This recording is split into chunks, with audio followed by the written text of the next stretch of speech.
Okay, and we are live. Live from the poop. So, just reading the stream chat. Hey, good morning / afternoon. All right, we're up and running again. Double tap this time with a D&D 5th ed adventure, where our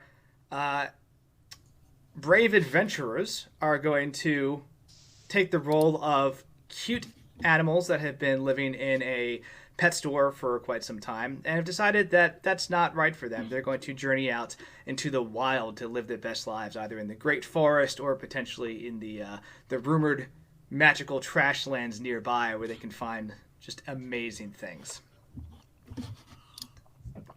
This, once again, we're streaming for Extra Life, right? It's all for charity. So if you have the money and you're willing to donate, please do so. There's a bunch of incentives.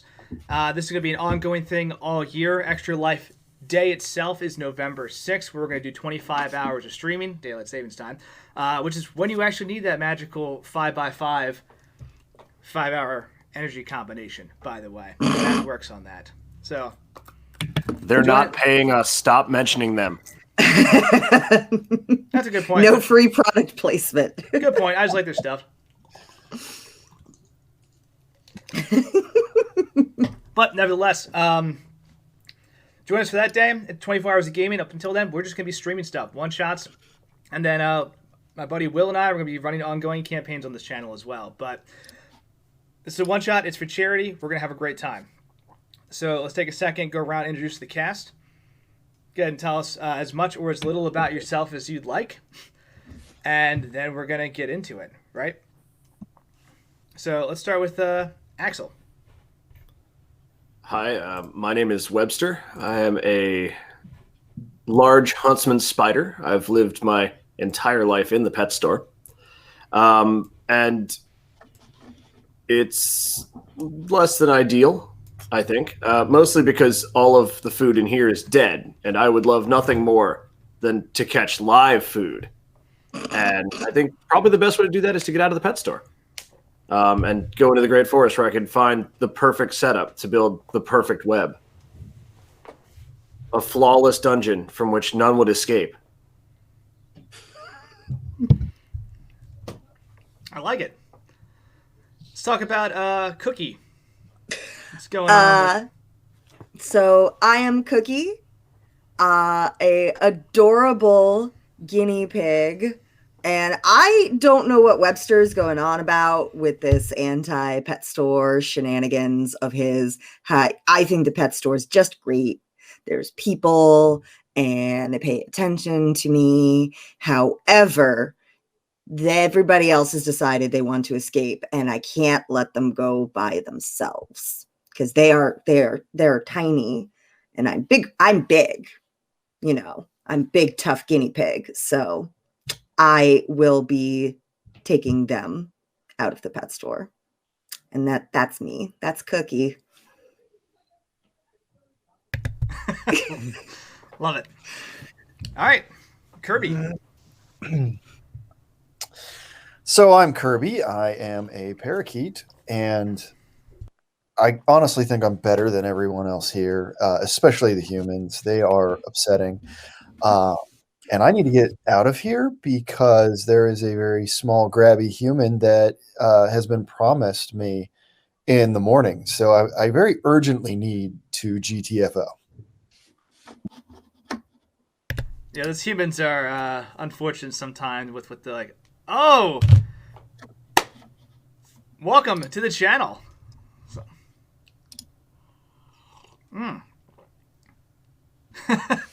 Humans are very unfortunate with their grabby hands and sticky fingers, and just they don't understand boundaries or anything like that. So it's a good call that you're rolling out.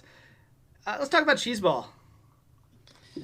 So like, my name is Cheeseball, but like you can call me like CB man. Like, did you know there's like all kinds of things you can do with the little things you find like around, man? Like it's kind of crazy. Like, so the guy left this book laying around. I was reading the book, and like, dude, if you put a bunch of these things together, you can like make a rocket pack. Like, I didn't know what a rocket pack was, and I made one. It's like, man, it's like there's so much stuff out there we don't even know about, man. Like, it's crazy, man. I want to build a bigger rocket pack, man. That is a fantastic ambition. Just like, nah, I have a rocket pack, but like it could be bigger though. And which Gotta have dreams, man. You gotta If have your first something thought to after work for. completing your rocket pack isn't, I could make this bigger, you shouldn't have built a rocket pack. You're not qualified. I mean, you're already at what is technically your home, so your only option is to go big, really. Let's be honest here. So, these 4 uncanny adventurers have set their sights to the great beyond, the great wild. Let's talk about this pet shop for a second, right? We zoom in on... Now, I'm sure some of you are thinking, like, oh, this is like a little Petco, Pet Mart, some type of, like, chain store. No. Let me paint you a word picture here. This is a place called Crazy Dave's Emporium, Pet Shop, and Auto Repair. Okay? This shop owner, you've come to know him as Dave, is a little eccentric, let's say. And as you've looked at the environment that you're in, part of the issue is this was never designed for like a long-term care situation for pets. This is a guy who started an antique shop basically, and then started slapping add-ons. They may or may not have. He may or may not have permits for these things, but started just slapping add-ons to this building to the point where he now has the capability to do all these insane things. And part of that is the fact that, well, it's kind of crazy. On the bright side, that gives Cheeseball CB a great opportunity to collect all sorts of interesting stuff for your rocket launcher. Sorry, rocket pack. You don't have any rocket launchers yet. Good Lord. I'm just saying things that are going to cause problems for me. Right. I can build a what? So that's where we're at. We open up with a small meeting of the animals in the shop. Right. The leaders of this little pet store tribe or group have all huddled together, and they're aware of your plans to attempt to go out into the wild. And they would like to assist you. You see there is a rabbit and a ferret who are 2 of the older animals that have been here. Time is hard to comprehend as a small animal, but they've been here for a lot longer than you have. And Tag Nabbit the rabbit says, I think that this journey is going to be one that will help us find a bridge to get everyone here, gesturing towards, the tiny mice, some of the gerbils, some of the animals that are not quite up for this adventure right now because they're not sure about the unknown. Get all of us out into a better place in the world.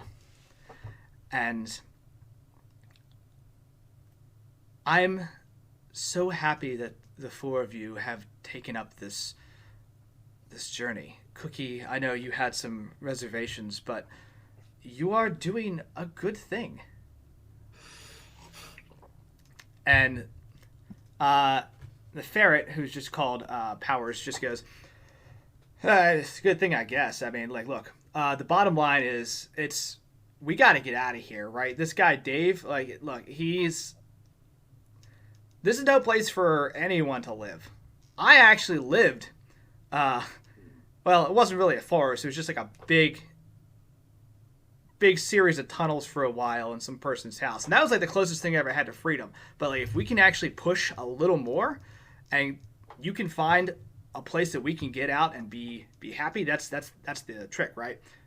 We just got to create a bridge. So as you go, make sure there's a way we can actually get people to follow, or you can send someone back to guide the rest of us, right? Because we've got young, got old, and we've got, unfortunately, not as, a little ferret fist comes up. Well, I mean, look, not all of us can lift a wrench, Cookie. So your talents are appreciated. Now, is there anything that you want to say to the group before you embark on this amazing journey? This And group, like, you can this see door. You can see in the background there are there's like a bunch of baby mice and gerbils and a bunch of smaller animals. There's some like other birds as well, and their wings are actually clipped, so they have a harder time like flying around than Kirby would, right? So there are these animals who are just looking up to you in this moment of pride and respect as you've decided to, even if it's for your own personal reasons, go on this journey and try to actually Farewell, find a better peasants.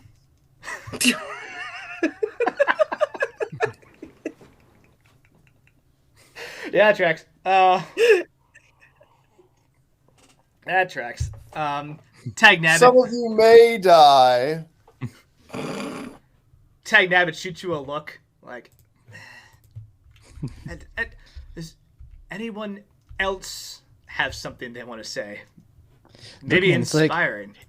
It's like, dude, man, it's just like an Attack on Titan, man. We could be like the Survey Corps, or no, like the Scout Regiment. It really depends on the translation, but like it's like could be one of those two things. But we're just like that, man. We're just like we're going in the world of giants, man, and we're gonna like fly through the trees and like do all kinds of crazy things with the jetpack, man. It's gonna be wild, man. It's gonna be wild. I didn't understand most of what he just said, but yes, we will go and find a way out of the pet store, and then I'll be back for the rest of you. We're getting out together. Tag Nabbit's ears like kind of twitch and says, "Thank you, Cookie." What I want you all to do is we're going to play this cool collaborative game, right? So I've got a series of whimsical and interesting encounters set up, but we're going to build this world together. So I'm going to just go around the chat and ask people, what are some things that are in Crazy Dave's Emporium that would interest you, the characters, right? I assume, like, based on what Cheeseball said, there is a just old TV that's constantly playing, probably Attack on Titan on loop. It's just, like, been put in and set, and then, like, whenever Dave's here, he just turns it on and lets it run. And I think Cheeseball's watched it, like, a million times at this point. But what other cool aesthetic-looking things are in this shop?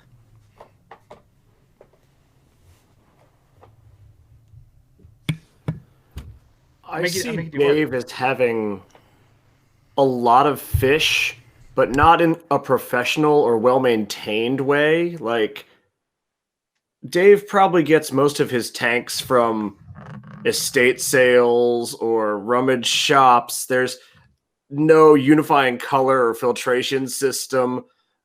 All very kind of cobbled together. Like, I could see the man JB welding two smaller tanks together to make one big tank to hold the koi he stole out of the Japanese restaurant's front pond. No.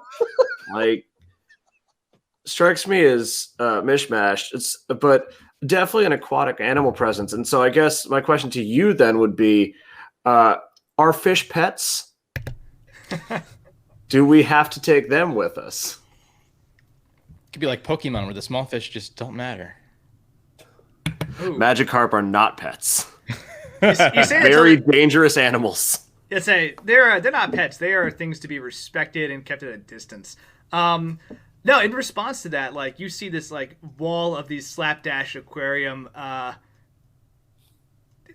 concepts that have been built, right? And the fish kind of bubble through the noise as you guys are getting ready to leave, and they're just like, you know, blah, blah, blah, please take us with you. Like, please get us out of here. This tank is not supposed to be green. Like, honestly hurts my gills to breathe this. And like one of the other fish is just like, it looks like one of those what do you call it? Like the fighting fish. It's got like one eye patch. It's just like, I can tough it out. Like I've lived in worse places. That's terrible. I wouldn't want to live here at all. Has he? So, as far as you know, he's been here forever. But yeah, Bubbles the goldfish is like kind of speaking as the representative for everyone. It's just like, maybe I don't know. In some way, if you could just come back and get us like a stream or river or a pond or anything, would probably be better than this. There are LED lights in our aquariums, and it makes it hard to sleep, and I don't like it. And there's no filter. And the rest of the fish like all in unison as like a little like, despite being in like those different slapdash sized tanks, just like nod like we would like to leave. Cookie making a mental note, have to figure out how to get them out too. I like to imagine this guy is a connoisseur of those knives you only get from the Bud K catalog or in like lower end shopping malls. The kind that you never signed up for the catalog, but it keeps showing up at your house, like even after you move. That kind? Yeah, I know that kind. 100%. There's like just a wall of these like military grade knives that have just been put on display. Or fantasy knives you can't actually hold because you'll cut yourself because there are too many blades. Authentic replicas. Posters from Heavy Metal, the movie. Oh no. In varying degrees of faded.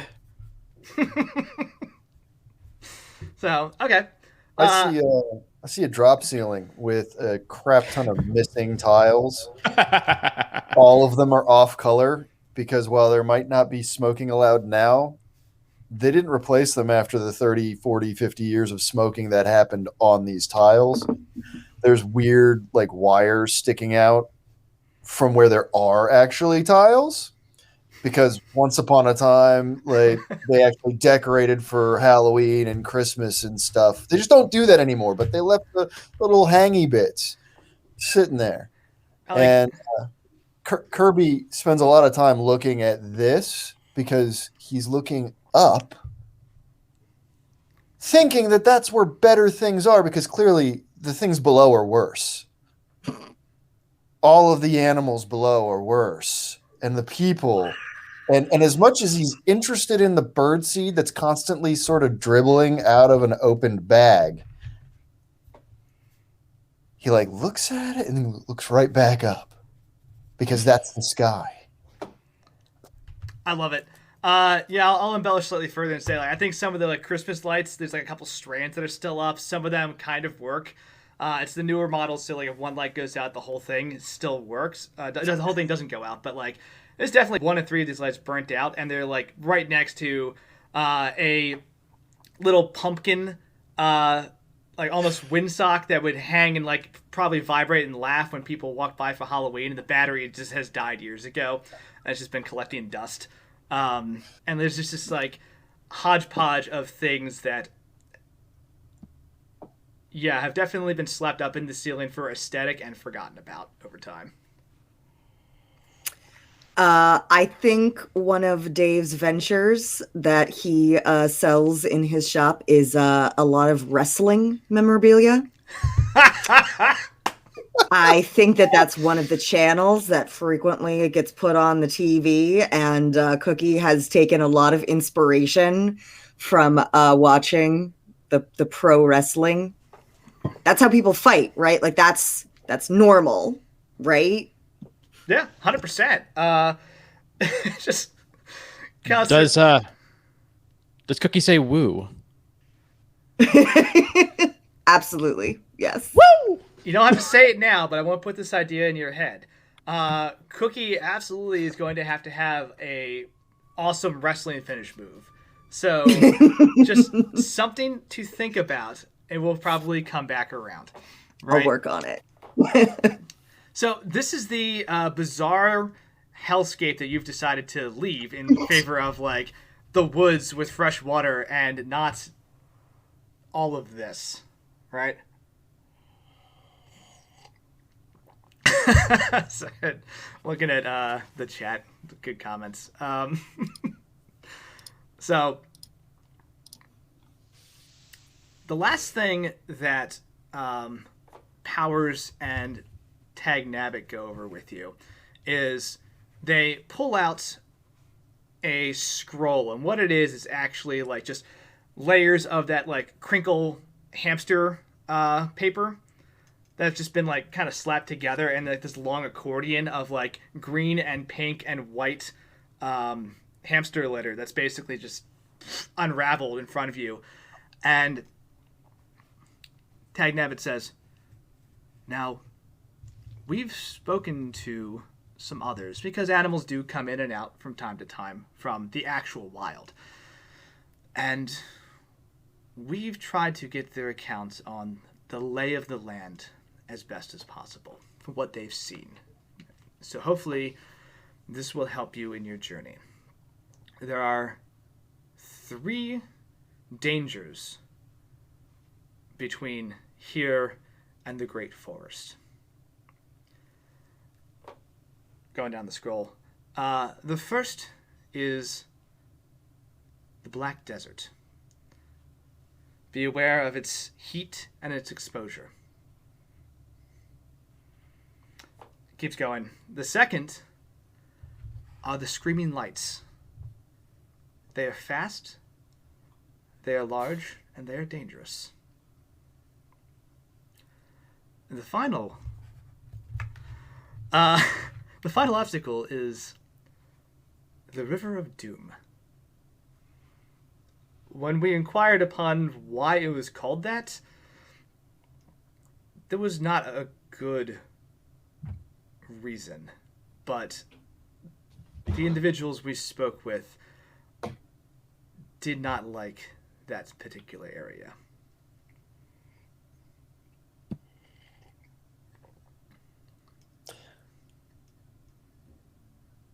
Well, we do have to go through them all, right? And it's going to be in order, right? Like, there's no avoiding any of these. We'll answer that question as we go. The Tag Nabbit the rabbit, I love it,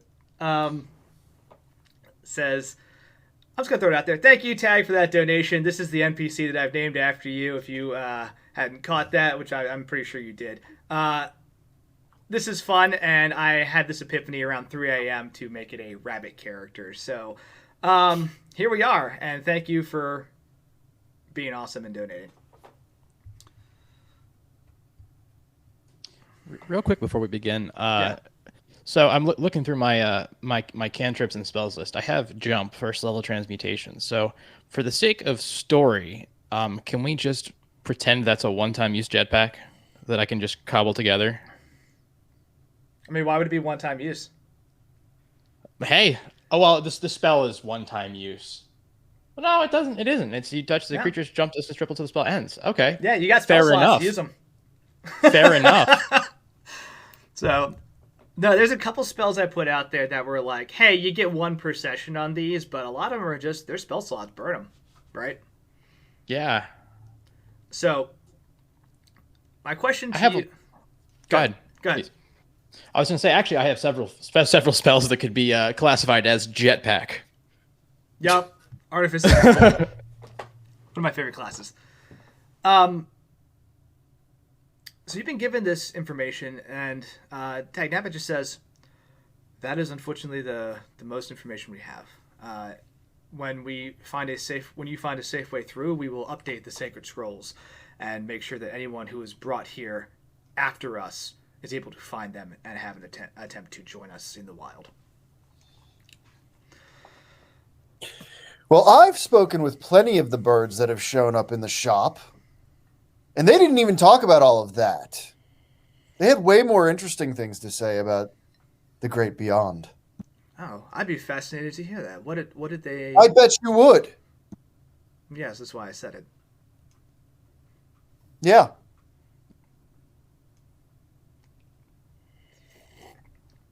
Like turns and like just tongues some water out of like a little hamster water holder. Is okay. Well, best of luck to you, adventurers. If you need anything else from us before you leave, we'd be more than happy and honored to give it to you. So my question for the party is, really, is there anything else you take with you? And what time do you want to leave? Like, day or night is effectively what I'm asking there.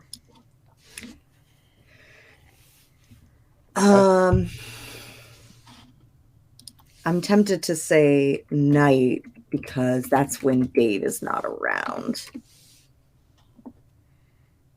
I think we have to leave tonight, don't we? One of us is about to be sent home with a very grabby child.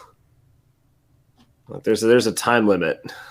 Correct. I guess allow me to rephrase. It is night now. You can leave now in the middle of the night, or you can leave in the early morning. Each comes with a different set of complications. Oh, for sure. Yeah. Well, look at it. Can you like? Spiders has dark vision. Spiders do have dark vision. Yes. Pretty sure of that. Not this spider, apparently. 8 tiny glasses perched on each of his eyes. Yeah. Oh no.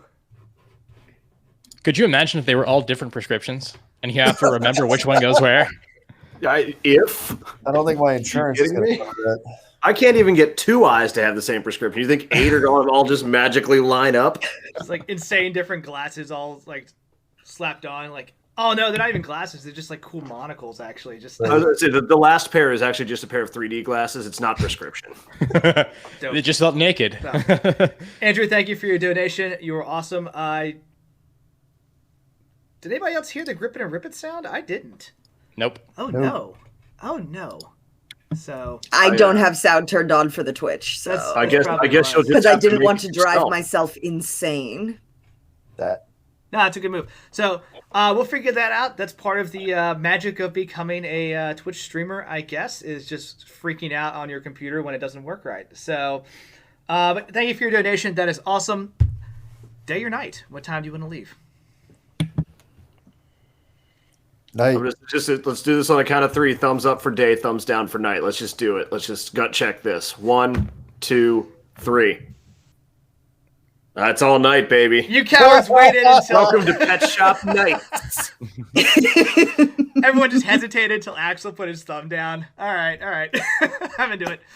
Cool. I already said night. I said we should leave at night because that's when Dave isn't in the shop. Everybody else only gets like 4. That's true. All right, you leave out at night into the, well, unknown.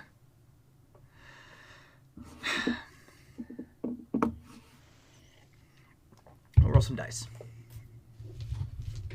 D20. I don't like when you roll I don't dice. like This hearing can't be good. ominously from the DM. Oh. Yeah. Clack, clack, clack, clack. Shiny math rocks. Ooh, good numbers. Okay. For who? Specific. For the story. Okay, fair enough. I don't like that. I don't like He's that got me answer. there. I can't argue that. You head outside. It is dark. It's a little windy. The sky is filled with dark clouds, and a slight rain has started. It is unfortunate, right?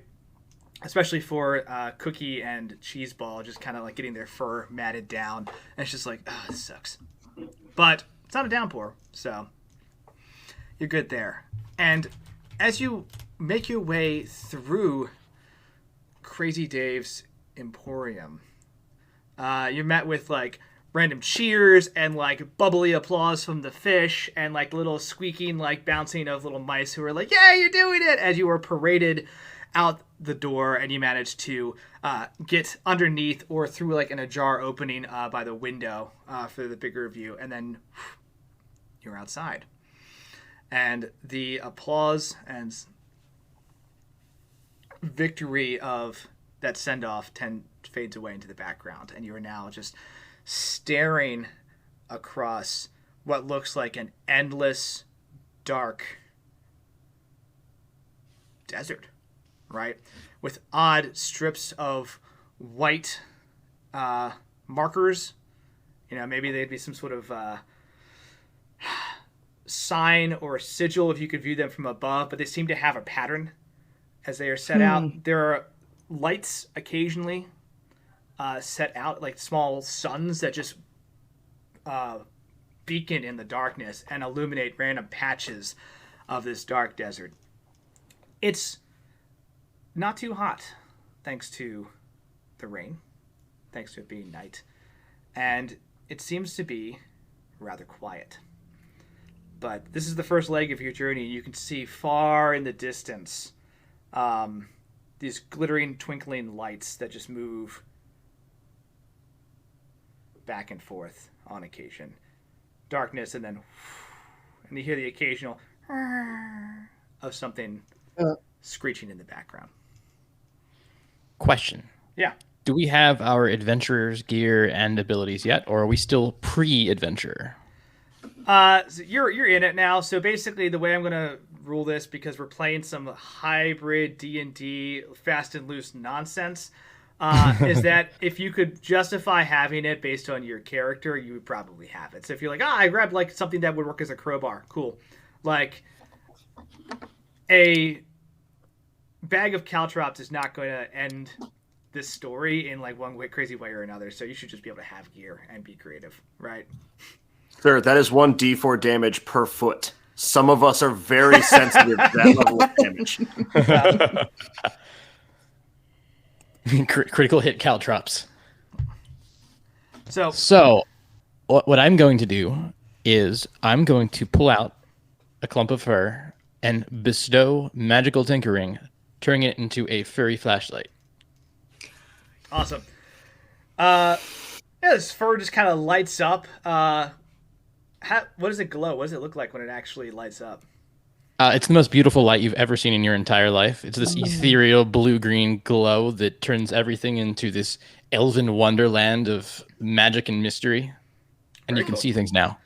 Okay, yeah. The dark patches that were going to be a little difficult to navigate just light up with this very soft and very beautiful light that Cheeseball's able to produce. I'm gonna fly up above all this stuff and see if I can pick out a direction with the most trees in the like horizon. Cool. We'll start rolling some dice. Make an athletics check, please. Alternatively, acrobatics is fine. Oh, holy cow, my phone's ringing. Oh. Well, not important. That was the boss of D&D. He wanted to point out that it has to be athletics because it is, in fact, a strength-based test. It's It's literally just me moving. Oh. I fly. Why is there a check on that? Because the check's going to determine what you see, not if you can do it. Oh, okay, gotcha. So, you could sub in a perception if you wanted to, but whichever's higher for you. 9. Okay. You go up and you do like a quick once around. This is a spooky environment, right? You can see far off in the distance where those the screaming lights are. And when I put this in perspective, this is the equivalent of looking across the plains and being like, oh, there's the base of the mountain, right? Like, it is visible but not close. And those things kind of catch your eye as, yeah, a little more problematic. You get a better lay of the view, the lay of the land. The white paint is set up in these weird rectangular grids, and you can see these occasional large metallic monstrosities, and you've seen them like occasionally pull into Dave's Emporium as well. and they like growl and they rattle and they hiss. But the ones you see kind of scattered across this black desert are unmoving. They're quiet. Right. You Did also. Did I ever see any of those things on the TV? Absolutely. Okay. So, they're big and they are pretty scary.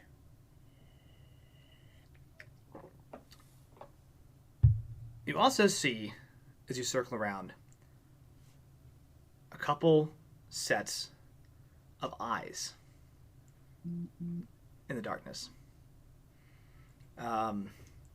which registers in your mind as potential predators.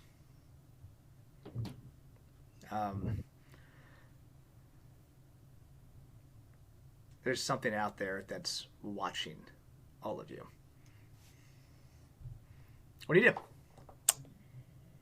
Go over to one of the lamps, one of the giant suns in the desert, and land on it. And I call down to everybody else. Not really sure the best direction from here yet. But all of you little things need to worry. There's predators. And best direction seems like towards the screaming lights. All right. I'm going to get in front of the other two and start scurrying my way over to the giant sun that Kirby has perched on with a follow me. Scurry, scurry, scurry, scurry, scurry. Okay.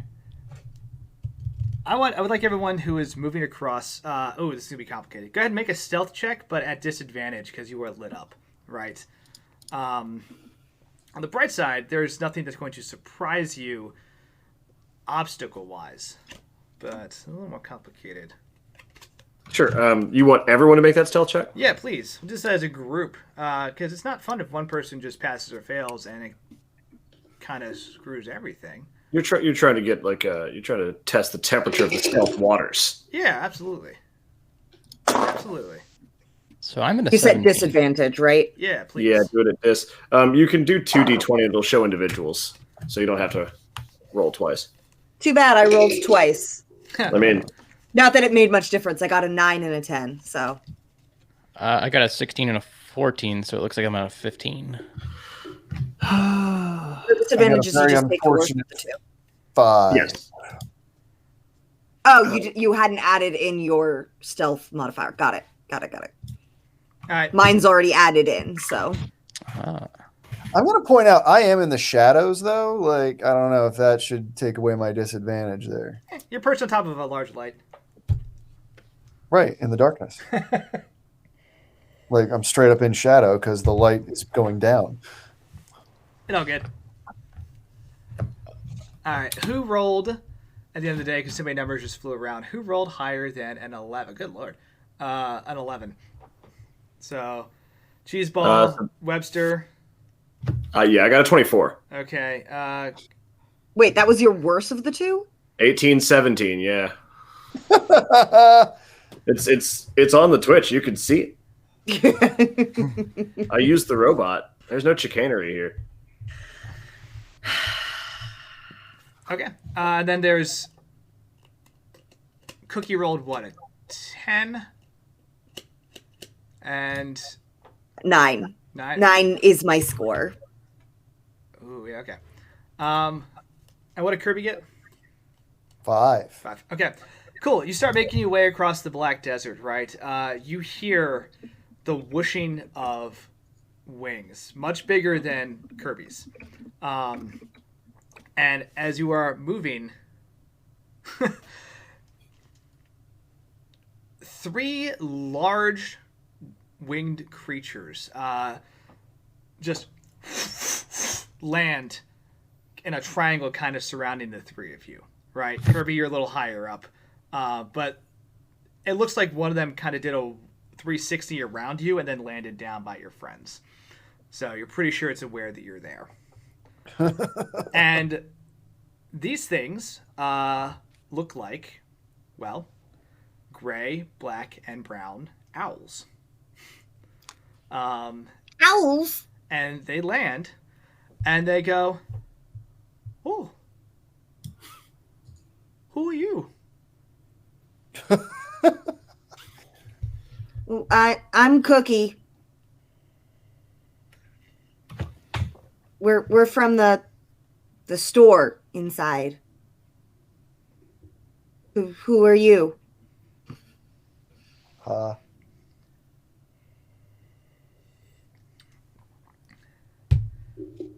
I'm Beaky.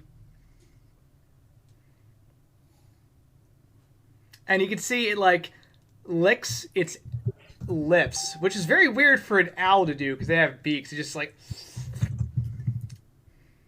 Well, so Y'all look lost. oh well, we're not lost per se. We're trying to make our way to the forest. So we're just headed that way. This is the large, kind of brown-looking owl, right? The gray one and the darker, like black one, kind of like slowly moving a little closer, uncomfortably close. They're like, well, that's really far. We could give you a ride. We could fly you there. Yo, That's guys, so nice of you. Yo guys. So like the brown thing, that's totally like a Bubo virginianus, which is a great horned owl. I don't know if you know this or not, but they're pretty cool. They're one of the bigger owls, and also they eat people like us, so we may not want to be here. I'm not a horny owl. What'd you call me? I don't know what to say, but I feel very bad. If I was being rude, I apologize. Hey, go ahead. Go ahead and roll. Go ahead and roll persuade. Oh, that was not a good roll. What is my persuasion? Oh, I ain't persuade nobody. It's a 3. All right, I will roll a counter just to see because no, it's not lower than a 3. So. Owls are owls traditionally wise animals? I'm asking for a friend. I don't know any tropes. I mean, in this game, sure, they're whatever. Owls are just another reskinned monster that I pulled out. I have all these cool monsters that I have for you guys to F with, so like we'll just see how this encounter goes. Can somebody in chat clip that and then send it to me real quick? I need to see what he's holding over there. Joke's on you. That's the decoy set. They're all gelatinous cubes. Every one of them. Every single one. It's an owl disguised as a gelatinous cube that's actually a mimic. I was gonna say all the way down. Yeah. they're all owl bears. Oh no. Oh, hey, you know what? Quick pause. Let's make some changes. Yeah, Cookie is. You're getting ready to like go over towards Beaky, and Cheeseball says this. The other owl and Cheeseball start kind of getting into an argument, and it's just like, no, you don't know me. You don't know me, man. You know what? I said we eat these guys. Like, we're gonna eat them. Let's just not screw around. Let's just eat them. That's so rude. And Beaky's like, we're gonna eat them. We're just gonna get them up in the air and drop them first. God. Oh, all right. Roll initiative. I'm not surprised. I saw this coming. I don't know why you don't. The rest of you didn't. So let's see. Ah, that's actually not bad. Where are y'all rolling like live anyway? In the Dice Rolling 2 channel in the Discord. Yeah, if you'd like it to show up on the stream for the viewers at home. Right. Yes. But, if you're playing the home game, feel free to roll your own dice and then tell us if your numbers are better, and we'll make Andy give us your initiatives. Wait, where? I'm sorry. Where are you doing this? Discord, left side chat channels, Dice Rolling 2, but it's TOO because we're unliterate. It is not. It's TWO. I said I was illiterate, and you're telling me I can't spell? This is just... It's TWOOO. I don't understand. Ooh. I keep pressing up on the arrow keys to repeat the last command. This is not a command prompt. It will not work. Oh, got some spread there. It's okay. The dice roller is there for convenience. If it is not convenient, don't use it. Right? I would use it if there are like high stakes rolls, just because that is more fun. And that way, if it does kind of screw you over, see last night's game. It's like, well, that's the roll on the screen. Sorry, here we go. You know, and you know it's not a weird gotcha of some type. Well, I don't know. Axel definitely bribed the dice roller. The dice maiden, as it were. I was about to accuse Andy of coding the dice maiden for maximum DM interference, but yeah, you got me. You think I know how to code? I can barely get on Facebook. I don't know. He doesn't know about Instagram filters. Look, I cracked open that app and it just says "Hello World" on every line. I don't know how this thing works. Alrighty, let's go. I think Axel wins. Yes, I've rolled the 17 is my worst roll so far today, so I can't wait to try and fight this thing and just whiff. Well, I got a 4, so don't die before I have a chance to do things. Okay. Kirby's got a 15, right? And what did Cheeseball get? What is what's the initiative modifier again? Remind me. It is plus dexterity. Dexterity. Okay, so I am at 14. Okay. It should also be at the top of your sheet next to AC. Oh, yep. Yes, it is. It's all good. All right. Let me do some quick admin.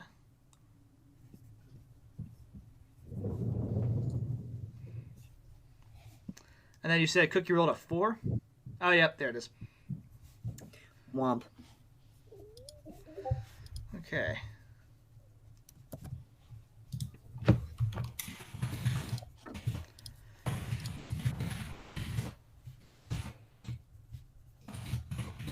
Cool. We're gonna roll right into it. Like I said, there are 3 owls. There's a brown one, a gray one, and a black one. The brown one has introduced himself as Beaky, and was about to give Cookie a supposed ride to the Great Forest, and I'm starting to think he may not be completely trustworthy. yeah, something about their vibe is a little off.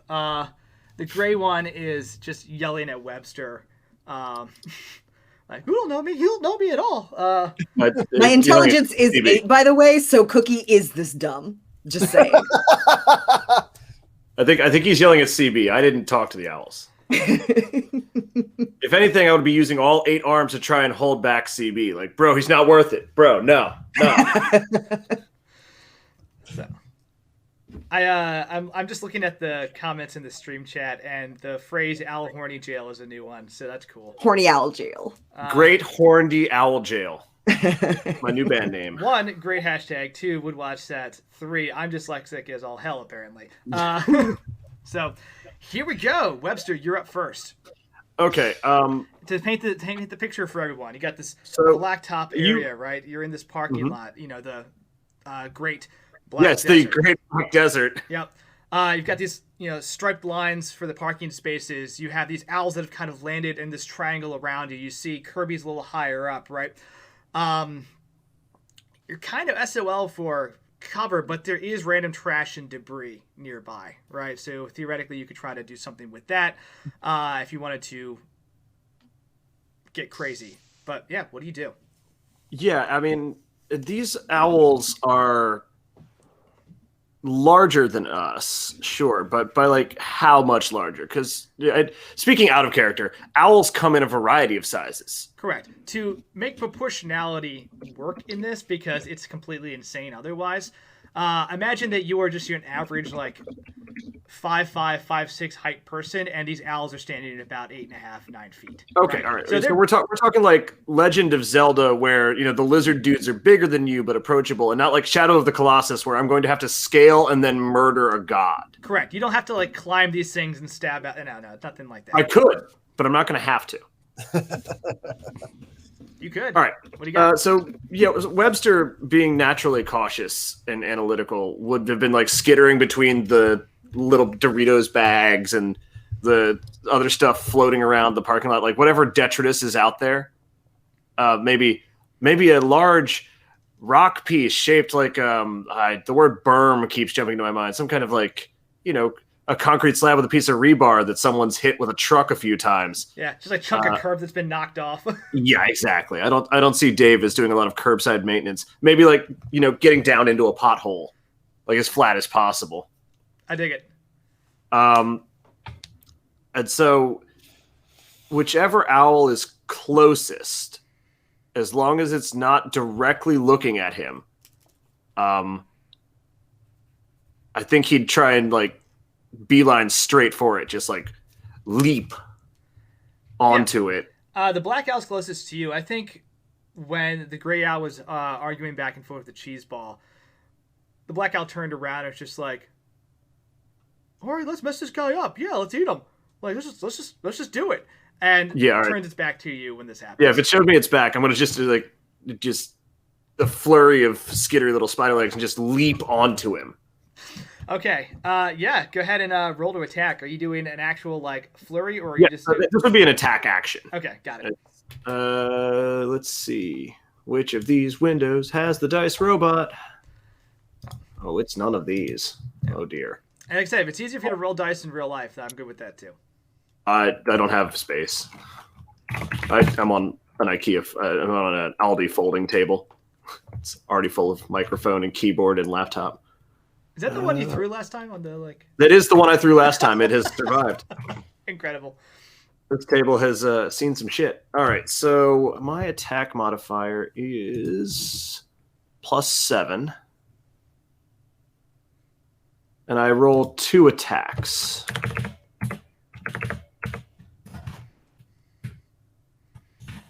Bam. Okay, so I roll a 14 and a 13. Don't ignore the result column. It's summing the 7 + 6 + 7. Both hit. Okay. Webster just leaps onto this owl with its back to him, which after I said that I realized means nothing because their heads can just swivel. Hello. I think we're both surprised then. If it turns its head 180 degrees as I'm in midair, he's probably surprised I'm jumping at him, and I'm surprised he can see me. Mm-hmm. But momentum is a thing that can't be revoked. So I'd land on his little owly face and just start wailing on it with all of my various arms. We've I know Heather and I talked about this a bit, but I envision every time Webster is in a fight, like he's got these spider web like knuckle wraps that goes around the front of. They've just been like bam, bam, bam, bam, like an actual MMA fighter. He's got the Muay Thai hand wrap thing going on. Yep. Yeah, I could see that happening. Web is precious though. It takes me. There's a refractory period. Okay, I can't just be webbing all over the place. All right, There's a family channel, first of all, and second of all, well, I only get so many per day. All right, so damage for how do monks work? You punch things. 1d6 + 4. So both of those hit. So that's 2 attacks would be 2d6 + 8, right? Because there's a +4 from each of them. Correct. Okay. Since they both hit, yeah, that tracks.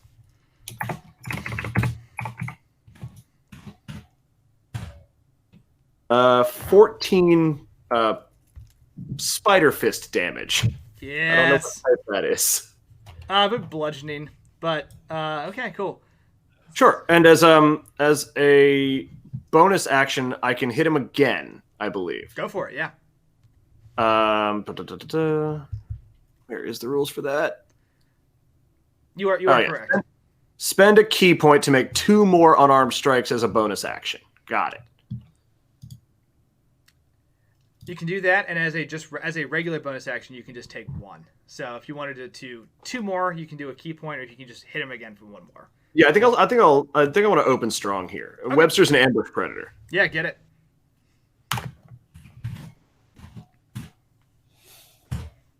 That's going to be a 25 and a 16. Both hit. All right, so another. Someday I will stop hitting up arrow. That's going to be another 14 damage. Cool. This is the only part of the monk that takes forever is all these punches. He has to do something or get knocked prone is my recollection. Oh yeah. Okay. It is I believe a strength saving throw. You must succeed on a dexterity saving throw or be knocked prone. Okay, Dex it is. Strength save stops him from being shoved, or it can't take reactions. I'm going to go with knock him down. Okay. What's the DC on that? Like 14? It is based on my DC 13. 13. Nat 20. Oh, well, fair enough. You smash into this thing. You just start beating the crap out of this black owl, who's like, oh, and he's like incredibly surprised. He turns his face around and like you punch him, and his face like spins around almost 360 the other direction, and punch him again, and he just goes back and forth and back and forth, and looks like absolutely startled by the sheer ferocity of this attack. And you see as he wobbles a little bit, and almost goes down and like flaps its wings and just recovers its footing and manages to like push you back a little bit to get some space to think. But you see like just feathers flying. It looks hurt as you just unleashed hell on this poor thing. Kirby, from your vantage point, you just see this puff of feathers just go up as one of his owls are just getting wailed on by a spider. Your friends are kind of being slowly closed in on by these other two unhurt owls, the brown one and the gray one. What do you do? So first, a scale question in terms of like distance in D&D. How far are we talking between me at the top of this light and them below? Don't worry about it. We are a theater of the mind, so since we're not on a grid, I'm not going to nickel and dime you for 5 feet spaces.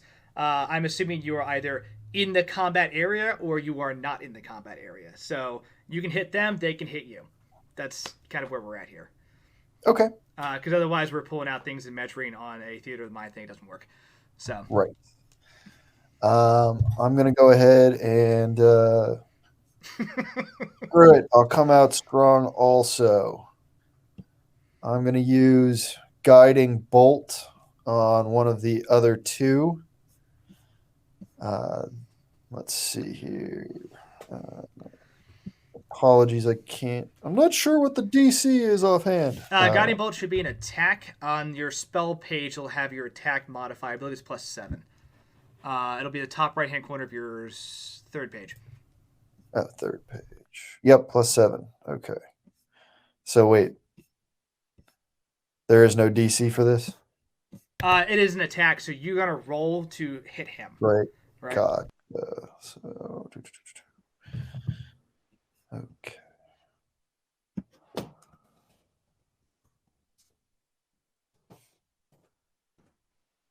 Fuck me.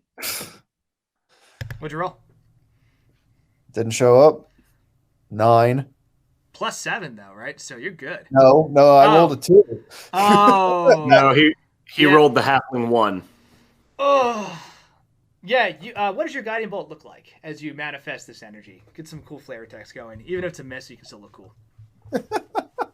So I am a very colorful bird. I have blue, I've got green, I've got yellow and white and black and a little bit of red. And it looks like a series of lights all in those colors. And in order to cast it, my wings spread out and it just sort of flies out from me like I'm just a giant light bulb. Cool. Yeah, you target one of these owls and just shoot this prismatic beam of color. And at the last second, I think it's like the gray owl like sees this and does the DBZ, like just wings up in front of its face and like skids back about 2-3 feet. And like the feathers smoke and like the colors like just blend into him for a second, and he like spreads his wings back out and it's like, well, I'm coming for you.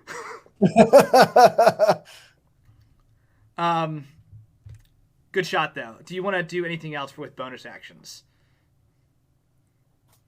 That definitely goes under the category of things I don't know how they work. There are a couple spells that you have as bonus actions. Most of them, I believe, are healing. They'll be noted. So if you want to, in future rounds, you have your main action and then like a quick aside thing you can do as well. I can't recall what I put on your character sheet off the top of my head. I'll look it up. But I will point out that Healing Word, if people are hurt, is something you can smash somebody and cast Healing Word in the same turn. So it's a good way to fight and heal at the same time. Cool. I'll come back around though. So Cheeseball, right? This owl that was up in your face moved back a couple steps from this prismatic burst, right? This little gray owl, and you have a shot. What do you want to do? I am going to cast a spell. Oh, snap. I am going to pull out Lightning Launcher. That was terrible. It was a 1. Oh, man. Oh, I'm sorry. So, actually, it's a. Remind me how I'm doing this. I looked at the 1d6 plus 3 for damage. How do I roll to hit? Okay, so you're using your cool little lightning beam Iron Man chest thing, right? Yes. Okay, so you have 2 attacks per round. You roll, I believe yours is +6 or +7, whatever's on your attack box, right? So if you first D20? yeah. So if your first one missed, then you have a second shot because you have 2 at your 5th level. Okay, gotcha. Well, in that case, I have 18 and 18. We hitting, boys. Okay. Attack. So the first one you rolled was a nat 1. Second one was an 18. No, well, the first one I rolled was on a D6 because I misunderstood how this game works. Understood. Got it. Yeah, both hit. You go ahead and describe Much how this. higher odds of getting a 1 on that D6 than on the D20. Yeah, for reals. Go ahead and describe what happens as you go into this lightning launcher mode. So the sort of like quite spazzy looking look on his face kind of dissolves, and this yes. Little D-cell battery.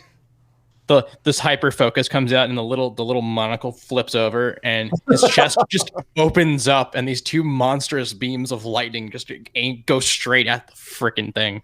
Oh. And just light it the hell up. Roll damage. Don't mind if I do. Okay. So we get 2 D6s. So we have 7 and 6. All right, and plus you have a damage bonus on that attack as well. That is including the damage okay, bonus. Cool. That makes sense. Of how you got 7 on a D6. Yep. Okay. Math is hard. Cool. Yeah, it backs away, and the gray owl it like takes its wings and divides it into 2 parts, and just goes eyes and points at Kirby like, "Oh, come get you," and starts to like flap its wings to go up there and fight you, and then just gets crushed by this lightning bolt of like energy that comes out of Cheeseball. As you just open up with this insane amount of power on this owl, and it's like feathers and everything just like sticks straight up. There's like a little bit of electricity coming off of it. And it's just like, holy shit! Oh, this food is spicy. The owls go. All right, Webster. Owl number 1's gonna want to attack you.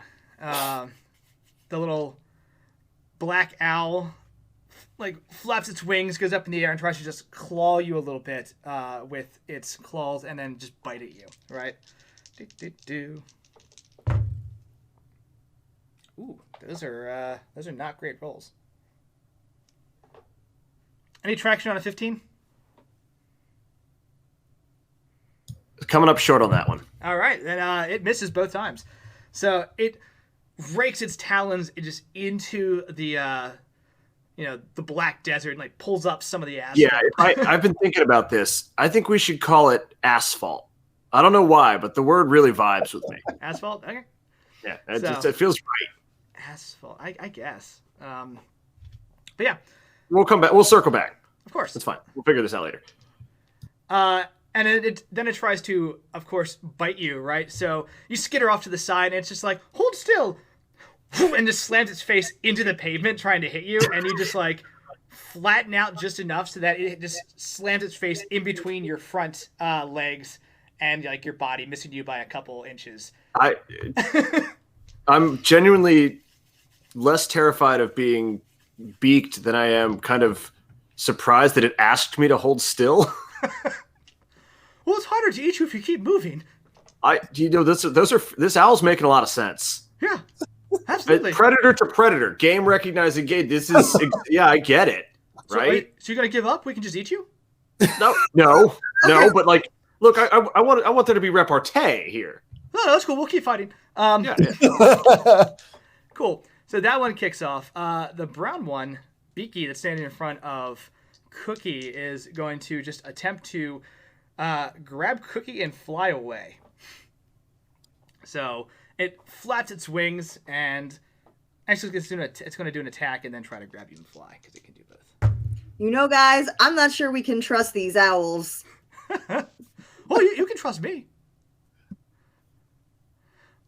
Does a 17 hit? I believe it does for you. That it does. Okie dokie. Yeah, I made like 8 characters for this game, or 7. I don't remember who does what anymore.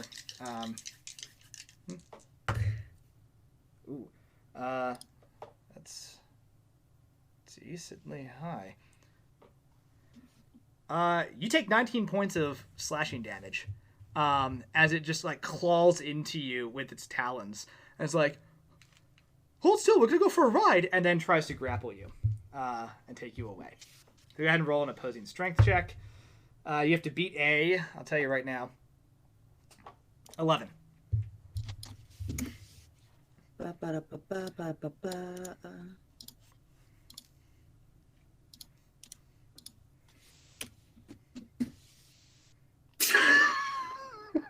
Oh boy, here we go! And it just starts flapping and like taking you up into the air, right? It doesn't get very high, but it is starting to like drag you up. You definitely come off the ground. Your little like guinea pig feet are just like flying. Like it's now holding you in its claws. Panic probably starts to set in, right? That is the brown one. The gray one was going to go after Kirby, but now really wants to go after Cheeseball instead because of that lightning bolt attack. So it's like just, crazy mohawk of feathers, like turns and looks at you and it's like, I like spicy food though, it's okay. And like flies at you. 15? Any good on that? Remind me what I need to. What is your armor class? AC. Armor class is 18. Okay, so the one attack misses, the other one, which is like a 20-something, definitely hits though. It again tries to claw at you. You manage to just duck under it as it swoops by, and it turns around and with no elegance whatsoever, just goes face first into you, smashing you down into the concrete. All right. Can I feather fall to like mitigate this to some degree? No. Yeah, I mean, you're basically on the ground. It swoops past you, goes up and around, and then just slams back into you. I think there's like a moment where you see it go past you, and you're like, ha! This guy sucks. And then you look up as you see like the shadow from the one street lamp just growing bigger and bigger around you, and you're like, oh shit. And then like the just dust cloud goes up. Luckily, this attack doesn't do as much as the claws, which is good. You take 13. 13. Yeah, points of the piercing damage as it just like straight slams into you and bites you just in your face with his beak. And I think as it's biting you, it is getting shocked. Like, Okay. I'm going to make a roll for these owls because you are hard to eat. So let's see where this goes.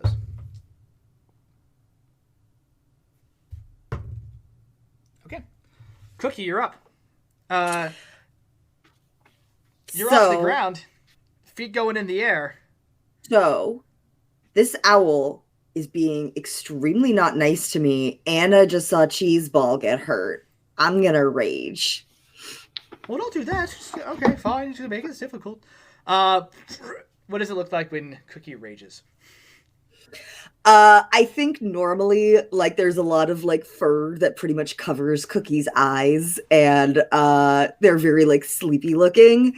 And when Cookie rages out, all of a sudden the hair like flips back. It's very anime esque of like all of a sudden you see Cookie's eyes and they just are completely unhinged looking. So Well, that's not good. Okay. and with that, now that Cookie is raging, Cookie is going to attack, just like take this wrench and try to like attack up at this owl and like bonk him in the face. I dig it. So, go ahead and roll. Okay. Come on, Dice Maiden, do something for me. I am attacking twice, by the way. Cool. So, first one is an 11. Well, yeah, logically, once for the wrench end and once for the ratchet end of the wrench. Obviously, you get both. That's so ratchet. Second one's a 25. 25 will do it. The 11, Okay. you try to like go up and bonk this thing, and it like moves to the side a little bit, and it's like, well, that's incredibly rude. And then you just swing the damn thing around and catch it in the face, and like part of its beak snaps off as you hit it. Again, roll damage. All right, so it's going to be 2d6 plus 5 because I'm raging. And you get to, oh yeah, yeah.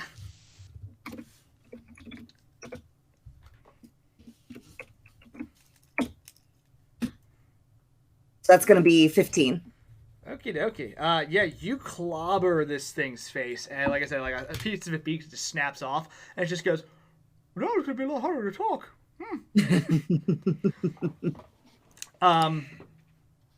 Top of Does he drop me though? I will roll to see.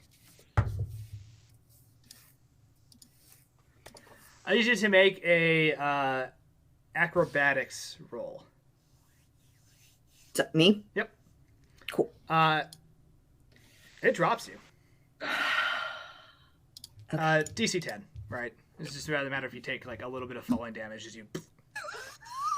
Well, I rolled a 7.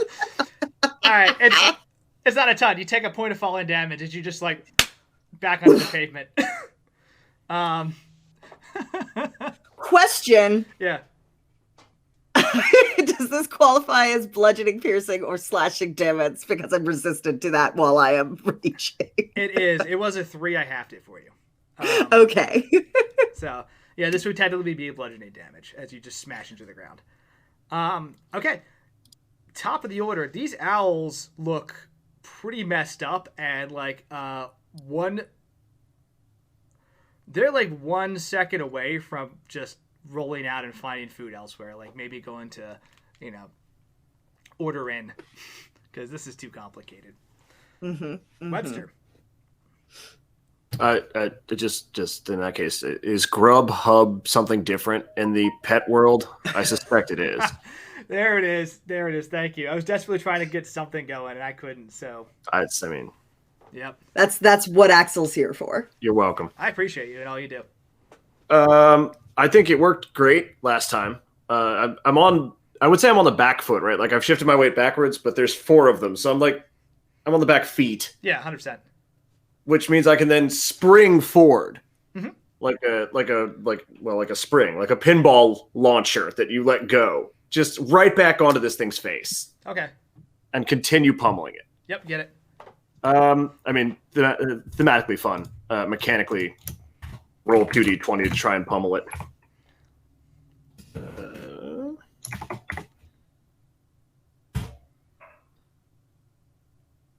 Oh, I missed a d20. So that's a 13 and... That'll do it.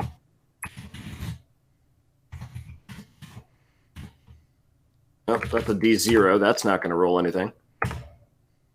Ooh, and a critical failure. That won't do it. 13 hits.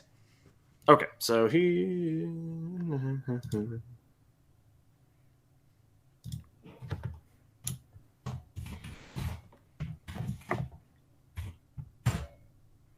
for 9 bludgeoning damage. Okay. Yeah, you again spring forward and try to do this insane combo. You catch the first one. There's just like a 2-arm combo uppercut, like the doom into this thing's face, and it goes back, and then like you try to go for a straight sucker punch to finish it, and like one of the wings comes up and catches your hand. And it's just like, Okay. I'm going to use my bonus action to attack it again. So he catches one of the legs and like a fifth leg out of nowhere, like from off screen, just. Yeet. Get roll. I'd like.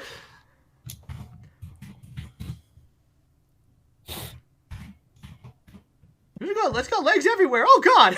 18, I believe, will hit. So.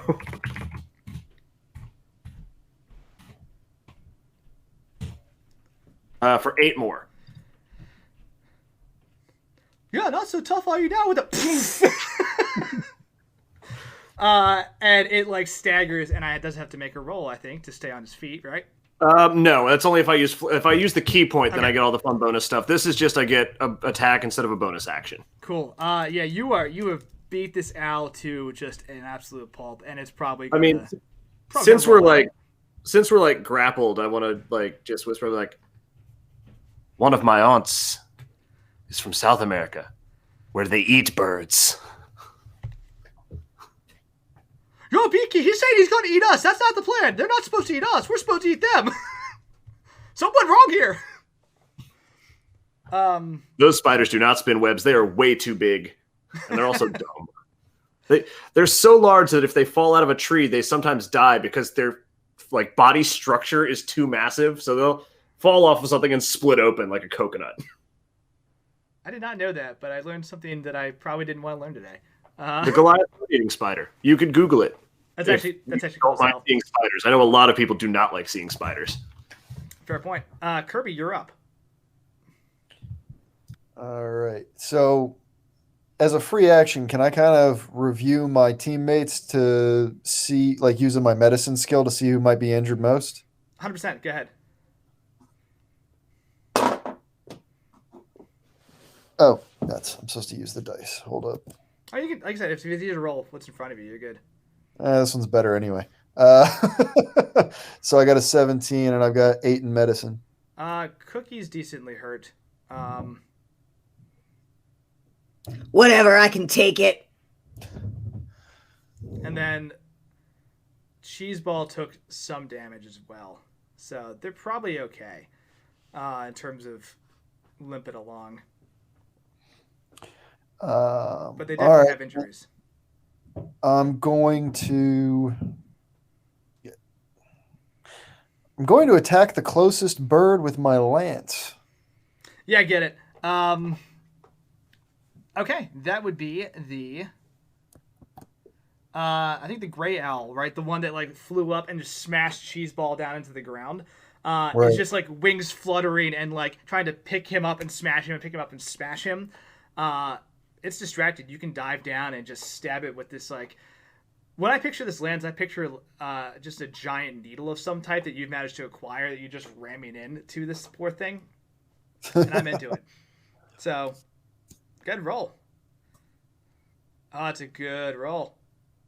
It's a good roll. Roll damage. Sorry, double checking one thing. I have a +3 to the damage for my lance. While he's doing that, I should mention that I forgot one of my traits, feats, whatever, that you gave me, is I have Primal Path, which means that as soon as I entered rage, spectral warriors appeared. And while I'm raging, they are, since I attacked the one owl, they're now targeting that owl. So he will have disadvantage on any attack roll he does against anyone besides me. Could you describe for the audience what these warriors look like, please? It is I also need to clearly know. my guinea pig ancestors. So just furiously squeeing, like high pitched, that are like squeak, squeak, squeak, squeak, like circling and chanting at him. These They look- these spectral guinea pigs erupt around Beaky the owl. And you hear, of course, in the most noble guinea pig fashion, they say, "We are here to serve and protect as the ancestors now grant you the power of the mighty guinea pig." comrades, 2 arms! Aid our kin! And they just start distracting the living crap out of Beaky, who's like, okay, I... Grubhub, guys? And on that note, back to Kirby. Sorry about that. Go ahead, Kirby. Good move. It took 11 points of damage as I speared it with my needle of doom. Nice. Yeah, you just jammed this like lance into this thing. Hello, welcome to the channel.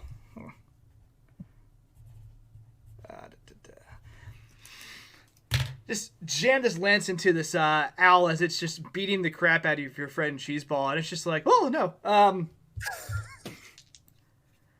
Anything else? No, I'm gonna hold on to any healing that I've got for the moment. Cool. Cheeseball, you're up. You catch a moment of breath as this owl is just like beating you down into the pavement, right? And now that it's just been like, you see like a needle just like pierce through one of its wings, and it like awkwardly turns and sees Kirby, and is now with the split attention. You have a second to like get back on your feet and get back in this fight. I am going to roll Thunder Gauntlets. Al finna get his ass whooped. Now, for clarification, rules as written say you have to do one of the 2 artificer modes per day. Now, that doesn't matter in this one shot because I don't really care. It's cool. I'm just putting it out there for the audience in general that, like, I know the rule and I don't care about it. Do the cool thing. It's a one shot. Let's have fun. All right. I got 2 attacks. Rolling 2. Oh wow, that was not good. We're at 10 and we're at 14, and that is with the bonus. 14 will do it. Good. Yeah. So now we're rolling. We're rolling the little kitty cat dice. You still have those? I definitely do. From our Call of Cthulhu game. Yes. Sad Cat says 4. That'll work.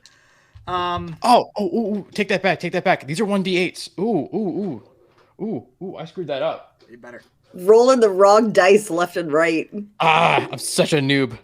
The other day I rolled a d12 and I didn't realize why I couldn't get higher than a 12 on my d20 rolls. It was insane. And then I realized I hadn't slept and was just like shotgunning energy drinks and probably needed to sleep. So we actually have 8. That'll do it. 8 damage. Plus, does that include your damage bonus? It does. Okay, cool.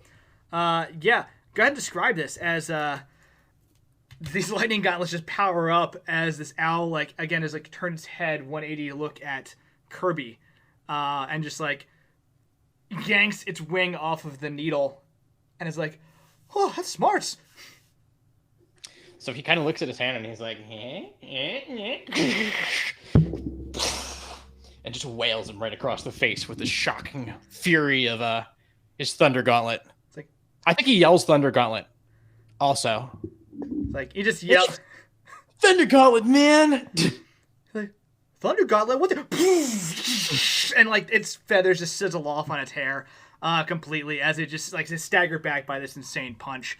The owls are gonna make some rolls, and The rolls, aren't they trying to eat us? Why would they? Where are they getting yeast at this hour? so. Oh, they're going to go back to Crazy Dave's Emporium. It's also a bakery. That's the newest add-on. He's going to... Oh, God. That cannot be up to code. There's no way that's legal.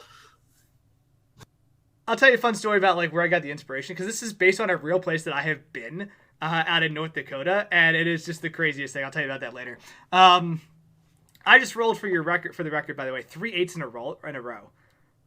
So enjoy the statistics on that. The 3 owls all look at each other, and Beaky's just like, "Hey guys, I say we just order in. This is not worth the effort. Let's get the hell out of here." And they start to flap their wings and try to take to the sky to get away.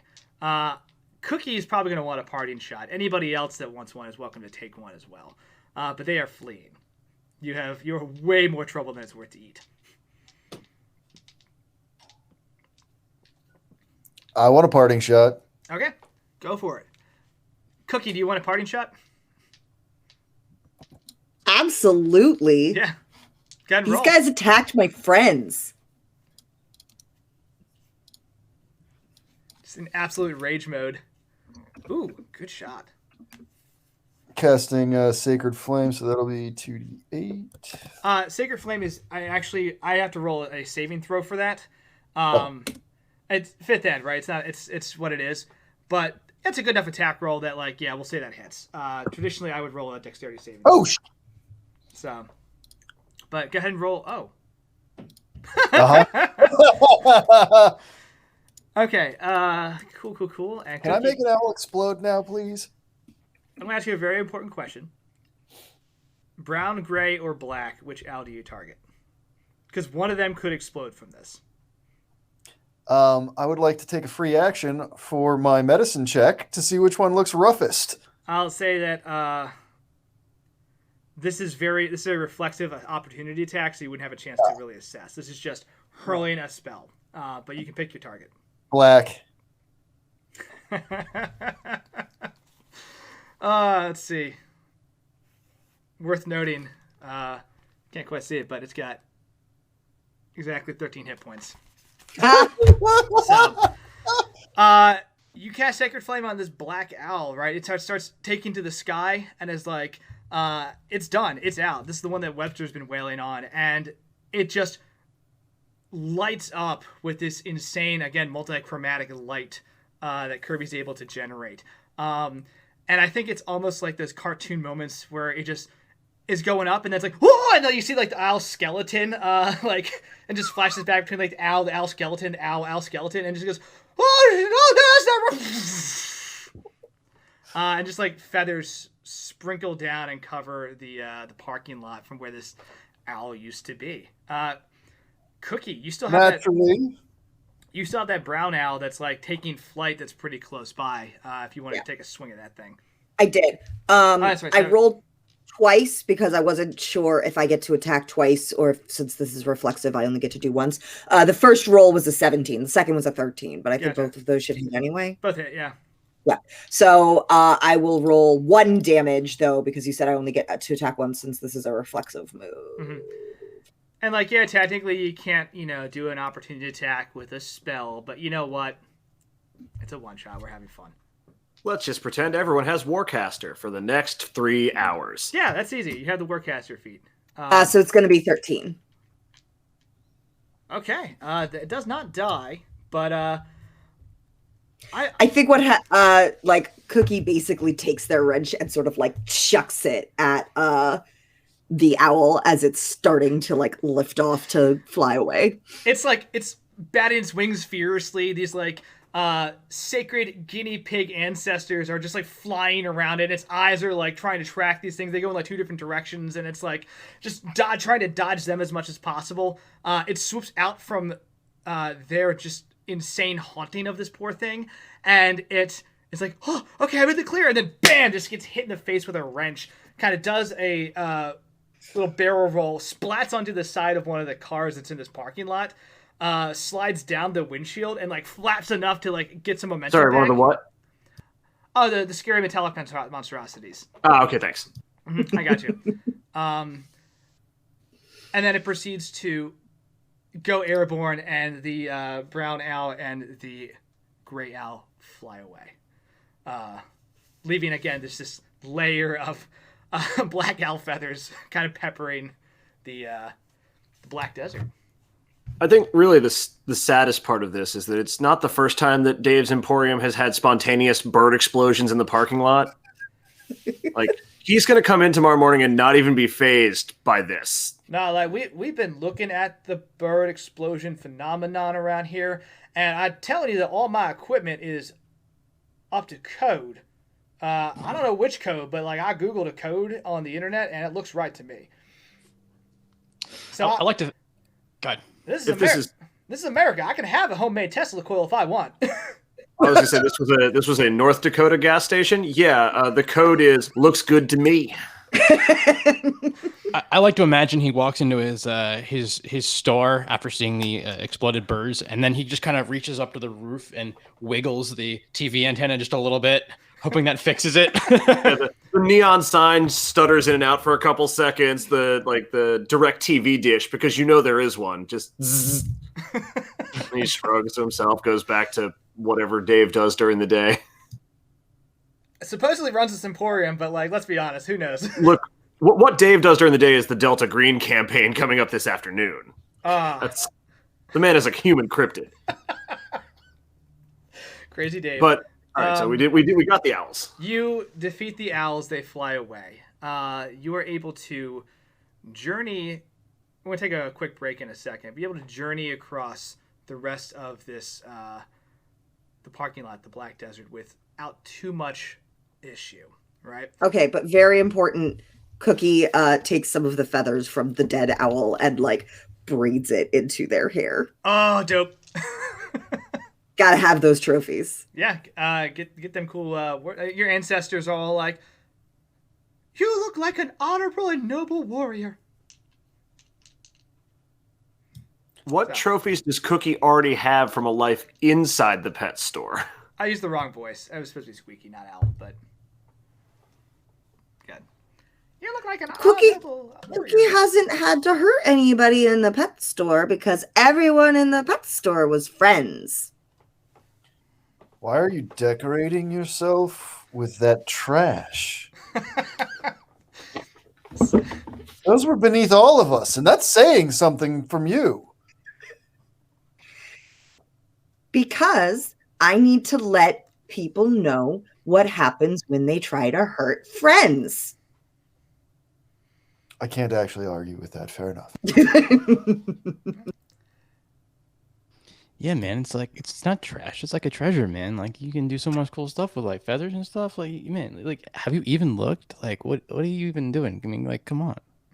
Is there any blood from any of them? I could. Yes, was there a corpse, or did we go with the skeletonized cartoon owl? Oh, it was literally just a pile of feathers at the end of all of this. Oh, okay, I was gonna see how many licks it took to get to the center of the owl, but that's different. All right, we're gonna take 5. That seems like a good place to take a break. So we'll be back. Go ahead and we'll be right back, and we'll continue this adventure to the wilds. So stick around. Let's continue this cool adventure. And remember, the entire reason for this adventure, the entire reason this entire channel is happening right now is Extra Life. All right, so we're gonna play games. We're doing it for Children's Hospital, in this case, Washington National down in DC. Children's National down in Washington, DC. This year is where all the donations are going. Last year we raised over $10,000 for John Hopkins Children's Center, so we're hoping to break that record. You can see our cool counter on the screen. So if you want to contribute, if you have the funds, please donate. Right? The link is in the stream chat. So with that said, let's continue our adventure. Right? You have crossed the Black Desert, the parking lot, right? You have emerged victorious in your battle against these owls. I'm feeling pretty good. You begin to approach the screaming lights. And what you see is very, very difficult to comprehend. Think just things the size of a house to you as a person, right? Just screaming by left and right with these bright lights and just shrieking and honking and grinding. They look very similar to the things you saw in the Black Desert, but they are animated, moving, and whirling. These are things that Crazy Dave sometimes has in the Emporium that he just bangs around and yells at. You've learned some interesting words from him as he's tried to fix them, right? These things are now... I can speak the God language.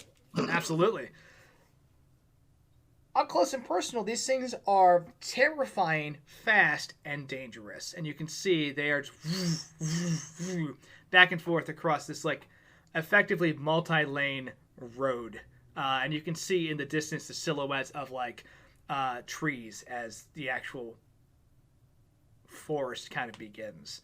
But this massive obstacle sits between you and the forest. Let me get everyone to make a perception check.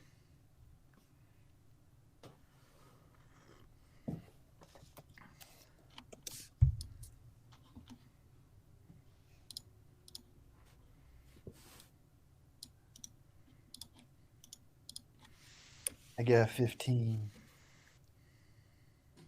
23. Oh, good lord. I perceive. Yeah, you see everything. Okay. I think 15 is actually the lowest. Those are incredibly good rolls, yeah. You perceive the universe. So you're standing on the edge of this parking lot, right, the end of the Black Desert, and you can see there's the curb that kind of goes down, that you kind of hopped over the little like grass embankment right beforehand. As you're looking and watching these terrifying metallic monstrosities back and forth. Nobody played the frog. Yeah. Here we are. You hear the sound of music and laughter coming from down below you. So, like my apartment in real life, then, every Saturday. Sunday night. You are standing on top of a little storm-drained manhole cover, right? And as you look down through the little holes in the actual the manhole cover itself, you can see light, and you can see like things moving around down the storm drain. Is there like a bush, a tree, another lamp, something that would keep me off the ground? Because I don't like do that if I can avoid it. There is a lamp close by that you can kind of like perch on right by the edge of the street. Okay. And I probably didn't hear it. So, yeah, what do you do? Cars back and forth in front of you. Is the hole large enough to fit through? The hole you can see and hear through, no, but it's a storm drain, so you can approach the edge and kind of like go in that. Yeah, I'd like to look through the what I as a person know to be, a storm drain, and what Webster would perceive to be like slashes in the ground, I guess. Like it's a yawning chasm, I assume, to him, right? Yeah, the gaping maw of death. The here yawns wide before him. Yeah, you look down and you see there's actually some fancy like ladder stairway apparatus that's been built onto either side of this thing that you can walk down. And they're perfectly sized for, cute little animals such as yourselves. And you can walk down, and then further down you can actually see what at first looks like just a bunch of cobbled together nonsense, but then you realize like you've seen some of this stuff in Dave's Emporium too. You've seen just like these colored building blocks, right? You've seen just random bits of trash that have been thrown and stuff. You've seen like pieces of wood that have been slapped all together to make what looks like a cartoonish looking house that was put together by maybe a toddler. But for your purposes, it's rather large. And you can, again, hear that like that music and that laughter coming from inside of it. And you can see like a little bit of like red carpet rolled out to the front doorway. And yeah. Without taking my eyes off of the like staircase, using like just the back four legs, I gesture to the people to the animals behind me over to the opening.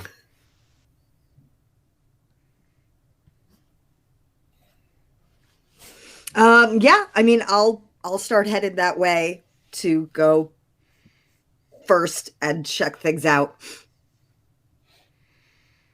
Okay. Yeah, you start working your way down the stairs. Kirby, from your perch, you see that your teammates have like stopped or assessing this like manhole cover, and then kind of clamber down to the edge, and then you see Cookie just disappear going inside. What are you doing? Or one of you going to answer him? What's going on down there? What are you doing? Follow us. Weird. Underground? Yes. That's disgusting. Okay. Beneath me, literally. I'm sorry, but you should still follow us. Who's not a leader among you? Okay, bye then. I want you to imagine how much more impact a shrug makes if you have 4 sets of shoulders. I want you to take and multiply that 4 times. Now, at this moment, Kirby could probably attempt to fly over this traffic and move into the great beyond it, or the great forest. The thing You move into the great beyond, all right. You know, hey, dice are gonna do what dice are gonna do, right? Here's the thing. There is a lot of danger out in this world, and if you go there without teammates, you may be in serious trouble. So, your call if you want to try to cross this traffic and go into the forest alone. I don't recommend it. Well, I mean, they'd never make it without me. Of course not. You have to show them the way. Oh, you are all so filthy. You all live in your own droppings. And now you're going to go... Ew. Have you smelled it down there? Cheeseball's gonna pop up above the surface and just be like, "Hey, nobody's listening to you right now. You should come with us, though."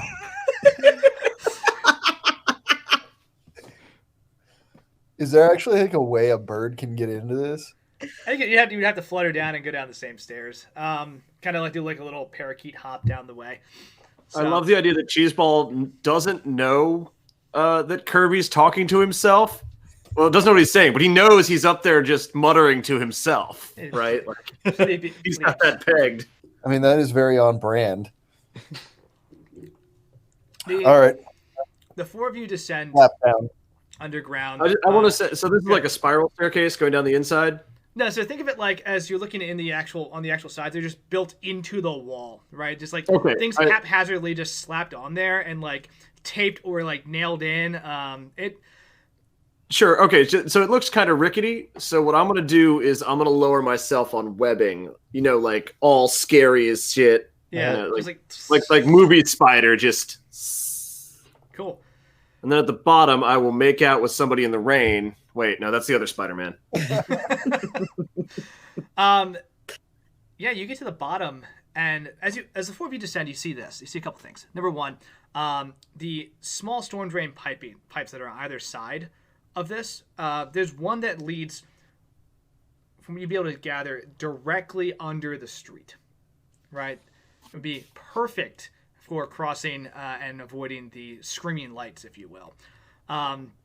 There is a blockade of things that have been thrown up against this storm tunnel, blocking it off. There's another one kind of off to the side that leads back along the road itself, right? That is open. Not too big of a deal. You see like a little bit of water, like a small, almost like creek to you guys, just like flowing past. Built up off of the floor is that house of like, colored blocks and just random nonsense that's been slapped together. As you stand in front of it, it's like a 5-story tall building with like multiple rooms and different like lights. They're like parts of glow sticks and like little like LED lights that have been salvaged, and just whatever reflective tape can be found to make this thing light up a little bit. And that red carpet you find is just like a piece of felt that's been cut out of something and like thrown down on the floor. There's a big sign across the top that says the In the Hole Casino. So and at the front door there is a hold on. Okay, yeah. There's a pixie just kind of standing there, wings, cut off tank top, just giant biceps. I'm sorry. I need to know this now. You're telling me there's something flittery in front of a light with wings. Yep. Standing in front of me. Yep. I'm salivating. So just arms crossed, big old tattoo that says it says like mom on one side, it's just some cool just artistic leaves on the other. It's like, hey, what's up, guys? Welcome to the casino. Oh, it talks. Oh, You're not a moth. Oh, well. Nah, dude, I'm a pixie. Oh, Yeah. oh. what the hell is a pixie? And what's a pixie? Is that a type of moth? So, Cheeseball is going to pull out like some wires and some little strange device, and then he's going to poke at the neon sign on the wall. And he's going to look at his little device and just kind of like nod his head. And then he's going to walk over to the pixie and take the same two little sensors and try to plug them into the pixie and look at his little sensor reading. Whoa. Hey, hold on. Hey, take a breath, take a second. For anyone who wants to, you can roll knowledge, arcana, or nature, right? There are weird things that you've never encountered before. And this is the D&D world, so real things like owls and other shit exist. But, sometimes weird D&D creatures also exist in this world. Like Crazy Dave. Like Crazy Dave, who... Cookie, you've heard of pixies. I think your ancestors have told you about them before. I got no knowledge. Arcana. You're telling me that the hamster who can summon a ghost army might also know about pixies. The guinea pig. I apologize. Guinea pig. That's my bad. Thank That's my you. fault. In all fairness, I never had mammals as pets as a child, so I get them confused. In all fairness, the guinea pig did forget she could summon a ghost army, so maybe. I like to think of it. I like to think of it as like the first time Cookie has truly summoned ancestors in earnest, and it's just like, oh yeah, So that's what that instructional tattoo on my back meant. Yeah. For anybody that got above a 10, like pixies are interesting woodland creatures. They're about the same size as you, right? They are pretty cool for the most part. Usually they have an agenda of some type that they're trying to accomplish, but they're not problematic, let's say. They just have, very specific goals. In this case, this pixie seems to be the bouncer of a casino, and so probably cares about security, right? And so when Cheeseball like comes up with the little wires, he's like, hey, what exactly is that? It's a voltmeter. It's okay. I don't know what that is, because I am checking your voltage. I don't have. I am very sorry. I thought you were a lamp. No, I'm just naturally bright. Well, okay. I am very sorry. Have you ever spoken with a lamp? Yes, it looked like a lamp. But have you spoken with one before? Had a conversation? I mean, I've talked to the TV before, and the TV lights up, and there's people on the TV, and I put the wires on it, and there was no voltage. Okay. What is a TV except a lamp with mood swings? Fantastic. So you guys here to gamble or what? Like, what's going on? We're trying to get to the forest. Do you know how to get there? He points towards the massive barricaded tunnel. It's like, it's down there, but that's closed off. Why? Because the boss said to close it off. Who's your boss? All right, look.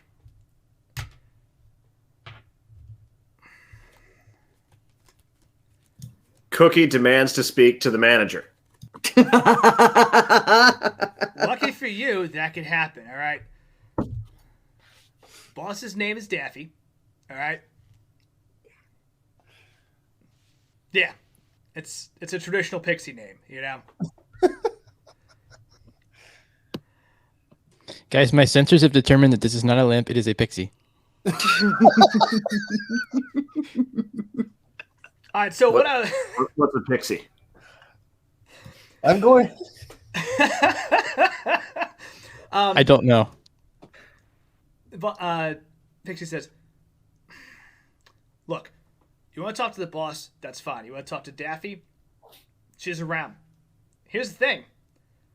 She's only talking to VIP and high rollers right now. Lucky for you, we got some tournaments going on. You win, you get some time with the boss." I'm going to channel divinity, show my holy symbol, which is just me going, wee, with my wings again, and say, take us to your boss. We are high rollers and VIP. What does your channel divinity do again? Charm person. Okay. I don't feel like that's a lie for Kirby. I feel like Kirby's just Kirby assuming absolutely believes that he is a VIP. What is the DC on that? 15. 15? Okay. I'm going to roll in the chat. Why not? Just so... This is one of those critical moments, I think. So, and that's a... Ooh, okay. Nope. That's my... it's my extra life link. Don't slide out the DMs here, man. No one needs to see that. Alrighty, boom. Hell yeah. Just absolutely tanks it. Okay, cool.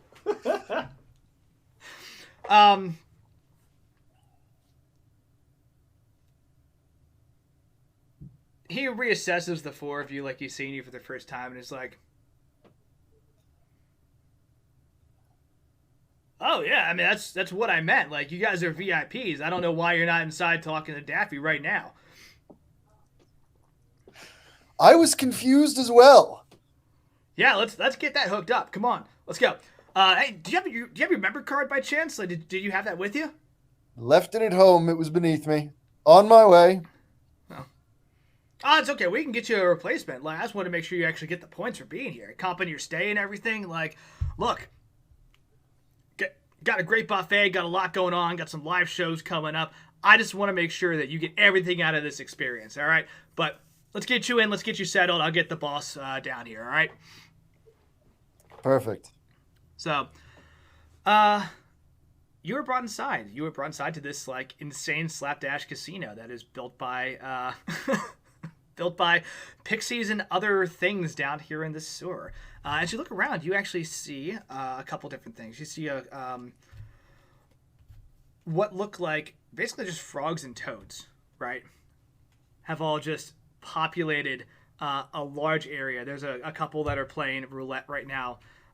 There's a couple around a blackjack table. Sitting next to this like bright neon green frog is a weird mud creature, right? It's kind of hard to describe, but it's like this odd-looking thin thing made of mud with like two hands, like a long kind of pointed silhouette of a face, and like what look like mud wings. And you can see the dealer, who's this like blue-looking aquatic, like almost half water looking thing with like almost a crown coming out of its head. It's just like, "Sir, I asked you again, do you want to hit or do you want to stay?" And you just see like some mud goes onto the table. It's like, "All right, you're going to take a hit then. Sorry, you bust." And like the mud goes up and flies around.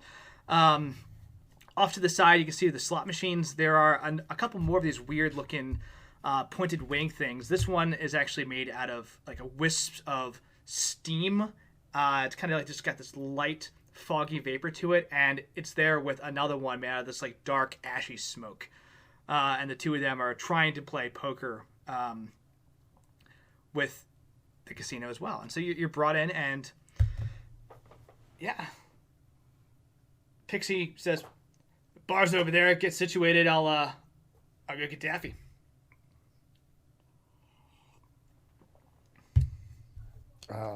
Walk towards the bar. Cool. This is a short rest for you guys. All right.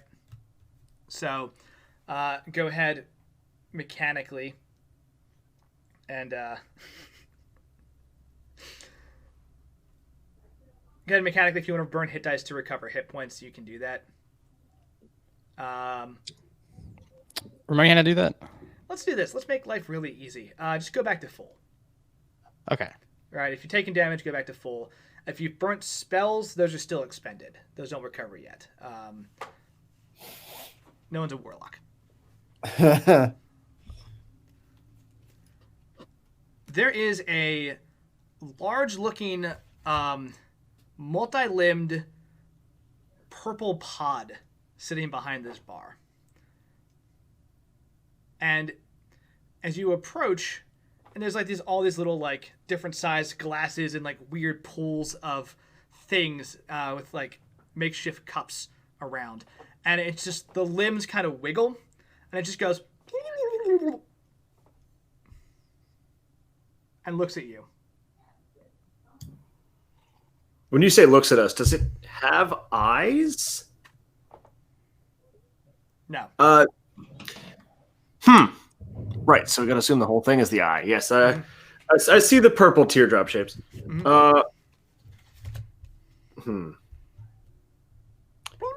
Would one of you please communicate with it? Not willing to make whatever noises it's doing there. I mean, I could, of course, but no. I take two of my legs. Let's say not the forelegs and not the little pedipalps, but like the second set back. And I also wiggle them in the same way that it's wiggling. You get two like, and then a. I'm sorry. Yeah, can I revamp that? Can I give him like 3 sets of finger guns? Like you do He just two. stand on 2 of them. Well, like it does 2. You do 3. It does 4. You do 8. Like you just jump up and. Yeah. It's Yeah, just escalation. It flips around behind it, grabs a thimble, throws the thimble up. It lands on the bar at the same time. Like grabs a couple of bottles. They fly up into the air and just mixes it all in this thing, and then slides it across the bar to you, and then looks at the 3 of you and it's like. Bloop. it's in a thimble. Yeah, so for you, it's actually in like a shot glass, basically. Yeah, so I pick it up and I just like just get those fangs in there because there's little holes in the side of the thimble. Yeah, and Of course. I don't have a tongue. I can't drink. I just gotta I have to Just take vacuum suck. I don't know how spiders work really. I just have a very general idea. Vacuum suck is the technical term. But yeah, you like take the table off the side of the thimble and just go and get into it. What's in it? Describe the flavor profile. It's a delightfully like spicy, warm cinnamon drink. How's the mouth feel? Grody. All right, good. Yeah, no, I'm down. All right. This thing is able to give out drinks to the rest of you, right, as you're getting situated.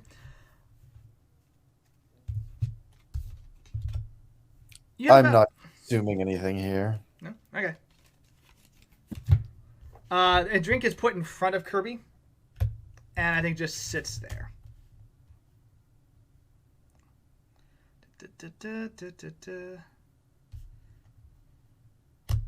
All right. Do you guys do anything? It takes about 15 minutes for Daffy to come out and talk to you. Yes. Cheeseball has discovered. Cheeseball has discovered Baccarat, and he's transfixed. Get it. We got one of the dealers behind the Baccarat table. I'll call them what they are to make life easy, right? It's a bullywug. It's a big old frog person, or anthropomorphic frog, and it just like stands there, kind of like hunched over, and it's just like,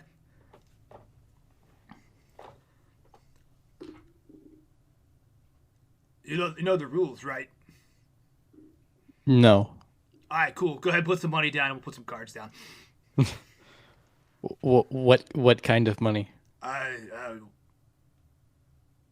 Oh, you're a VIP. You're one of the VIPs. Yeah, you can just like put it on the black card that you got.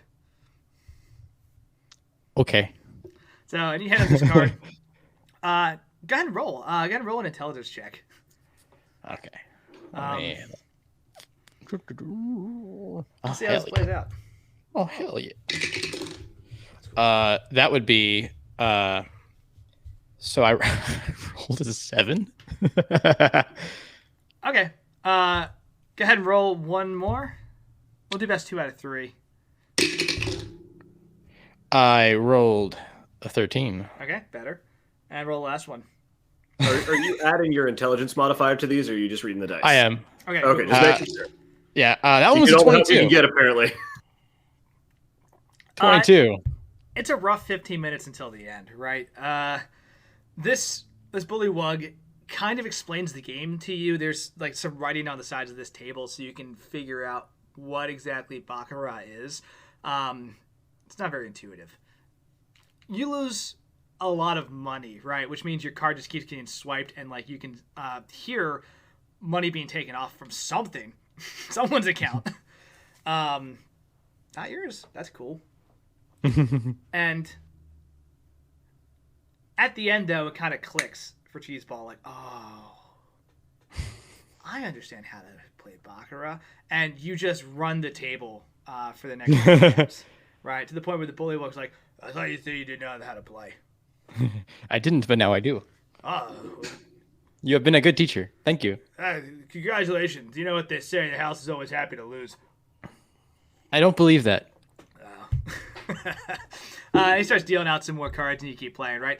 Anybody else doing anything to get situated? I want to give you an opportunity to mess with this if you'd like. If not, we can move on. Are there games of skill in this casino? Like, maybe something where I could, like just... Well, not by design, but I like where your head's at. So, I think there's another pixie who's just like, hi. You gotta look at someone who likes adventure. I see adventure as a means to find the perfect location. What do you have in mind? Something dark and concealed, a place where you could maybe put some webs up? Well, I was gonna say we could put on some blindfolds and play knife and spoony. Ooh, all right. Yeah. I'm doing the math here. I have more eyes than he does. You do. You also have more hands than he does, so you can make more mistakes. You may not know how many eyes I actually have. Like, if he's going off of just the ones in the front, like, that's favorable odds. Yeah, this is a pixie with like kind of dark hair and like a goatee and like a couple cool scars up and down their arms, and they're just like, all right, rules are simple, man. You got a blindfold. You're gonna pick up something. It's gonna be a knife or a spoon. I'm gonna see who can go in and out of old fingers faster. Fastest time gets the prize. All right. Also, gotta sign something real quick, and it's like slides you a waiver, saying like this is not an official activity, and the casino is no way responsible for anything that happens here. I don't think Webster can read, so. It says that you want to play. Oh, okay.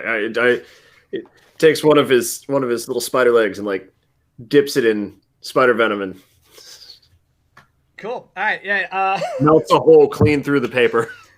It takes this contract or this waiver and is like, all right, cool. I'll go first. Puts on a blindfold. He actually like pulls out this cool, elegant looking like red band, covers his eyes, and it's going to make a dexterity roll at disadvantage. It says, we're going to decide this afterwards, right? But he says there's one box with a knife and one box with a spoon. He just puts a cover on each of them and says, all right, you mix them up, and I'm just going to grab one and go. Oh, do you want me to make like a acrobatics roll to like shuffle these boxes? Yeah, go ahead. I want you to imagine a game of 3-card Monty where the dealer has 8 hands. I like it.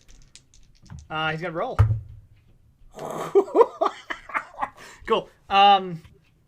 Hey, roll a D6. Well, I guess. Gotcha. Do you want to push him a certain thing, or are you just playing fair? No, I mean, it's not about that, right? Like, it's not about winning. It's about the challenge. I dig it. Yeah, roll a d20. Perfect. Oh, sorry. The d6 was a 5 if you needed that. That's fine. I just wanted odds or evens. So he grabs the knife. Odds are a knife, right? Grabs it by the handle, puts his hand down on the table, and is like, stays kind of in your direction but misses, and says, "All right, watch this now," and just slams the knife directly into his hand. Because he rolled a 17 and a 2 with that disadvantage. Ooh, disadvantage is mean. All right. And goes, all right, I'm getting warmed up, but you see how not to do it, right? I'm not doing that twice. Go ahead. Okay. So if it's a BYOB situation, he's bringing his own bandana. Mm-hmm, absolutely. I guess I'll have to get like some webbing and just like tie off. Enough. Like I've decided it's not about the winning, right? Like for Webster, this is, we've brought down an enormous bird, but what else is there to hunt out here, right? Oh, plenty. And what if the most dangerous game is me, right? Like, anyhow, you blindfold myself off, and you want what? A dexterity save or an acrobatics check, or something else entirely? I'll go with whichever's higher for you. But it'll be a disadvantage because you're blindfolded. Yes, because I have willingly blindfolded myself. Those are the rules of the game. All right.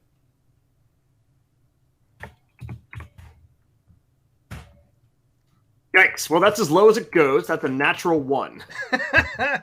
Okay. Odds are a knife evens the spoon. It's a knife. In the same form of fashion, right? You just pick up reach in the box, you grab this knife, and you're probably thinking to yourself, I could do better than this guy. Like, I'm not going to plunge a knife directly into my hand. That sounds like somebody who plunges a knife directly into their hand would think. Boom, right through your hand. And everyone in the casino is just like probably watching this going, is that how they play? Are they supposed to be stabbing their hands? They just keep doing that. Is that the game? This is a terrible game. Oh my God. Why is this happening? What kind of casino is this? And I think we're just going to leave that there as like the two of you are just not having a great time with Knifey Spoony. Just constantly, like, not fatally severing anything, just constantly, God damn it. God damn it. Just nicks, cuts, bruises. I got 8 hands to keep switching them in. Is Cookie doing anything in this ludicrous environment? I think Cookie is like sort of trying to keep an eye on them and is just constantly like, wait, no, but we should stay together. Where are you going? Why are you stabbing yourself? One of the they're effectively merfolk looking individuals, right? So it's these cool things right here, if you can see them, the blue people that deal. Cool. Right. Kind of just like washes over towards you and just says, we do have a complimentary buffet for VIP members. If you'd like to. And it's just like a smorgasbord of just nonsense that's been piled up on here. Just like random like piles of like Dorito crumbs, and like there's like just a portion of like a Coors Light that's been like just just sitting there and like tapped into so people can like get beer going. There's like random noodles and like some spilled over Chinese food that's been just dragged down here. Everything looks amazing, and I think you just go to town on this thing, right? Stuff in your face. Imagine just this is the guinea pig stuffing, or the hamster. You all kind of cut loose, squeaking happily while she just starts gorging on Dorito dust crumbs. There's slot machines, right? Yeah. And so I'm imagining there's one with the like that big tower with the like huge prize, because it's like multiple casinos linked up and it's constantly going with the bells and the whistles and the lights and all that crap. Mhm. Kirby just goes over to there. It's just like Cool. just watching the whole thing, just completely entranced by this. Yeah, there is a one of those weird smoke creatures, right? You know them as like smoke methods in actual D&D, right? And it's like waving its wispy hand over this thing, and it's like hissing towards the darker one. There's a steam and a smoke method, right? And it's like hissing towards the darker one, and like smashing this button on the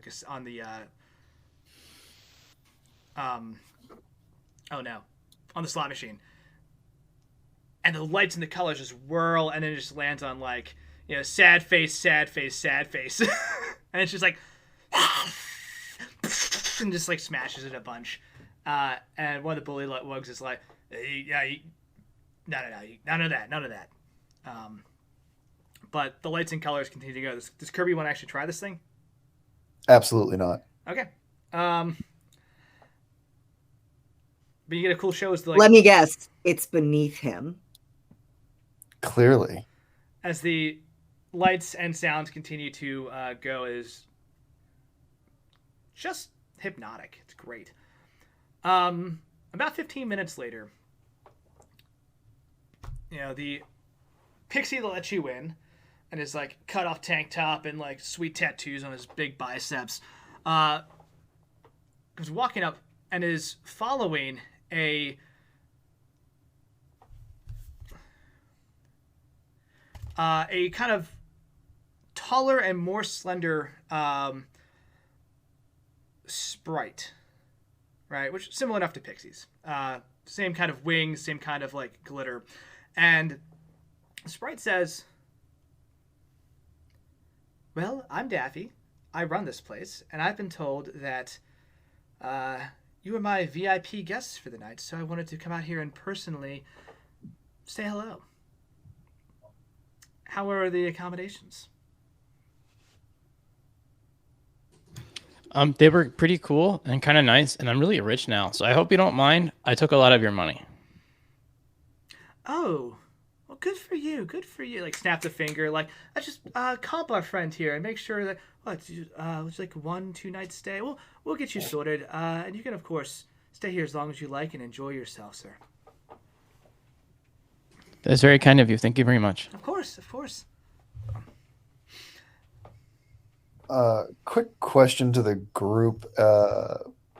Who actually has charisma? Anybody? The sorcerer and the bard, which nobody picked.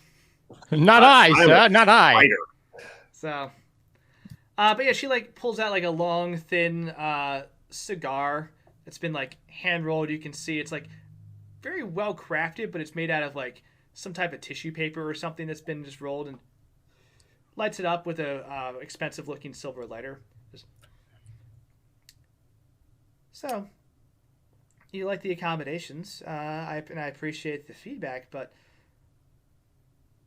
is there anything else I can do for you? Make sure your evening is as pleasant as possible.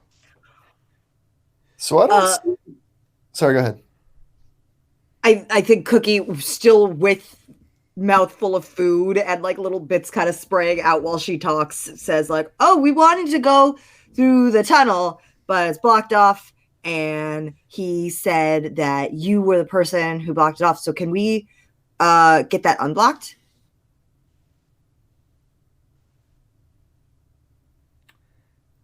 The tunnel is very dangerous, and there's no VIP treatment down there. If you... Well, you are members, I suppose. It's worth letting you know there is a monster down in that tunnel.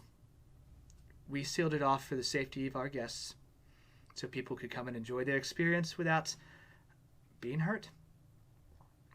Cookie just like squeaks.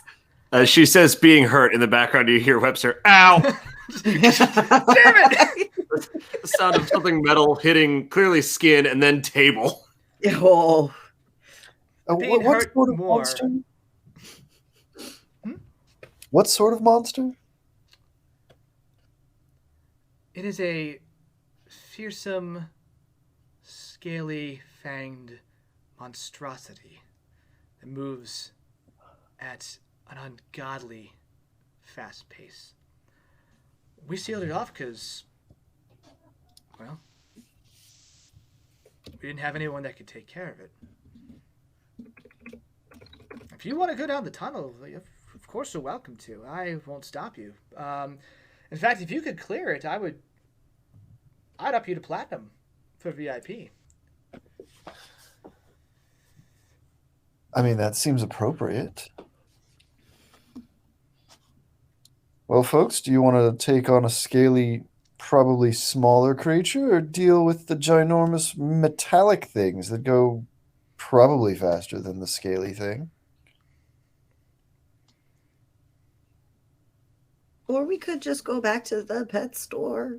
It wasn't so bad there.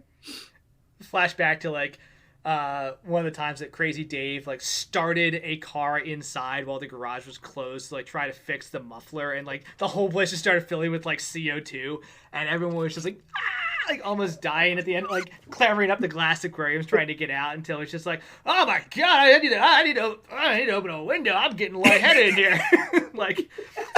Flashback to another time where there's a bunch of kids who came in not being watched by their parents, and Crazy Dave's just hell yeah, you want firearms? I got firearms. Hold on, so that back by the motor oil. And it's just opening a closet, and some brooms and a .22 rifle fall out of it, and he's I gotta sort this. Hold on, and the kids are oh wow, guinea pigs, and they pick up Cookie, and they pick up some of the hamsters, and they try to go for Cheeseball, who's just nope, and just gets the hell out, and they're just tossing you around in this terrifying game of yeah, you're being petted way too hard, you're being just uncomfortably handled, and then you're thrown back in the cage when finally one of the adults blissfully intervenes in this, and it's put that down, you don't know where it's been.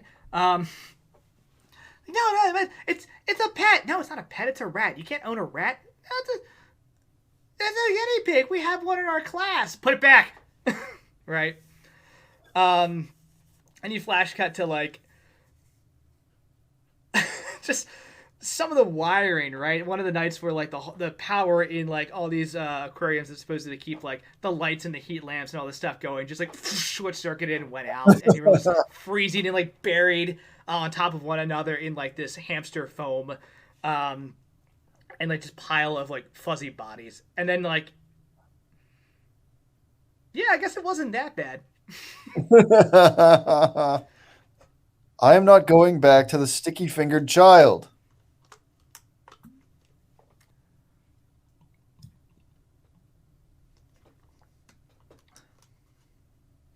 I think at this point, Webster's going to offer this equally terrible pixie a draw. He reaches out to shake on it and then thinks better of it because both of them have just obliterated their hands completely. Just goes for the handshake and then switches to the downward nod and yeah, skitters back over. Gives you a nod as well. It's between you and me, if only I've actually never played Knife and Spoonies, so thanks for no one wanted to play it with me, so thanks for breaking the ice on that one. You're a real champ. Yeah. I'm extricating myself from this game. Yeah, and just break apart and come back to this. Well, of course, if you clear the tunnel, I could make you platinum members. You come back anytime, comp all sorts of benefits. Might be nice to have somewhere that the rest of the pet shop could stop on the way to the forest. I guess That'd be that's real cool. true. Okay. We can try and deal with the monster.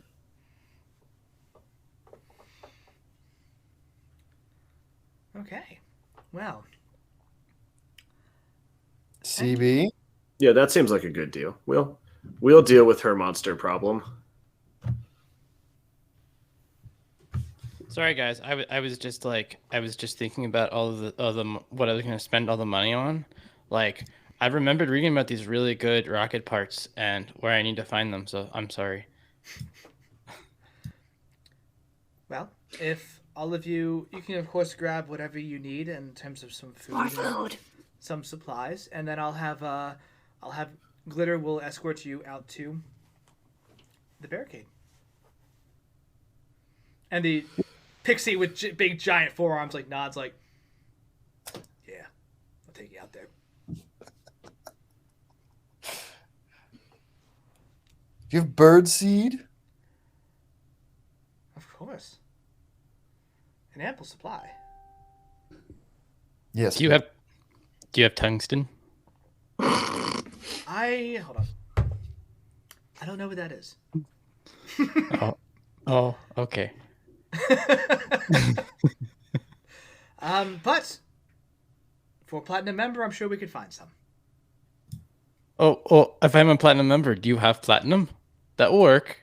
No, just this is the cards. How about at least rhodesium? No rhodesium? Never mind. I will go away now. I'm sorry for bothering you. You sort the monster. We'll deal with your specific tastes when you get back. Thank you. So you guys are able to gather up some supplies, get ready to go. Glitter takes you outside, and it's just like, yeah, you know, between you and me, like I would have fought this monster ages ago, but you know, gotta man my post. Can't leave security, right? Gotta do what the boss says. So Daffy says, stay at the red carpet. I stay at the red carpet.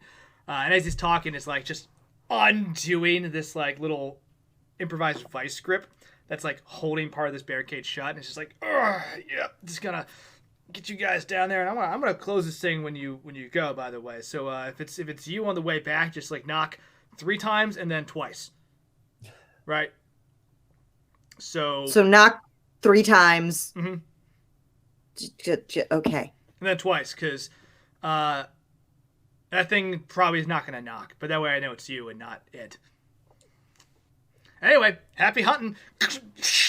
And opens up this tunnel that you can just look down and see just darkness. And you can hear like dripping water and just the ambient background noise of the cars above.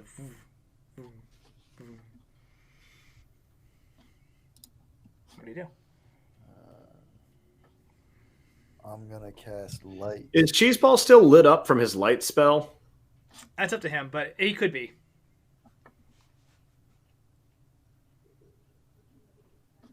Cheeseball. Cheeseball was not lit up from his light spell. He was his clump of fur, which at this point he had dropped, so he wouldn't be like super. He wouldn't be conspicuous, but he can always rip out another clump of fur. Yeah, I can think just cast light. you produce this cool like blue-green light Cheeseball, and then Kirby produces like a similar multi-chromatic light. This kind of radiates probably off of your wings as you head down. In the center of this tunnel is, like I said, a little winding kind of creek that you have to parallel either side as you're just scampering down. And you get inside. Glitter just closes the hatch behind you, like you said he would. It's like, all right, good luck. And it is now quiet and kind of dark. I need everyone to make some perception checks.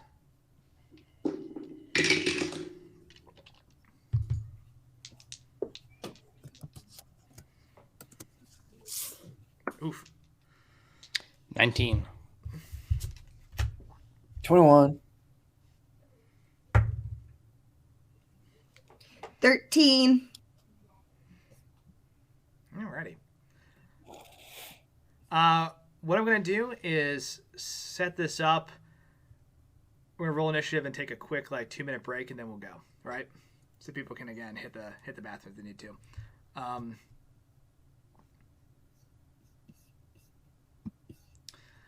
Anyone that is not Webster seats this thing. Right? Yeah. You start heading down this tunnel, and so Nessa, hello, welcome. So you start heading down this tunnel, And you can see this winding creek that you parallel. And suddenly, the water further down ripples in a weird way. And you can see with that blue, green, and multi-chromatic light kind of illuminating this tunnel, something moving. And very quickly, this large snake pops out of this water and just goes, sup. Roll initiative. Yeah, buddy. You. I have 18. 18. Alex sounds Yeah. pretty good. This guy's doing good today. So, Cookie with a 12. Okay. Webster with a 10.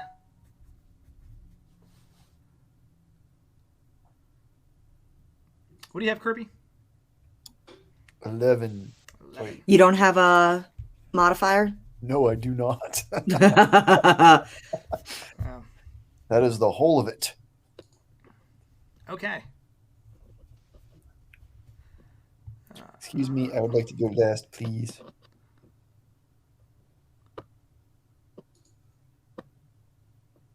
Too bad. Webster's going last. Oh, my bad. Okay. The quickest among us is the last to go. I'll say this though, I rolled a double-digit number for initiative this time, which is nice. So, what we're gonna do? Let's take just a quick 5, and we'll get into this fight. Okay? So we'll be right back. How I'm going to land a suplex with 8 legs. We're back. You wanna- Yeah, Cookie, don't forget about your cool wrestling move. That's happening. And, You're gonna and go for a gimmick senton name. instead. So, all right, I'm hearing some feedback. It's gone. Okay, cool. Let's get into it. This snake rises up from the water. And just these dark red glowing eyes, black and red scales down its body, right? It's got like a hood almost like a cobra. And it just says, sup. And I need everyone to roll a dexterity saving throw because it goes first. Ah. It fast. Attacking everyone Sorry, you said simultaneously. dex saving? Yep. I need you to roll a dex saving throw. DC 14, please.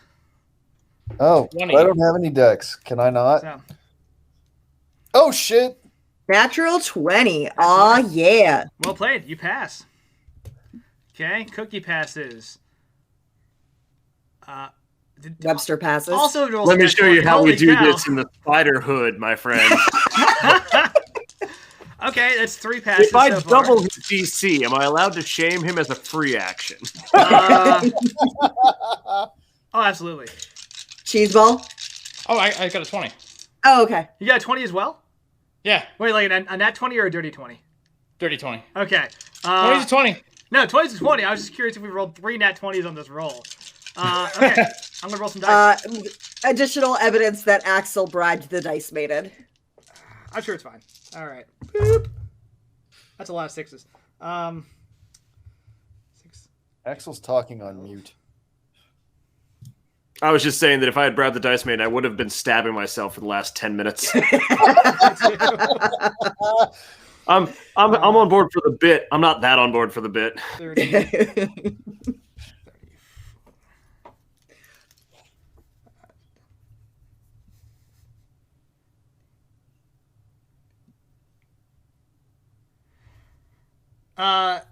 All of you passed, so you each take 17 points of damage, right? Woo! As this thing rears back, and Cheeseball, this alarms you. It starts crackling with like lightning, energy. Like you just smell the ozone about a half second before this thing goes off, and just a massive lightning bolt arcs down this storm tunnel. It hits the water and like just illuminate, like just shocks the living crap out of all of you. You dive and get out of the way as much as possible, but it still burns badly as it crackles and sizzles. And it starts moving towards you guys. What do you do? Sorry, that was how many hits? How many points of damage? 17. Okay. Can I use defensive field? There's a bonus action on your turn, I believe. But yes. Cheeseball. I have 2 quick questions. Yeah. This is a magical attack, Correct. not a missile attack. Correct. Bugger. All right. And then the second question is more of a statement. I'm going to turn invisible, as I am allowed to turn invisible after taking damage. Cool. The light from the lightning bolt kind of fades away, and people's eyes adjust, and Webster's just gone. Yeah. It is Cheeseball. You're up. Okay, I am going to first. I'm going to engage defensive field, which increases my HP by however many points I have in that skill. I don't know how many points I have in that skill. There should be a formula. It should be 9. I think is 9. Okay, so we'll add +9. Yeah. So So basically, temp hit points get chewed through first, right? And then they're basically like a buffer. You can't stack them. So if you do it again on your next turn, it would just be another 9 and replace the ones you currently have, right? But it's good though. So if you get hit from like 9 down to 3 temp hit points, let's say, next turn you regenerate. You have all 9 if you keep using it. If you go past that 9, it's coming out of your regular HP total. So Pokemon has taught me that using electrical attacks against an electrical creature is not the most effective strategy, but that's all I got. So we Spoken going like somebody who didn't power level Charmander to burn his way through the rock gym. That's the one. Hey, roll Arcana. Okay. DC, let's go 14. Whoa! Well, no bueno. Okay, so Arcana I have 6 plus, and then I have 3 on my die roll, so I'm at 9. You have no idea if lightning's gonna be bad or not. Go ahead. All right, we're shocking him. Get it. All right. I guess we've already decided that I have all attacks all the time, so we're gonna use a lightning launcher. So we'll do 2d20. One of them hits. We have a 17 and a 3. Yeah, 17 is definitely gonna hit. So we'll do 1d6 plus 3 damage. Use a little smiley kitty cat. And well, no, it's 5. 5 damage. Okay. And once per turn, you should be able to add an additional d6 lightning damage to an attack. I think that's on your sheet. Yes. So go ahead. We'll do that. Do that. Yes. So just d6, not d6 plus 3? Just d6. Okay, so that's an extra 3. Okay. Cool. Still 8. Doing some math there. Yeah, you arc this thing that arcs a lightning bolt at you. I think you take some of that energy in and are able to redirect it back at this thing as well. Just like the crackling off of your gear, just like out of your chest cannon again. And it looks at you and just goes, shocking. Oh. Cool. Anything else? He's gonna like just look at him and like raise his eyebrow and be like, "Oh no." Cool. Action, bonus action. Cookie, you're up. All right. I'm going to attack recklessly because this dude has now hurt all my friends. Yeah. And that allows me to get advantage on my melee weapon attack rolls. Mm-hmm. But it also means his attack rolls against me have advantage this round. So that's the one. Live dangerously. It is actually until your next turn. Yeah. It only matters because it went first, and it. Yes. Oh, okay. Gotcha. Yes. So it would still have advantage he gets on you. one. Yeah. Yeah. So we are going to. That means, I guess, since I'm going to be attacking him, I think Cookie like sort of goes to like launch herself at this guy with her wrench. Very much in the, the wrestler jumping off the ropes to like do like the elbow drive. I think that's what Cookie is going for, is just like the pulling, launching herself to try and slam the wrench into his head. You're in this like this circular tunnel, so I think it's very easy to like run almost like 3/4 way up the wall until you lose momentum and just jump and like at this thing. So yeah, go ahead and roll. Okay, so that's so consistent. So first attack is 15. That will hit. Cool. Second attack. That won't do it. Well, I get advantage, don't I? Yep. That won't 9. either. Okay. Man, wasted all the good rolls on the 2. Okay. But I do get 1. My first one lands. Yeah, go ahead and roll damage. You just leap off the side of this wall, just ferociously squealing at this massive snake, and oh yeah, I do. Bring this wrench just down on its stupid cobra face. And I'm not currently raging, so I don't get the extra. If you wanted to rage beforehand as a bonus action, you can. Sure. Cool. It makes sense based on the way you're just like flying into this thing's face. Oh yeah. Okay.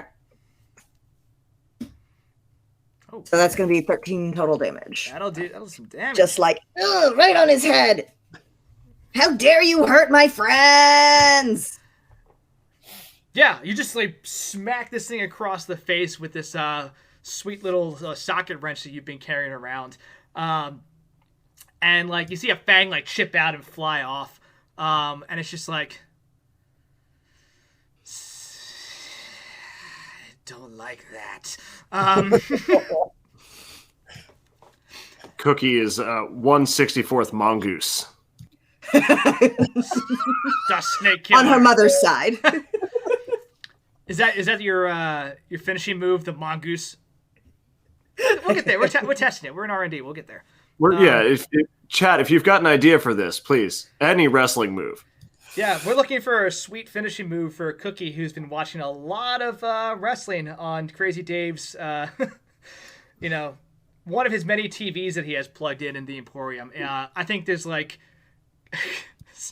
it's just one power outlet and like 3 different power strips all plugged into. It's just dangerously up. Please don't joke about my professional life like this. It's the weekend. I come here to escape from work. What I want to do is just like put that out there and see how many people like look under their computer desk and then hang their head in shame. Like, I don't need to look. I know. Yeah, you crack this thing across the face with a wrench. Kirby, you're up. I did not expect to be next. Is there enough room to fly? It's cramped. You can get up in the air. Imagine, if you will, that you're in like a kind of a high-ceilinged room, right? So you can get some distance, but it's not going to be enough to like clear range. No, I was more interested in the fact that I can only use my lance if I'm flying, but I figured you can do some low flying and maneuvering. Okay. Then I would like to do that. Hop into the air and recklessly make my way into its face with my needle. Get it. Roll to attack. Wrong place to go rolling things. This one is with the...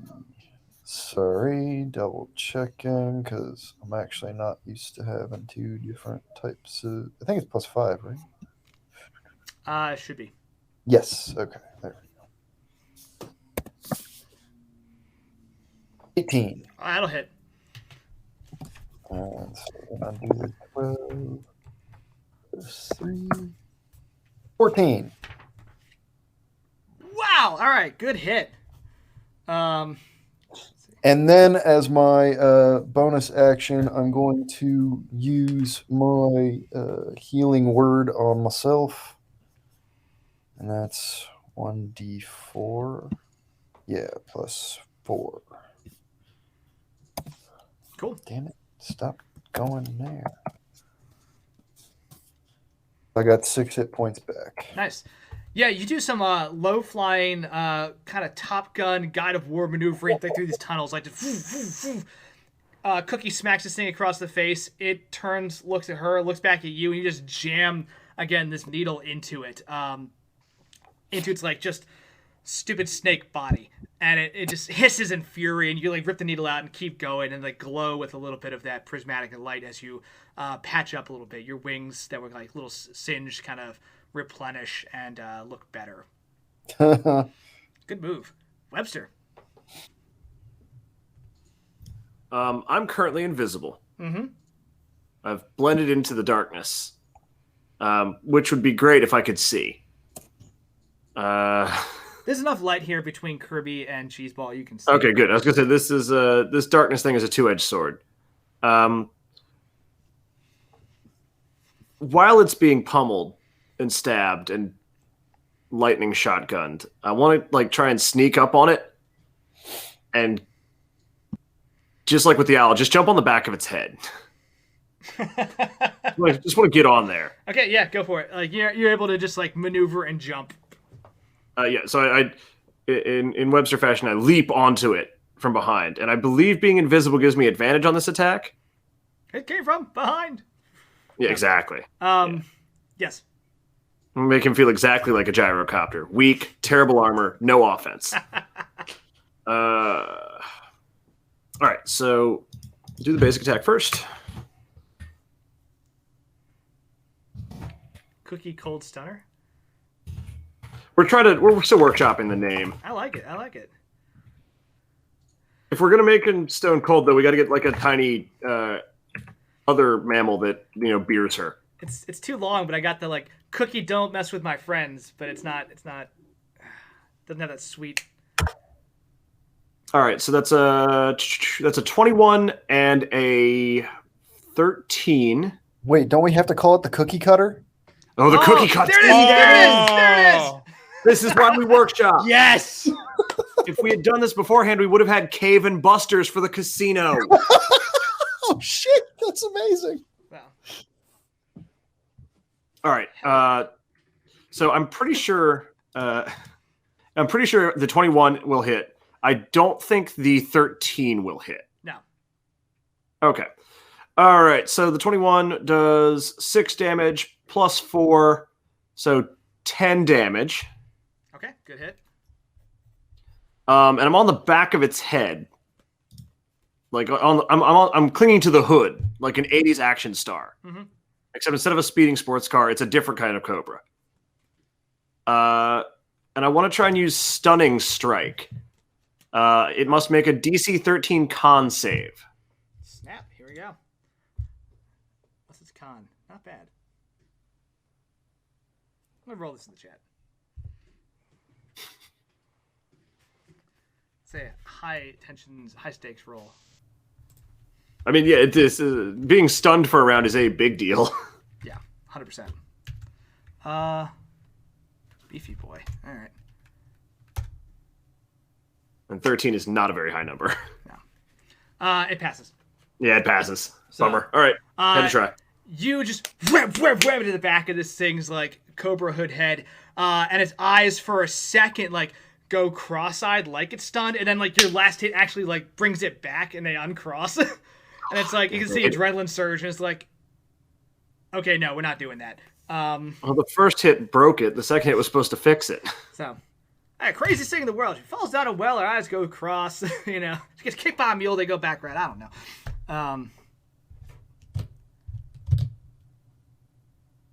That is Webster. Anything else?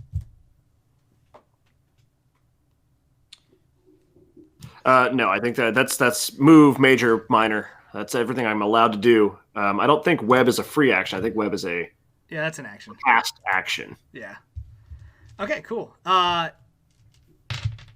Sneck gonna attack. Sneck is going to attack Cookie on the first attack. Yeah, I'm no longer just for clerical reasons. I'm not invisible once I attack. So. cool, because I think it's going to try to attack you next. It's going to have to shake me off first. Valid.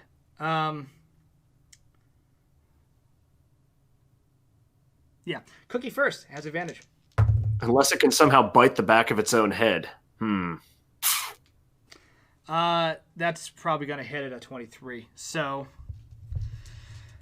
Cookie, it just, as you hit the ground in front of it, it like slams its head a couple times against the ceiling, trying to knock off Webster. We'll deal with that in a second, and then like lunges at you with its fangs, right? And just sinks them into your like,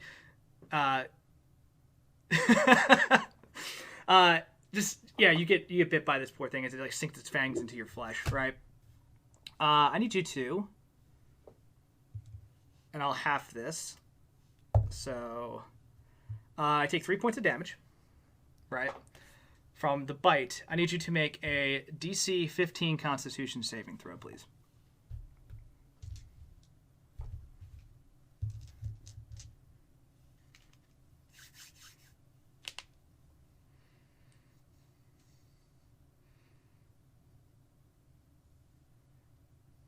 All right, 16.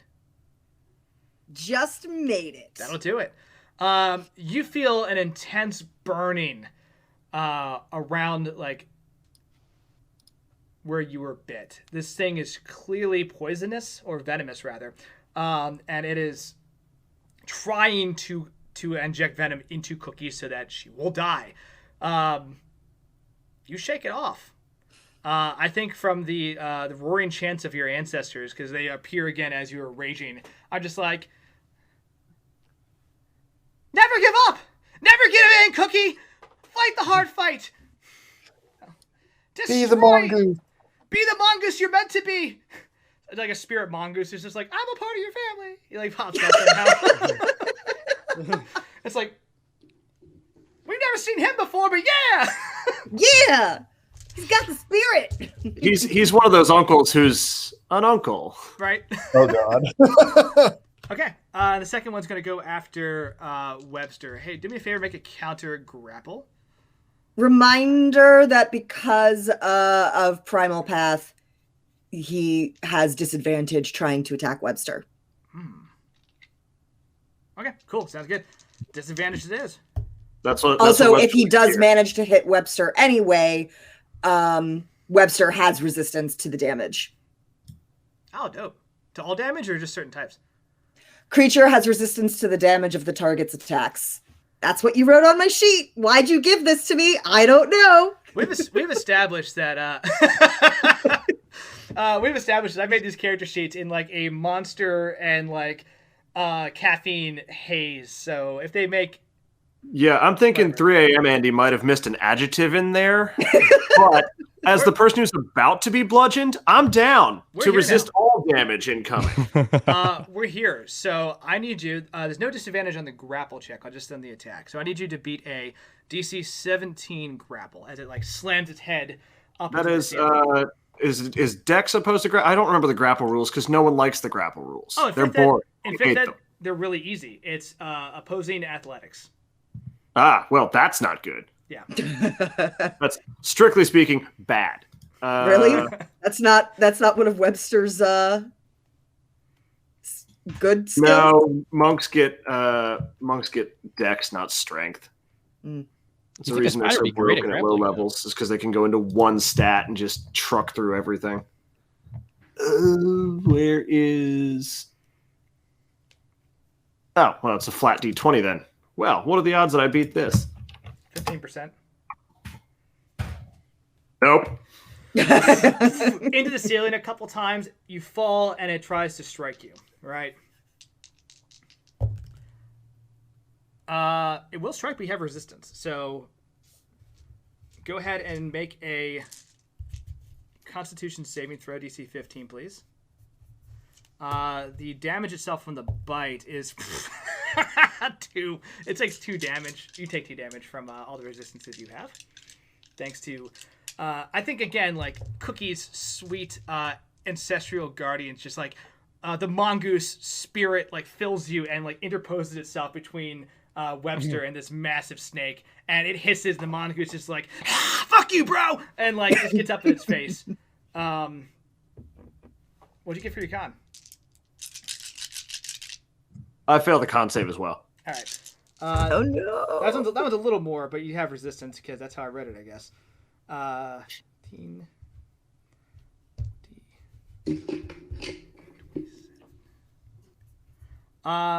You're only taking 14. So that 2 damage is before the resistance, or did it have down to 1?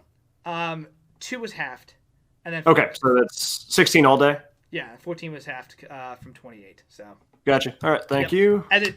And you feel like the venom start to course through your body as you're like, and you start to like lock up, and your limbs start twitching a little bit, and just That's not how that works. I'm a series of fluid-filled sacs. So I don't have a circulatory system. I'm a spider. you see like the venom start I'm like already popping, 80% venom. start like popping out of the holes in your hand and like burning the floor. Now it's just like, oh god. Yeah, it's just upsetting that it's not my venom. Like that's not supposed to be in there. All right, snake is done. It's shenanigans. So, wolf, cheese ball.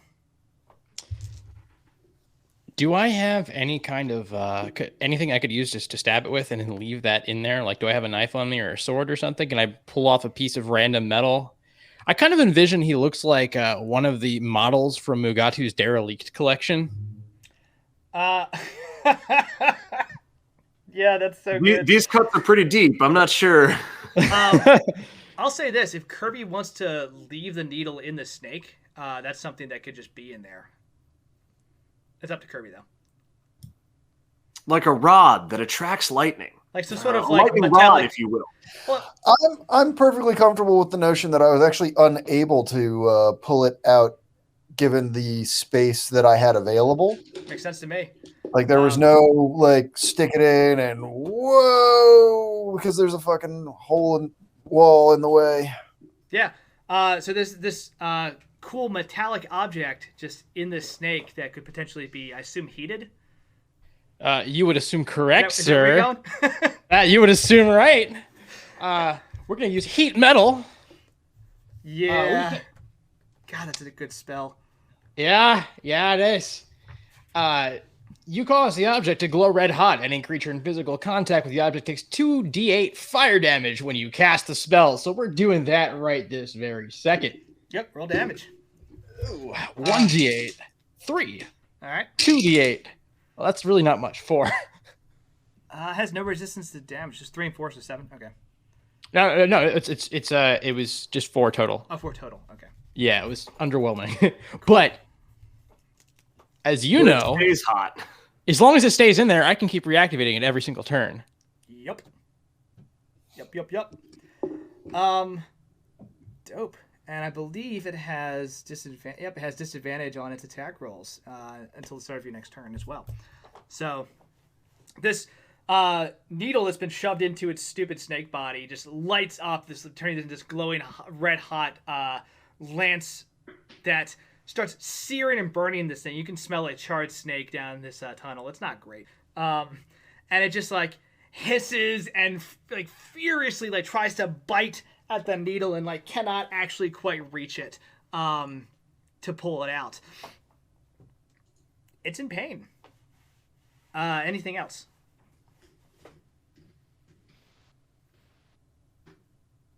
Can I take any further actions beyond that? If you have any bonus actions, you can. Right. Oh, let me restore my armor again because I have to do that each turn, right? No, so the 10 hit points exist until they are knocked away. So Okay. you basically have 10 hit points, and until you are hit, they're just there until basically I think like an hour the combat ends. Like, so you're in a good place there. Okay. Yeah, I'm gonna end it. Okay, sounds good. Cookie. The smell of charred snake just fills your nostrils. As this thing is just writhing and screeching in front of you and just hissing angrily, like, make it stop! You know? What do you do?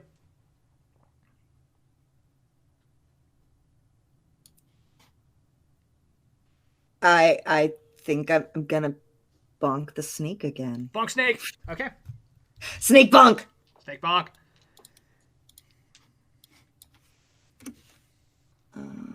Are you reckless attacking? Yeah, you know what? He keeps hurting my friends. I just spilled water over myself. He Yeah. has done that. I can vouch. Webster can vouch for that. So that's going to be a 15 That'll for do the it. first one.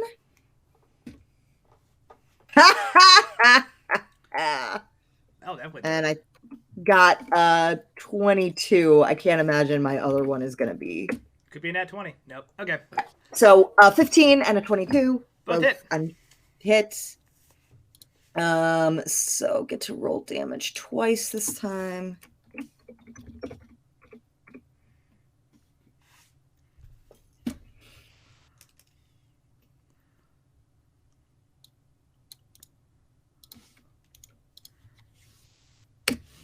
It deals so much damage. I mean, you're Raging Barbarian. That tracks. What is that? Jeez, 23. Okay. So, I gotta do math now. Okay. You just bludgeon the crap out of this thing. Like it like, at one point, curls around itself and like tries to like bite down on this needle to be like, I would like to remove this thing. It is hurting me, right? And it like gets a like fang through the needle's eye and is like trying to start to pull it out. And you just go bam, bam, bam, bam, and start smack it in the face and has to like abandon this effort and just try to like writhe around. And I think it like moves back to get its, grill out of the way, and you just keep smacking its body, and it's now like getting lumpy and bruised as it like just slithers backwards trying to get some space from this onslaught. Very cool. Kirby, this thing's looking rough.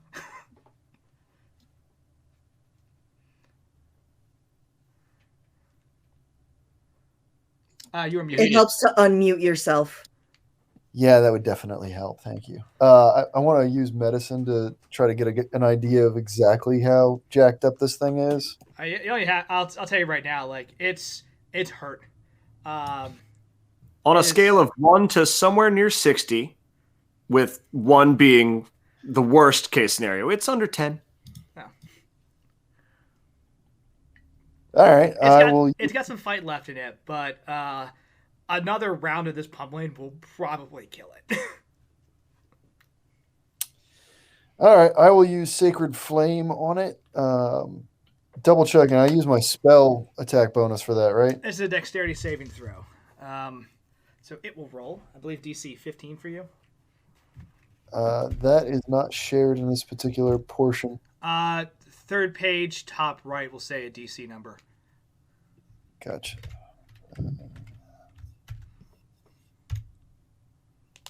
16. 16. Woof. Fail. No, 16. It fails. Go ahead and roll damage. You did say spell saving, right? Yeah. Okay. Hey, 5th level characters, you guys are pretty robust. Okay, cool. Oh wait, no, I did the wrong one. I'm sorry. This could screw me, but it's 2d8, not 2d6. Okay. Yeah, it's screwed. One less. I guess. Cool. Yeah, it withers back, tries to like coil up and go into a defensive position. As Cookie just continues to beat it with his wrench, and you just screech out, and again, it lights up with this insane technicolor response as it like whole body lights reflecting off the scales and everything. It just like no,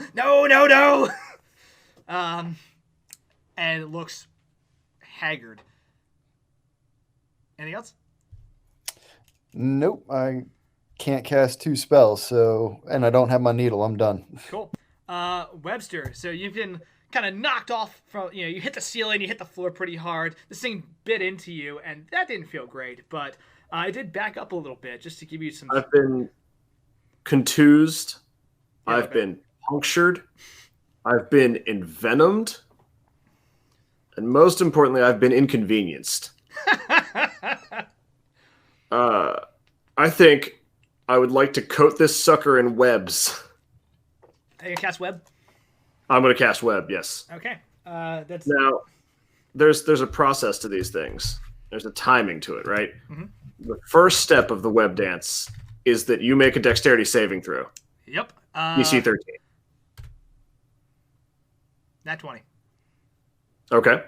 So he's not entangled. He is, however, covered in webs. And the second step to the web dance says, webs are very flammable. Any creature in or around the webs when they are exposed to fire burns for 2d4 fire damage until that creature leaves the webs. Yeah. Yeah, roll some fire damage. Mhm. As you shoot this web out, and like you catch parts of it on like it ducks and weaves, and like the webs kind of harmlessly fall around it, and it just goes, "You missed," and then it catches on the needle. On fire from the needle, yeah. Yeah, and it just goes, "Ah, shit!" As if I've been waiting this entire combat for you to just fall back on shit. It's only going to take 4 fire damage. Because hurts pretty bad. I seem to have fallen out of favor with the maiden bot. Rummaging around for those high-level commands must have pissed it off. Takes 4 damage. I'm going to use my bonus action to Flurry of Blows it and basically get 2 more melee attacks as I try and punch a flaming snake.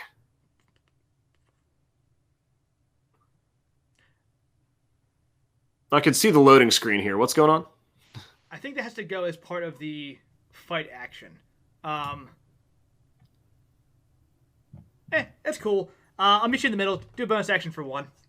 So I'm pretty sure it's action to punch and then key point to flurry. Oh, no, you're correct. It is after you take the attack action. Never mind. Yeah. It's on fire. I'll give you 1 attack. Like, it's on fire. It's not in a great spot. It's a cool thing. Let's do it. It's covered in essentially napalm. Yeah. All right.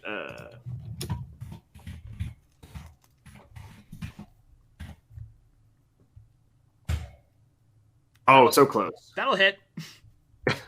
I should fucking hope so. Pardon me. Yeah, you know it's bad when you're like, oh, hey, I rolled a 26. Like, cool, just missed it by 1. Like, oh.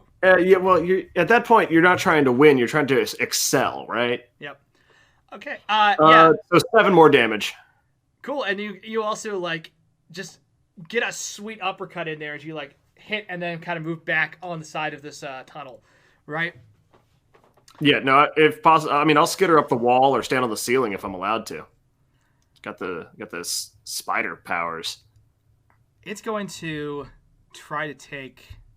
It's got the ancestral things around it. How smart is this thing? That's decently smart.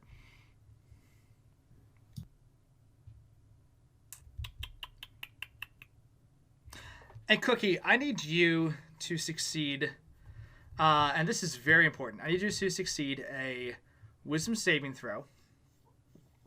DC. That's very high. DC 16. But you have advantage. Good, because this is not a good stat for me. Let me check a rule real quick, actually, before I put this on you, because I might be setting you up for failure. Because I don't want to do something that I'm actually not supposed to do to a character. Are you gonna kill Cookie? I'm not gonna kill anybody. The giant snake bite.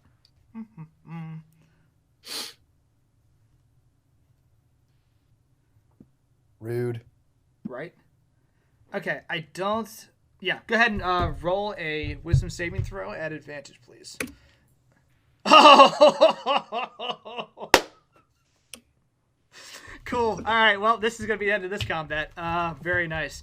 The snake takes a move to just rip this needle out of its body. And in the process is going to take an additional 2 points of damage as it just throws the searing hot needle off to the side. And is just in so much pain and shaking with anger, and it just lowers its head down to Cookie's level, and its eyes like light up with that red color, and it just says, "Side with me." And for a second, you consider it. You know, you consider this thing to be your friend, and Kirby, Cheeseball, and Webster to be adversaries that you should beat down with this giant wrench. And you see a future where you and the snake are like best friends, just hanging out and chilling. Like, it's all coiled up, and you're kind of like pulling the center, and both of you are sitting on like a nice chill rock somewhere, enjoying like a sunbeam. And it's like, side with me. And then boom, your ancestors again just snap you from that insane, weird hypnotic vision and just say, "Cookie, focus! Strike true! This thing is not your friend!" As you completely ignore the dominate person spell it tried to cast on you. Ha! That would have been very bad otherwise. So, your turn. How dare it? I'm gonna write a number on this note card, and that's how many hit points it has. It you could tried to theoretically kill get me to hurt my friends. We gonna attack it. Suck it to him. I think it's time for the cookie cutter. It's pure gold. Do it. Do it. I assume you're reckless attacking, so just go absolutely nuts. Oh, yes. A little more, a little higher. So That'll do it. So first one. And that'll do it too, but you could... Okay, consistent. Good. Both hit. Cool. Roll damage and then describe what the cookie cutter looks like. Again, I wrote damage on this card. This could absolutely kill it.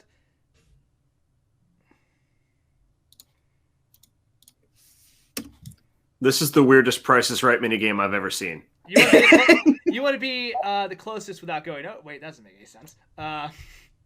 Just in case, I'm going to use Savage Attacker, which is once per turn. I can reroll melee damage and use either one.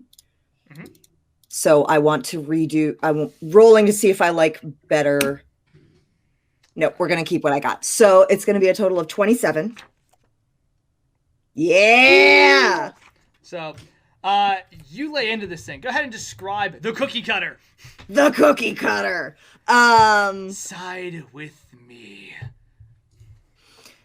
I think with just a primal little guinea pig screech, I launch myself at his face. Cool. Very nice. My little guinea pig fangs bared. Just going for the eyes. Okay, yeah, and you do. Like, I think there is a beatdown effect that occurs with Cookie leading the charge, right? You screech, you unleash this cookie cutter. It's modeled very much after, like, 90s WWE action. You just get up there, you do the pile driver down, you get the fangs into the eyes. The wrench comes out a couple times, smacks this thing down. It tries to run away. I think Webster manages to, like, smack into it with more of that webbing. And slow it down. And again, just Cookie the entire time wailing on this thing. Kirby continuing to hit it with these spells from the air. Sacred Flames lighting it up. And Cheeseball just turning with these lightning shoot launchers again. And just lighting this thing up and becoming almost like the... just one massive pile of insanity that just... disintegrates the skin of this snake, and all that's left is just like the bone skeleton of this thing, just like as it is destroyed. By God, JR, that snake had a family. As God is my witness, she has broken him in half. Very important. As I'm coming out of my rage, I snap off the end of the tail and make myself a necklace of the snake bones. I love it. Absolutely. It rattles a bit. Oh my god, I love Yeah. For reference, it's a modified this. So, good job. it. Yeah. No, you have seen those. Yeah. They also come in skeleton versions. They do. I didn't want to go too crazy. Well, I mean, I couldn't read it. What was it called? Spirit Saga. So, but you destroy this this monstrous snake, and the tunnel seems clear at this point. I'm gonna steal the fangs of the snake and hang them by my side like little swords. it's Excellent. not theft if it's dead. It's just grave robbing. I think It's that's not still buried. technically It's not a theft. grave. Cheeseball calls it harvesting for materials, and sees nothing wrong with it. It is morally correct. Yeah. Sounds right to me. So you have this cool snake fang swords just kind of hanging on your belt now. You've defeated the monster in the sewers. I don't see anything on it that I want, but we should go get our platinum. I think We that's did say we'd let them know. Okay. Yeah, you head back down the tunnel. It's about I get my needle. absolutely. It's about like a 10-minute trek down to the tunnels. You turn around and start trekking back, right? You very quickly get back to that barricade with a little like hatch, side hatch has been installed. Knock 3 times and then 2. There's a pause, and then Glitter opens this thing back up. It's like, all right, you guys got back fast. You know you're supposed to actually take care of the monster, right? Show him your little swords. Cookie points to her necklace as well. Like, yeah, we did. Oh man, that's you guys did great. Let's go tell Daffy. She'll be happy to hear about this. Get you set up for VIP for life. And platinum. We were promised platinum. Yeah, I mean, Daffy's gonna deliver, right?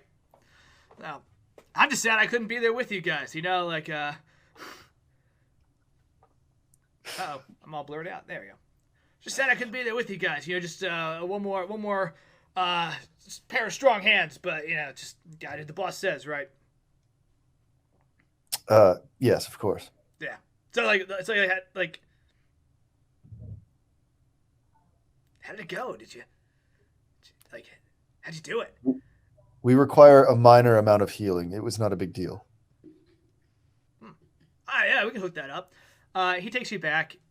You go to talk to Daffy. She's very happy to see you and very surprised at the speed that you took care of that thing with.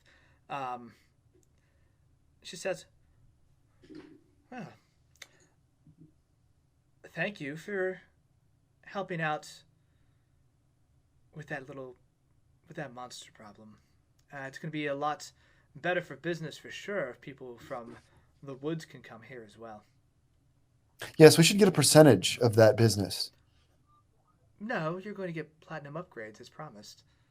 Well, if you'd like a percentage, you're welcome to invest in the casino, but that may be more than your platinum membership even costs. Cheeseball, do you have amount of money necessary to invest in this dirty place? I believe I took all of their money, so we could try.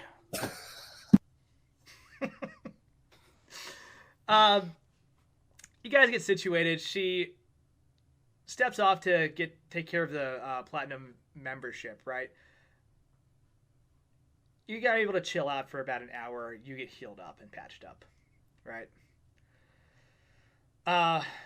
I think the combination of, the weird thing at the bar serving up some more shots and the buffet is a good way to like heal your wounds and take 5.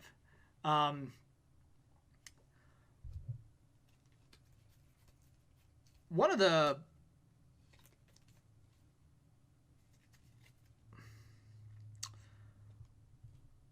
once the memberships are done, Daffy comes back, puts 4 platinum VIP member cards on the table, has all your information on it, and she says, if you are serious about investing, we are always looking for,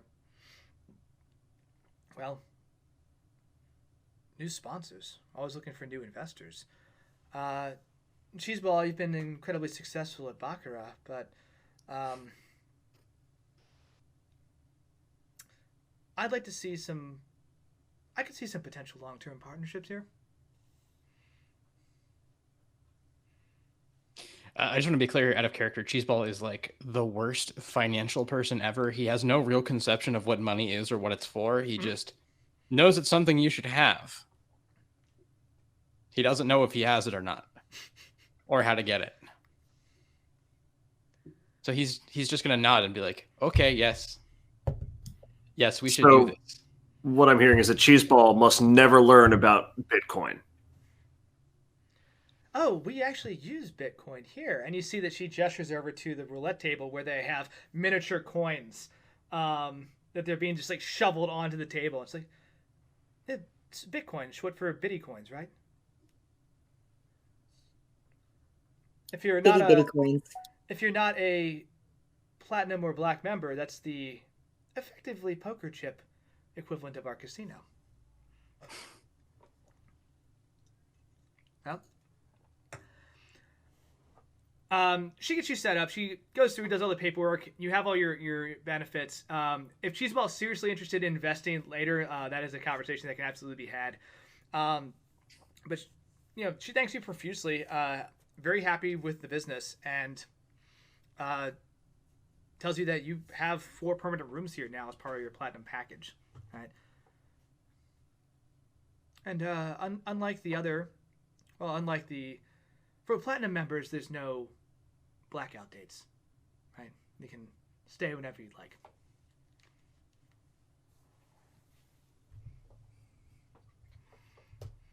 Can I have my tungsten now, please? I'm gonna need more time to look into what exactly that is still. I mean, it is just tungsten. You can't define a word with the word, Cheeseball? What is tungsten? He's just at a loss. He's like, I don't... How do you not know what this is?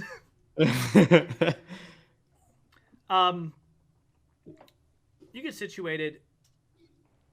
What do you do now? Right, you have these platinum cards. Daffy has opened the door for future investing, but you are on a mission.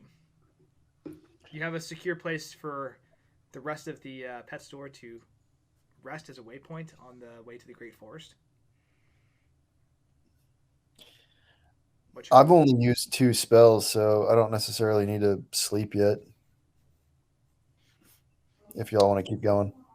Is there anything we could purchase here? Like stuff we could, I don't know, trade for better armor or something? I mean, I realize my character's like the spaz who made his own armor, but like... Is there any sort of runic emblems or strange arcane devices I could integrate into my suit? Not at the time you have, right? You'd have to spend like a couple days researching it, looking into it, and modifying stuff. Theoretically, when you come back here, you could probably do that. You could talk to, Pixies and sprites have magic. It's different than yours, so they could probably try to integrate that into some nonsense. Okay. But it would take you a little longer than what you have right now. I don't know why I keep going out of focus. There we go. Okay. Yeah, I mean, I'm fine if we want to keep going. I get 3 uses of rage before I have to replenish with a long rest. So something tells me that there's one more combat situation in this plot. What? At least. It'd be crazy. So you think we should rest? I don't have to. I have another rage use I can use, so I'm fine to keep going. How much HP do we gain when we rest? You're gonna go back to full health automatically. So Okay. it's basically not worth you resting unless you need more spell slots. But I'll say this: you're in a good place right now. There's some stuff that's happening that's time sensitive, so you can rest and theoretically deal with something more challenging, or you can roll right now and deal with something else that's already just out there. I say we go. Yeah, I don't think that we're going to gain anything necessarily go for it. for resting. Like, it's 2 spell slots, and she has a rage. You see this thing? Yeah, I'll put it down here. That looks like a dragon. A what? That's crazy. Hey, can we do a quick 5? Yeah, let's take 5, and then we will wrap this game up. Okay. Sound good? All right. Yeah. We'll be back in 5, guys. Do it live, and we are back. All right, for the exciting finale. Ooh, someone opened a tasty beverage. Hell yeah, grip it. And Hell rip yeah, it. grip it and rip it. Ribbit. So I haven't heard that hell yeah, grip it and rip it in a minute. So if you're out there and you're enjoying the content, go ahead and just hit a donation to Extra Life. Again, it's all for charity. It's all for the kids. So that's why we're doing this. That said, let's finish up. So you head out through the tunnel into the Great Forest, and you find. I mean, always. What donations can always mean bad puns. They're gonna be bad puns regardless. But if you throw me money, I'll just do a specific bad pun. I will die on a bad pun hill. Try to integrate that as best as possible. But you find this amazing place, right? This amazing great oak tree as you come out of the tunnels up on the other side. The screaming lights are behind you, and you've just ventured into the forest. And just as the sun is rising, you can see this beautiful spotlight almost just sparkling off of this amazing tree that you know that like all of you could probably live happily in with plenty of room to spare. Cheeseball, you can hear nearby the sound of like smashing and crashing, and you get up a little bit, and from a vantage point you can actually see relatively close by is that landfill that was talked about, right? You've heard about this from a couple people, and you know that that's a good place to run over and scavenge some stuff. And it's real. It's there. Oh my god. On the horizon. It's the great metal god.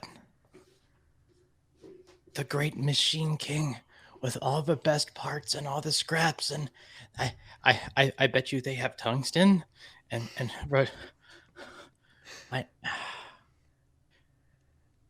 What exactly are you going to do with tungsten? Oh, it's very simple. See, I use tungsten to affect a dipole moment and create a matrix cascade in the material substructure, and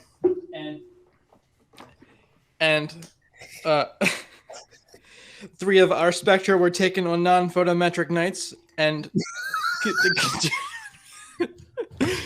I'm gonna let it keep going. I'm good with this. Anyone else consider that he has a real manual? Like, and then that the could be a problem outside of this game. This could become a very real issue. Hell yeah, grip it or rip it. So the continuum becomes somewhat bluer, and the emission line fluxes, and Balmer jump increase somewhat through this quiescent interval. What are you reading? What are you reading right now? The classic. All right, well played. Yeah, Cheeseball just goes on this insane tangent. And yes, I've heard of those. Evan just like nods along.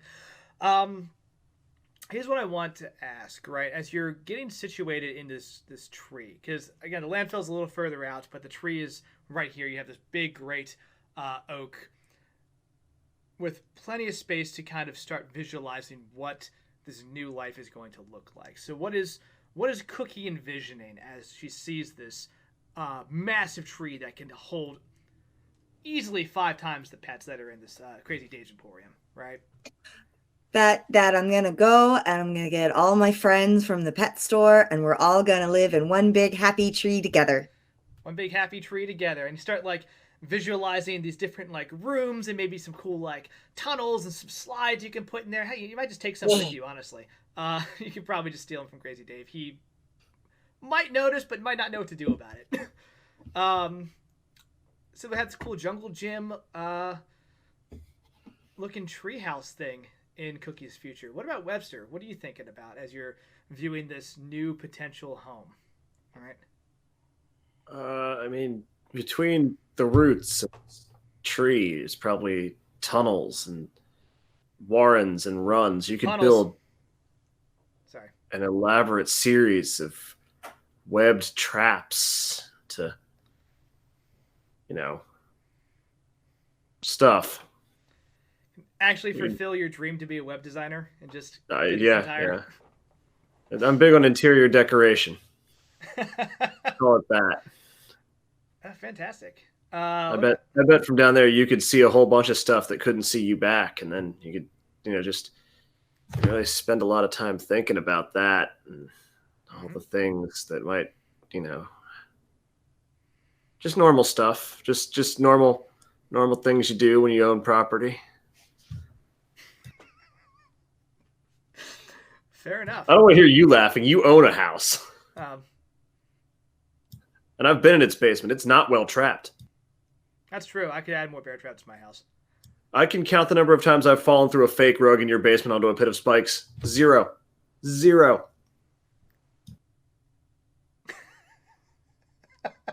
You realize I've now never- he's gonna spend the rest of the next time you go over to his house.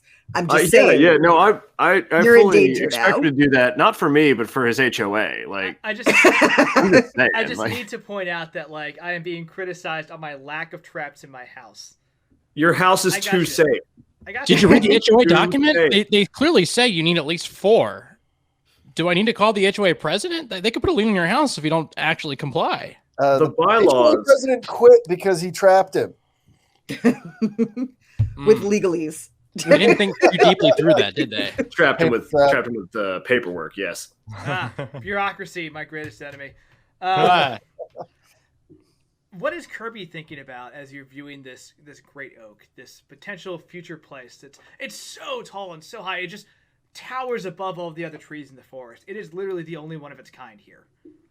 So ordinarily, Kirby maintains this false superiority shell, just this constant facade of I'm better than that, and it's minuscule, and I've seen better, but no, looking at that, like beak kind of just drops, eyes.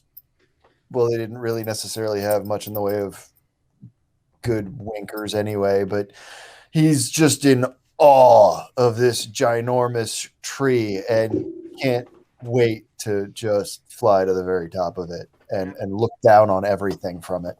Okay, yeah, you start flying up there. The view is incredible. Cheeseball, what's in your brain? All right. This tree's close enough that you could actually set up shop here and haul stuff back from that landfill and live in this wonderful great oak if you wanted to. You could also live in the landfill. Cheeseball has a mind for exploration, so I think we're gonna we're gonna use some stuff I haven't used yet. We're gonna use the old jetpack to jetpack up into the air and just take the lay of the land.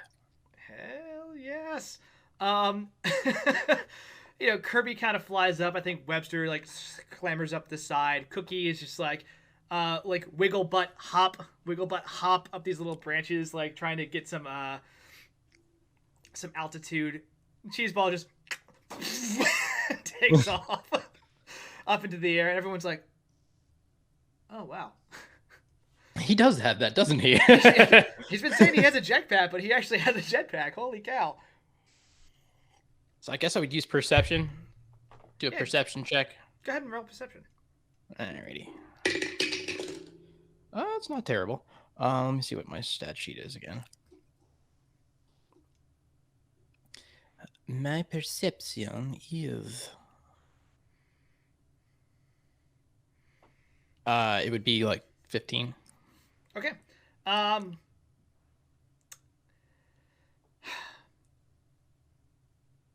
This is probably the perfect place to set up between the landfill and between Crazy Dave's, right?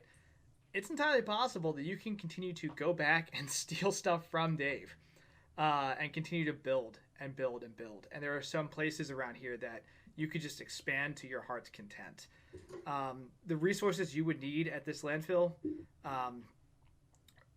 you just see an endless sea of metal and scraps and nonsense and think to yourself, anything you need is probably out there. There's also a shadow that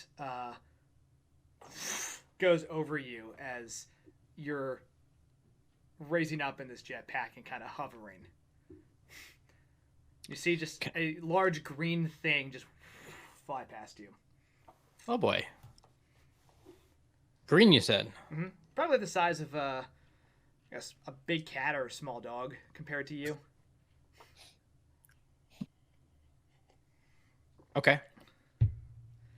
I am going to, I can just hover here. Cool. You start to track it. The rest of you see this thing too. It is a large green flying, for lack of better words, dragon. Right? And it flies around once and lands on one of the branches next to Cookie as it like kind of shakes the area, and it just says, "How dare you encroach on my territory? I am Lord Stabby McDealwithit. You are trespassing."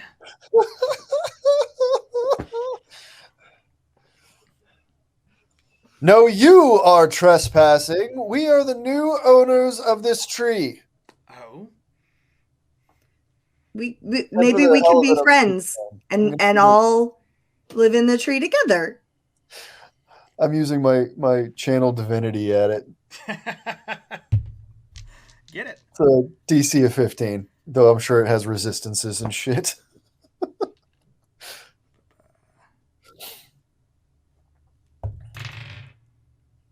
Oh, is it 15?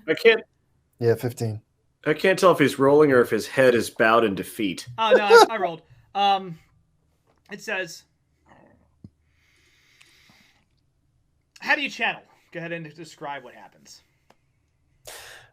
I mean, I do the same thing I did last time. I put my wings out and puff up my breast and throw out, like, this is my holy symbol, essentially, and I make it glow at him in all of my colors.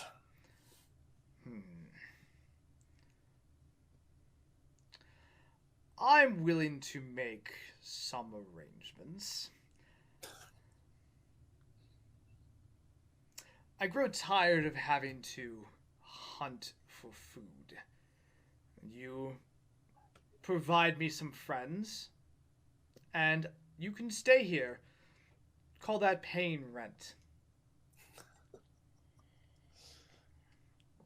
Let's say, and like points at Cookie, one of you a week should do. Wait, you would eat your friends? My friends? Oh, yes. And on that note, Cookie is going to rage out. Survival of the... Oh my god, you got bigger. Actually. Mm-hmm. Mm-hmm. I'll, yeah. Yeah. Yeah. Okay. He just looks at you and says, "It is survival of the fittest. You don't get a name like Landlord Stabby McDealwithit by respecting your tenants. You get it by stabbing and eating the people that live in your tree."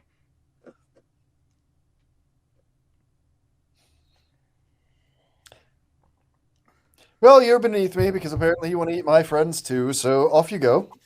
Yeah. So the more he talks, it does almost seem like Cookie is puffing up, but then it's like, no, wait, she's actually getting bigger somehow.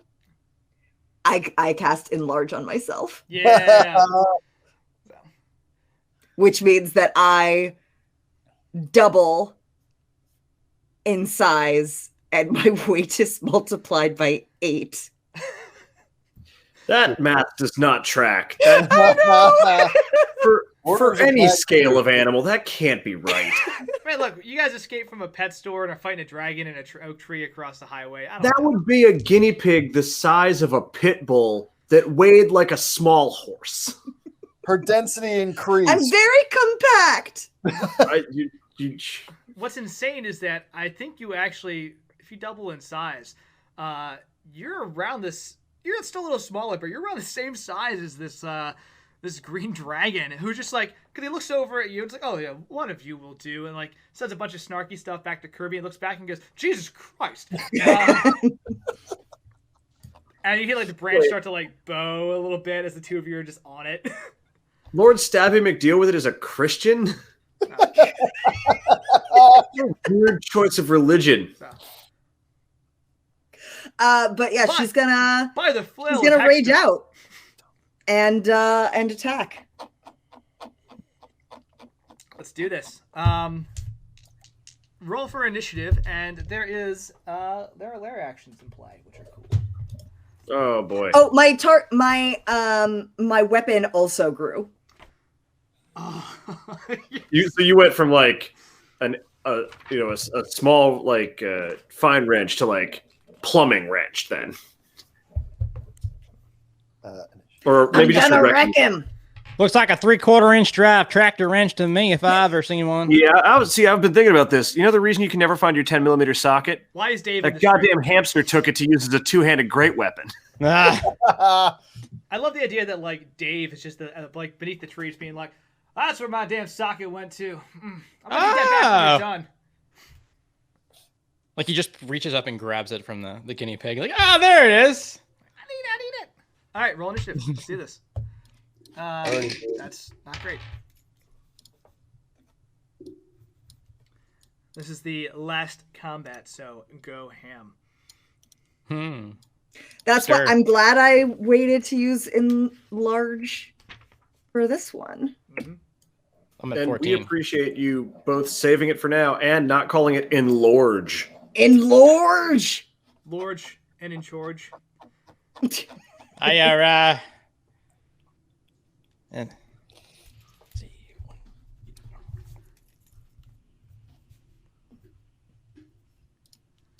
All right, 16, 17. Good rolls. 17, 17, 16. Holy cow. 17, 17, 16, 10. Okay. Wow. All of you go first. I'm That's impressed. very bad. No, that's very good. I mean, for you, Yeah. it's very bad. Okay, one of the things that's going to happen at the beginning of every initiative round is you're going to have to deal with the fact that you're fighting in a tree. That's kind of the lair action here. It's happening, right? And even for Kirby, that's complicated because you can fly, but branches are like whipping around and like things are just there's debris everywhere, so it's going to be complicated. Why is there debris? Because this giant ass dragon is going to be moving around, smashing things. So Oh, okay. as part of the lair action move, right?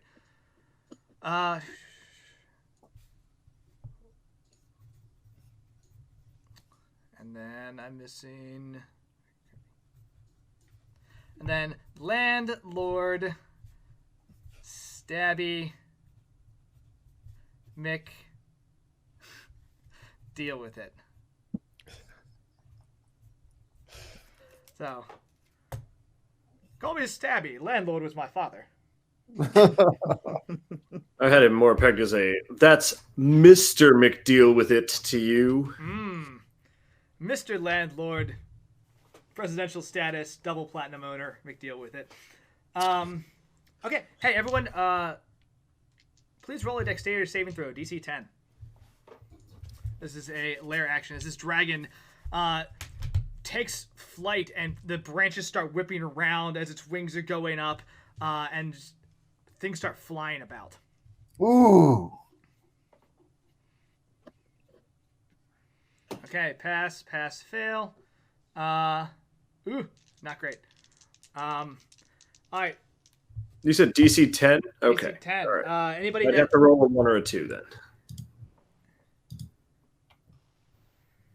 All right, if you failed, you end up taking 8 points of damage. If you succeeded, you take 4. As just like bark and debris just rip off this tree as it tries to take flight. Cookie, you kind of maintain your balance. Webster, you're first. This thing's it just lifted off then? Yeah, it's like flying through it's like flying, jumping through the tree branches. Okay, all right. I'm never going to repair this place anyway, so I don't give a shit about my tenants. I'll just make the next tenants pay it out of their security deposit. You get it. You know what? We don't have to fight. Do you want to be in business? I mean, you and me. We could just. what are his policies on dungeons? Yeah. Oh, there. I know what his policies are on dragons. Pro What are his dragon, policies pro on traps dungeons? for dungeons. Look, the rules are very simple. You just have to say, "I don't give a shit about anybody else, and I just want their money." Webster has no interest in money. Now we have to fight. I can't work with this. Where I'm gonna have to kill you. And now we're sworn enemies. That was a fun character arc. It's worked so well for so long. I have concerns about leaping face first towards something that's flying. Could get cool. But hear me out. Let's try it anyway. Yeah. I'm gonna jump on him. I'm gonna pummel his face. Yellow. So. What do you need me, the human, to do to enable me, the spider, to jump on this pseudo dragon? Attack's going to go off either way, right? What's going to happen is then you're going to have to roll acrobatics to grab something as you are basically smashing this thing and flying past it to grab a branch or something. Dope. All right. Oops, that's not the right. That is the Mankind Off Hell in a Cell copy pasta, not in fact my attack rolls. Hang on. Oh, bugger. I didn't save it. All right, well, I'm going to try to whack him. Roll 1d20 plus 7. Ah, dirty 20. That'll hit. Yep. Hey, oh, good. Good.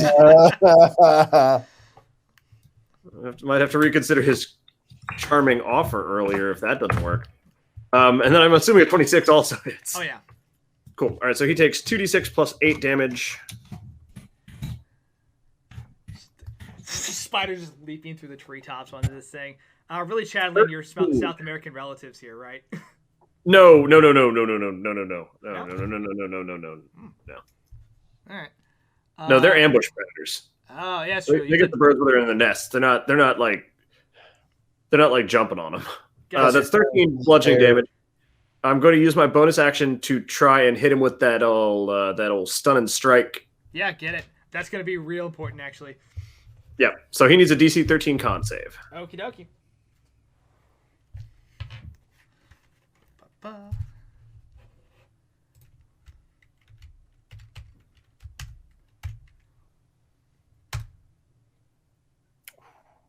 What it is.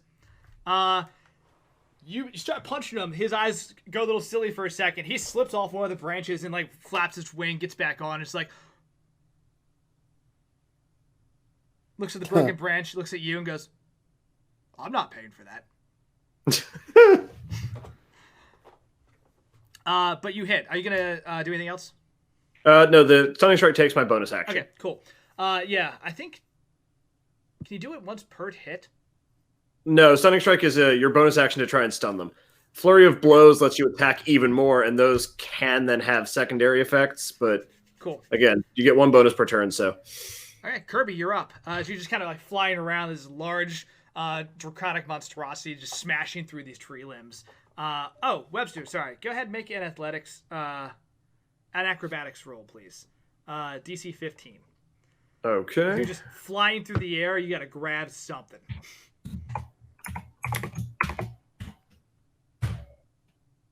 Nailed it. 22. Yeah, you cartwheel past. You go down a level, and you like catch one of these branches with your web and swing up, and you're good to go. Yeah. I was like, well, it's very impressive. Still gonna kill you. Kirby. I'm going to cast Guiding Bolt as a 3rd level spell at it. Ooh, get it. Good thing about dragons are their AC is not very high. Oh, yep, that'll do it. All right, so that'll be 6d6, I believe. Let me double check. Yes, plus 2. Yep. That's a lot of damage. I mean, it could be a lot of damage. Right. It could be 6. No, Ooh, that's a good amount of damage. Definitely knocked it down a significant portion. Let's see.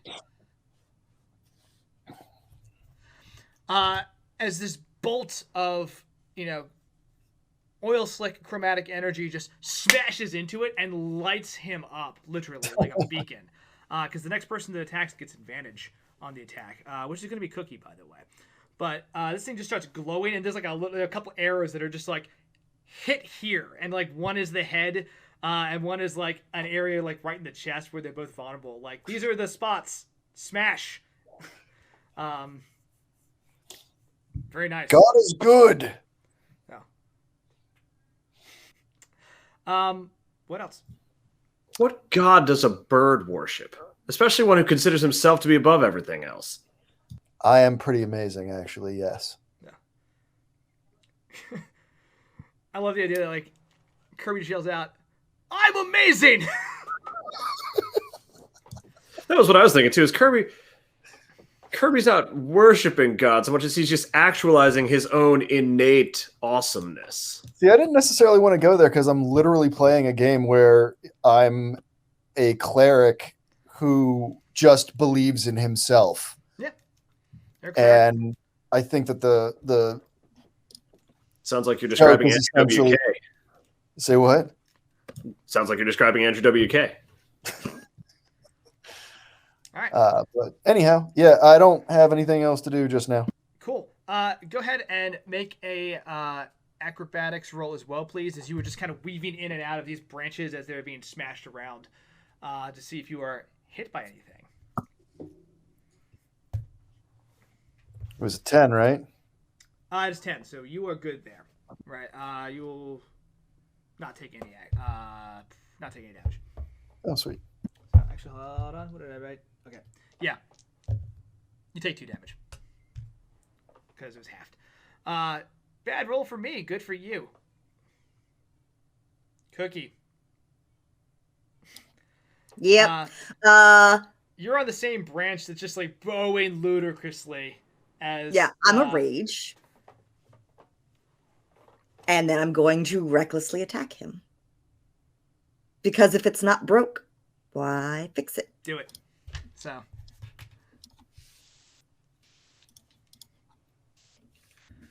So that'll be first one. That'll hit. That'll definitely hit. Yeah, so that's the first attack. Oh, okay. Wow, that's right. You're reckless. I'm very reckless. Dirty 20. Very nice. Okay, both hit. Sweet. So let's see if I can do this. I get an extra 1d4 for the fact that I'm large. Large is in charge. So let's see if it can figure out. It could. Okay, so that's for the first attack. Oh, God. So that is going to be 30 damage. Yep. Okay. I think you rage out. You're so big. You turn around and just like punch through the drywall bark of this tree, and then like grab your wrench and just again start beating on this dragon. And it's just like has no idea what to do with this. Like, you've grown to his size and started hitting him with this insanely large wrench. And she's like, oh, stop that. God. Like, and you put holes in the wall. No. You don't eat friends. No, I'll eat whatever I'd like. So, I'm on the Atkins diet. I have to eat meat. I mean, technically, you're just delivering a very, very accurate iron supplement to him repeatedly. So, yeah, it's your attack. Good move. Cheeseball. Okay. I am go. It's a good name for the wrench. The iron supplement. I'm gonna use my lightning launcher and shoot some love bolts at Mr. Dragon Friend. Yep, into it. So, I'm sorry, Cookie, make an athletics roll, please. DC 10.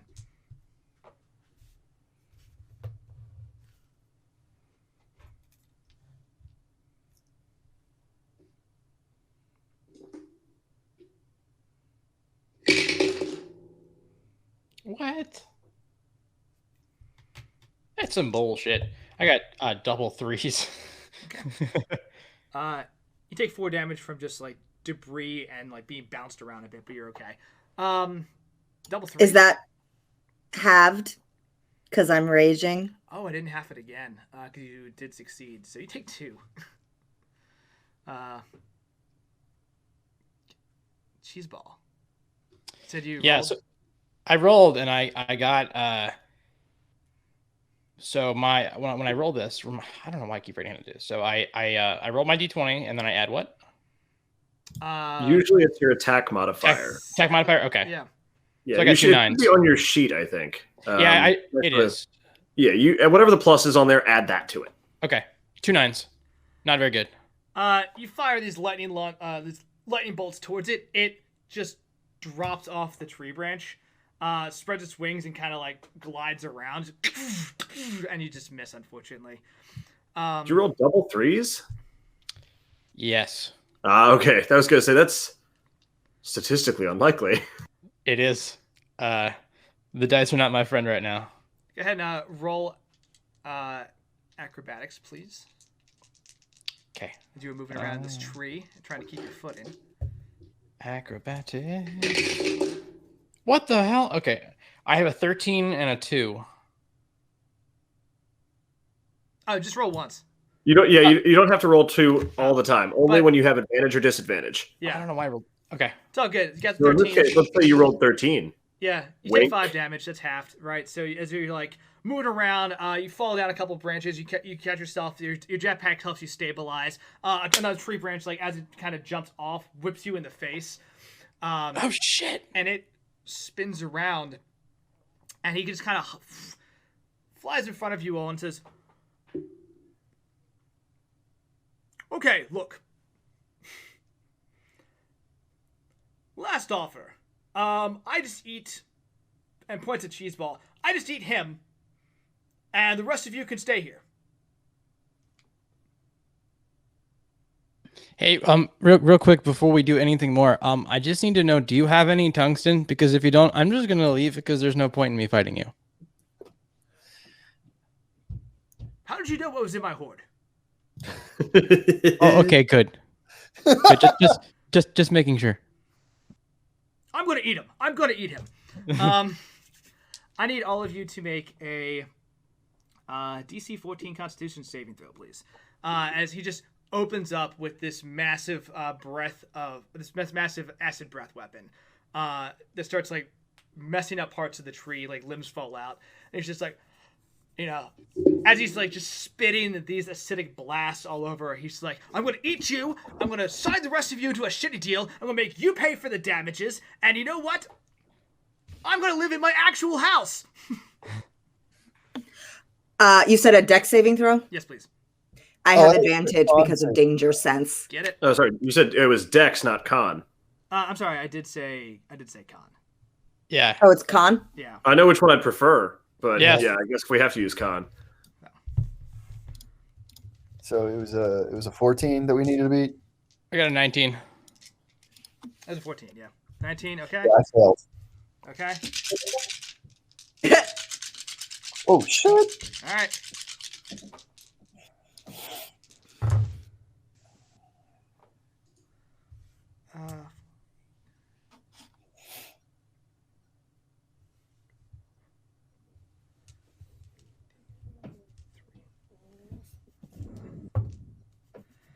Okay. Anybody that failed takes 24 points of damage. Holy crap. As this thing just like directly connects with you. Like it just spits acid and like it just covers Webster, right? It covers... Question. Yeah. Would Primal Path be applicable in this instance because he is attacking people that are not me? No, because it's an AoE. Second question. Yeah. Are you sure? Yes. Like my But ace. does the part where it says if they hit a creature other than me with the attack, creature has resistance to the damage of the target's attack? Now this is a AoE. This is an AoE ability, not an attack action. Fine. I like where your head is at, but no. I don't suppose we would consider this barrage of loogies that happen to be acidic as missiles. I'll play a dumb game with you. Go ahead and roll a d20. Let's say DC. I'm gonna make a roll. I mean, this is up to you, but that's not how deflect missile works. Not at all. DC 16. Roll. Okay, all right. So. Hang on. Let's see here. Where is my? It's a cool ability. It doesn't get used often enough, so let's play with it. I was gonna use it on the debris next turn anyway. Any chance I can deflect these missiles, this debris? I mean, one of the numbers there is right, but not the one I need it to be. Nah, you try for it. If you succeeded, you take 12 points of damage. If you fail, you take 24. Right. I already took 24. Just boom, just get smashed by this acid damage going all over the place. Everyone, please, Sorry, how much did you say? you'll take 12 because your damage is halved.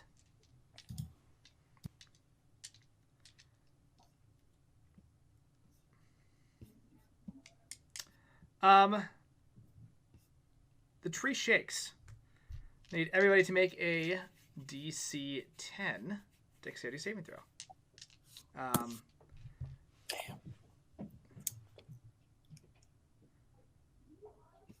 Well, that hurts. Okay, 5.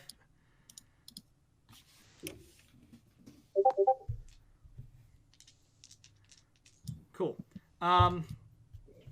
Rolling half for Kirby and Cheeseball because they are both technically flying, right? So Kirby, you take 2 points of damage. Cheeseball, you take 3, right? As the two of you just kind of fall a bit as this just tree like lurches, more like sways uncomfortably to like one side, and then like one of the branches that was just burnt through just like crashes down and smashes into some people. Webster. It's my turn again then. All right. Yeah. I think you probably know what I'm about. Get it? A rear back on those, like, the crucial 4 haunches. Like, even when you have 8 of them, you can't skip leg day because you're constantly about to pounce on something. Mm-hmm.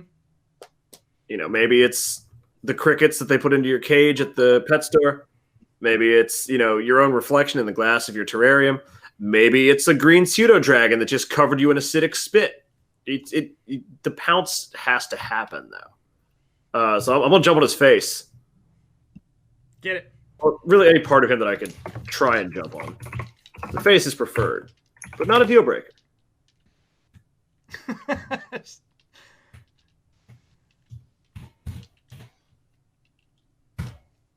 25 will do it. Oh, and yeah. then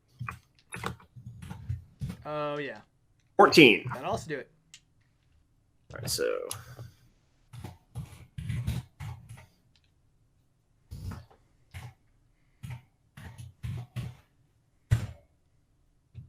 Boy, he's going to take 12 points of pummeling damage. Okay. Punching. And this time I'm not going to try and stun him again. They seem like these are very hardy creatures. It only had a what was that, +4? Yeah. Yeah, he only has a third of my spell save DC as an innate bonus.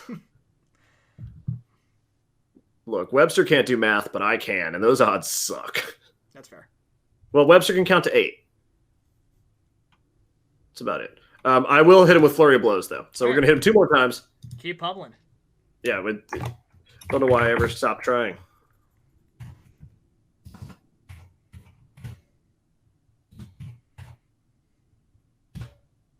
Uh, 16 and a 12. 12 probably doesn't do it, huh? 12 now.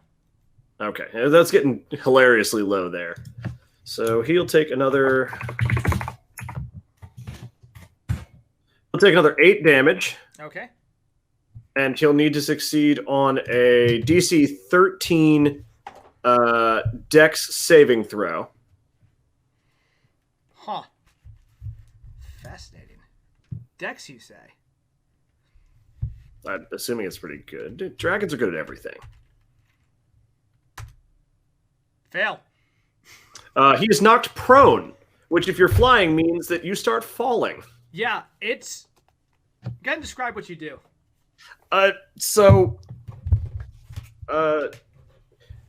Webster leaps onto the back of this pseudo drake or whatever it is, and is doing what he's been doing this whole time, which is just basically just rabbit punching the back of something's head until it stops fighting back.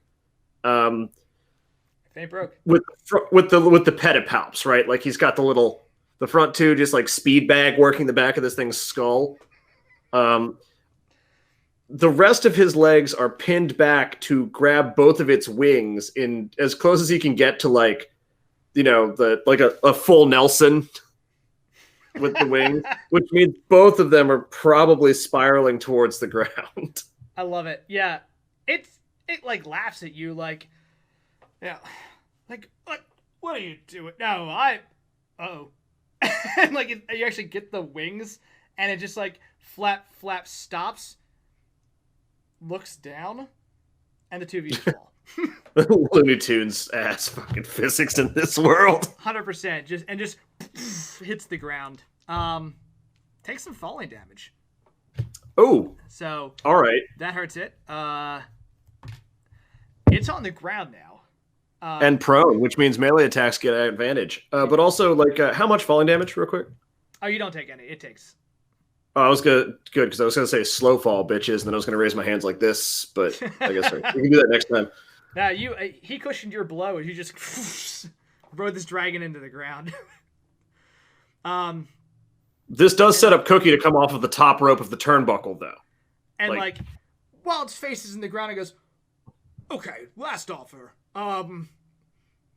Keys in my pocket. You just take them, and I don't know. Maybe we call it a day."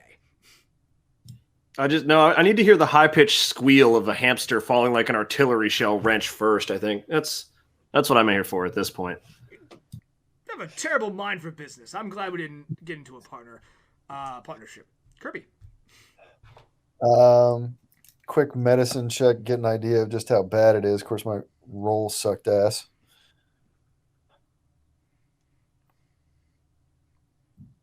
Sorry, are you trying to determine if it's hurt or who among us is the most hurt? Because it's me.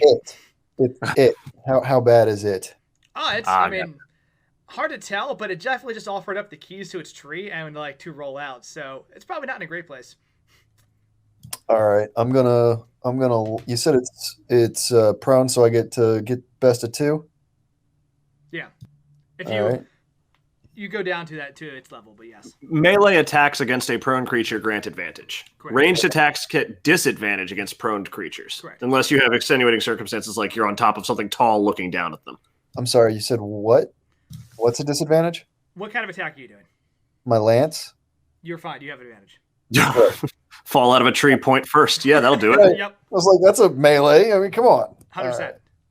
Throw some dice. If you were trying to like crossbow him, you would have disadvantage because he's technically flat. Oh, I mean, good roll. well, I guess I'll roll again in case I get the You get a 20. net 20 out of it. Yeah, absolutely. But no. 23 will do. Roll damage as you just drop your wings and just slam directly down onto this thing. Do I get to add momentum to a bonus? Nah, that's what advantage was. Good roll, though. And then I'm going to have to do healing word on myself. Sorry, I don't know how many hit points you have, but I know how many I have. Okay. So bonus, it's 1d4 plus. It's fine, but I gotta know, what's the word? Bird, man. Yeah, it is. Ooh. So, again, just yells his own name, Kirby, and heals. I'm Kirby, baby. I'm the greatest. I am the best, yes. Are we sure Kirby's not the wrestler? Cookie, you're up. Between you and Cheeseball, there's a good chance you finish this thing off. You've delivered an ungodly amount of damage to this thing very quickly.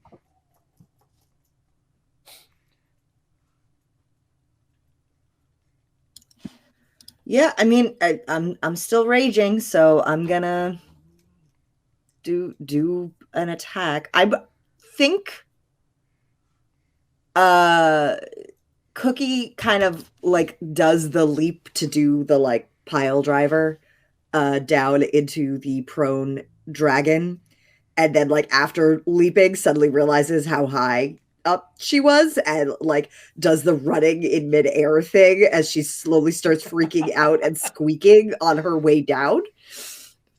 I love I love that visual of just jumping the hang time and just still like as you're going with the legs like. So I assume I'm gonna take some falling damage though because I leapt off a tree. Roll your attacks first. Okay. Hey, fall damage is bludgeoning, and you're raging. You'll be fine. Yeah. I'll roll it first in case you get KO'd. You take 2. 2? Yeah, that's already halved. So, cool. You're fine. Totally fine. And now we attack. Would be funny if she got KO'd though. Knocked herself unconscious, and the dragon's like, "Oh, thank goodness!" And the wrench just still clocks him. I think this does qualify as a reckless attack, though. So, oh, I agree. Taking advantage. So, first one is going to be 18. Mm-hmm. Second one is going to be 12. Won't do it. 18 will though. As you just slam into this thing. Cool. Gonna roll damage, and then Cheeseball, you're gonna go, and it'll might be the end of this thing. I've already rolled, and I have a. Wait, that's better than I thought it was. I was looking at a certain angle, and it was a like a 1, or I don't know what I thought it was, but it's a 19. What you got over there? Magic eye dice? You gotta get real close and then back off of them. Look, Cookie flies through the air, smashes this dragon on the head because it literally like reaches into like its scale pocket and like pulls out just like a key to something. It's a tree. He just like pulls out a key and just like, all right, look, I'm very serious. We can. Here you go. I have a summer property. I can stay there. I'm gonna go. I think this was a mistake. You take the property. I definitely won't call the authorities or anything like that. Just gonna leave, and everything will boom and just get slammed into by this flying guinea pig before he can take off and actually clear the area. And looks just very, very, very badly hurt. Oh, okay. And looks at Cheeseball, who's like readying this. I assume you're readying like a crazy attack of some sort. It's just like, you don't have to do this. We could be neighbors.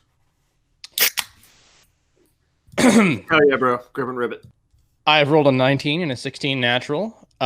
Plus 6 and plus 6 equals beat Tufa out and beat Tufa out again, doubly so. So we're gonna hit that, and then we're gonna roll our twin d8s here. See how much fire and brimstone we drop on this. Oh, okay. So we have 8 and we have 7, and then we're gonna add one more. Wait, no, we can't do that. That's the other one. We have 8 and we have 7. 8, 7, 15, right? Yes, it is. Hey! All right, good hit. Someone tell Webster what number that was. He can only count to 8. It was higher than 8, man. Oh, It crap. was like almost 2 8s, but like So- not quite. Here's what happens. Yeah, go ahead and narrate yourself. So our fine furry friend Cheeseball disengages the rear engines on his thruster jetpack, leans forward and swan dives from the air onto the prone dragon with hands sparking like what are those sparky cube things called? I don't remember. It doesn't matter. A Tesla coil? Tesla coils, yes. With the hands sparking like Tesla coils. He flies fist first through the dragon into the ground, creating an explosion of dragon and electricity and magic and tungsten. Sweet, beautiful tungsten. Smash through the dragon, and it just like looks horrified at this, and he goes, "I should have treated my tenants better," and like explodes like a pinata, raining down tungsten. Somehow like hiding his hoard in his various scales, as these like large like chunks of tungsten just like into the surrounding terrain with like very, very definitive thuds. It's a little dangerous for a second as this like heavy metal just hits the ground, but it clears, and the tree is yours. I'm going to As it should be. do a quick flash cut, but I'll ask though, what trophy does Cookie take from this dragon? I think a scale, like an actual dragon scale, Dope. which she's got the mohawk, she's got the necklace, and I think the scale is gonna have to be like strapped on her back using the harness so that it like sort of is like a back shell for her. Like basically like a shield. Just Yeah. out of curiosity, did anybody hit single digits from that fight? No. I got to single digits, but I did not. Okay, I got to 9. that's close. It was a modified dragon. I didn't go full hand. It got spicy, but it didn't get that spicy. Cool. Yeah, I end up taking about 20 total damage every fight. Yeah, barbarians are hard to kill. It's good. You gotta hit them before they can rage. Yeah, that first fight actually I think did the most damage to Cookie because I don't think she was raging when she got hit by the owls. We flash cut back to a very empty pet shop corner in Crazy Dave's Emporium. He comes to work a little bit late, which works to your advantage. You guys got to the Great Oak around daybreak. You managed to rush back, and with these like logistical lines that you set up, like start getting people out one by one. I think Kirby leads the charge by like flying back over, letting people know, and then like along the way they meet, Webster and Cookie and Cheeseball at the various checkpoints. We're able to guide them through this area, which is great because it's just starting to get a little busy. We see Dave come walking in. This is swinging his keys. He's kind of whistling to himself, and he's like, looks over at the just empty pet wall. Well,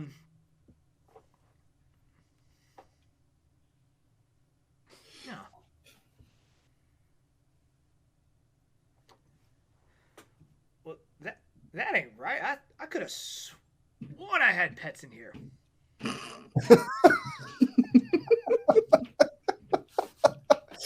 Have I been feeding them? Well, good thing I didn't have any. Can't remember the last time I actually gave them food. Right? And just like goes over and just pulls out a really cheap looking samurai sword and starts polishing it. Being like, today's the day. Selling you. making a profit. Polished pot metal, nothing like it. Right? And just goes about his day, has no idea what to do with the lack of pets in his store now, right? And we flash back to the Great Oak now. A little bit, people are starting to work on repairs. You have Tag Nabbit and Powers, have managed to get over there. You have even the fish have been put into just fun little modified hamster balls with the ends sealed so they can just like be rolled in water all the way across this thing out to the wonderful lake nearby, the River of Doom, which turns out was on the wrong side of the tree. So not too big of a deal. It's actually a beautiful little area. They can live in the little river, and people start to build up the area. And Tag Nabbit and Powers just say, well, thank you for all that you've done for the community. I think it's going to look just amazing when we finish this. And it's good because we were running out of food. Dave hadn't fed us in like a week. So another day or two, I didn't want to bring this up, but we probably would have all starved. Lost what? We probably would have all starved. Oh. We're running out of supplies. Welcome. So, I suppose you all can take first pick and you're with your rooms, right? So, kind of end this with like about a month later, you've been situated. You've had time to build up this beautiful habitat that all of you want to live in now. How do you decorate this area and make it your home now for the future? Now that you've escaped and you're happily living in this great oak. Let's start with Webster. You know damn well I'm gonna have some creepy ass shit. Okay, fine. We can start with me. Yeah, no problem. Yeah, get it. So Webster has staked a claim on the bottom of the tree and has started digging out a series of like spider holes, pun intended, in between the roots. If you were to enter these tunnels, there'd be a neatly furnished little spider apartment. There'd be a hearth and a table and a rug, and if you stepped on the rug, you would fall through a hole dug in the floor into a second apartment, furnished the exact same way as the first apartment. What an insane dungeon. Yeah, no, he's working on crafting the perfect dungeon, with the other like weird dude pets like the scorpions and the I don't feel like Dave had any snakes, but like the other invertebrate, the other arachnids. Yeah, I think there's like a cool little like underground just group that's built out these tunnels and are like very much devoted to making this cool trap labyrinth with you. Down there, like listening to some sweet music, and they're like, yeah, it's real underground. So it's definitely a scene. It's where the yeah, no, like the thing is you fall into that second equivalent apartment, and that's just where he lives, man. Mm-hmm. That's just his apartment. It's fine. There's a ladder. You can get back out. All the windows taped over, so there's like no light. There's no windows. Why would there be windows? Zoom. Actually, no. That is in keeping with him. There would be a window that, when you pulled the shutters open, was just dirt behind it. Dope. This dark, web-filled, like trap labyrinth apartment that like is interconnected with all these different spiders and scorpions and like underground dwellers. Centipedes. Creepy crawlers. And they're all just vibing down there, just having a good time. And we kind of scroll up to like the brighter, sunshiny parts of this tree. Cookie, you and your hamster and your mice and your other fellow guinea pigs and your other furry friends. How do you set up your new friendship forever home? It's super cozy. There's lots of we've gnawed up lots of little wood chips to make some nice soft bedding for everybody.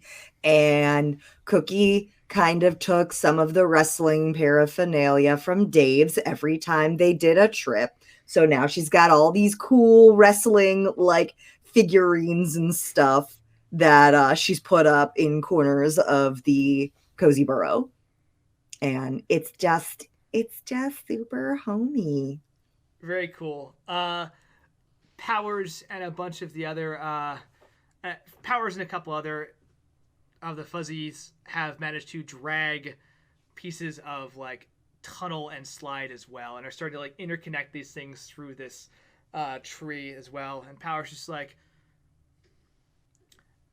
I won't lie, I actually didn't think this is gonna work out, but I think it's amazing. Just like ferrets their way through a tunnel, like pops their head out and goes, honestly, I can't thank you enough. The whole next generations of little ones, the fuzzies, are going to be so happy here. So I'm sorry for ever doubting your potential, Cookie. Thank you. You're welcome. And then slides down like a little corkscrew slide. Kirby. So Kirby, who initially had disparaged the notion of taking any form of ornament off of the fallen, has completely changed his mind between the aesthetic of like the green pseudo dragon scales and the intimidation factor for the bones, and in the back and forth has collected like a couple of bones and some scales, and has asked Cheeseball to string like a sort of a breastplate out of some of the green scales, and take a couple of ribs and sort of have a crown for his head. And he even took one of the black feathers from the exploded owl and kind of had that inserted as like a flight feather. So now he's his best self, and he has gone to the top of the tree, because that is absolutely the only place that you can look down on everyone from.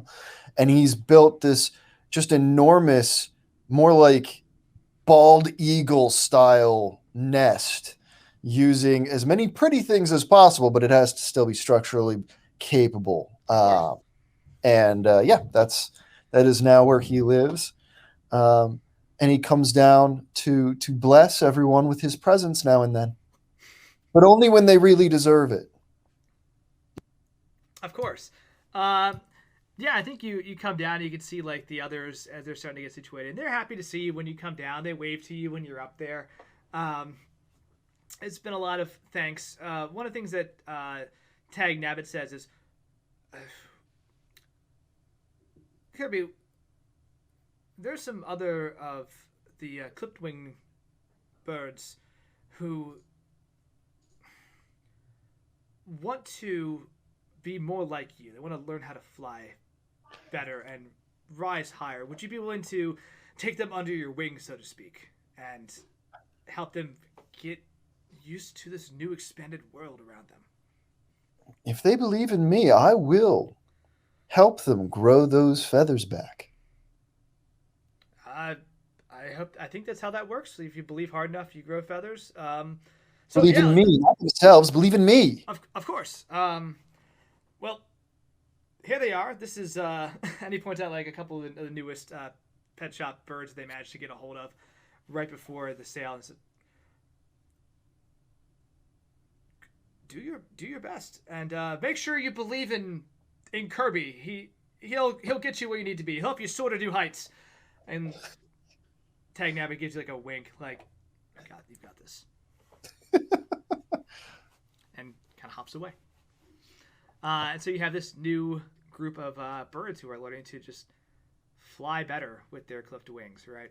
They're learning to worship me. Of course.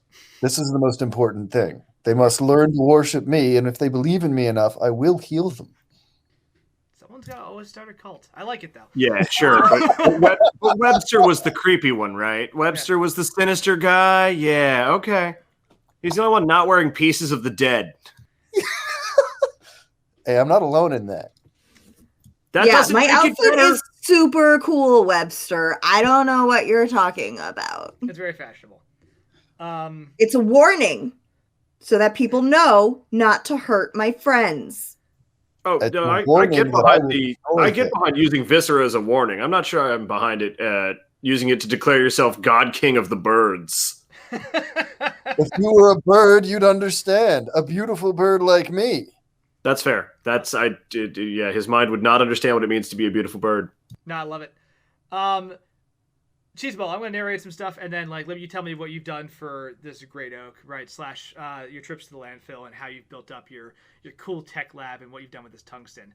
I think the first thing we see though is a quick little montage. It's been, like I said, it's been about a month of you going back to the In the Hole casino, and you and there's a picture of you and Daffy shaking hands. There's this new business venture is about to start up, and then there's a couple flash scenes where Daffy's realizing that you have no idea what the hell money is, and very quickly we flash to another scene where you are outside, all your stuff has been thrown out of this casino, and Glitter's just hold up a hand you gotta go, man. You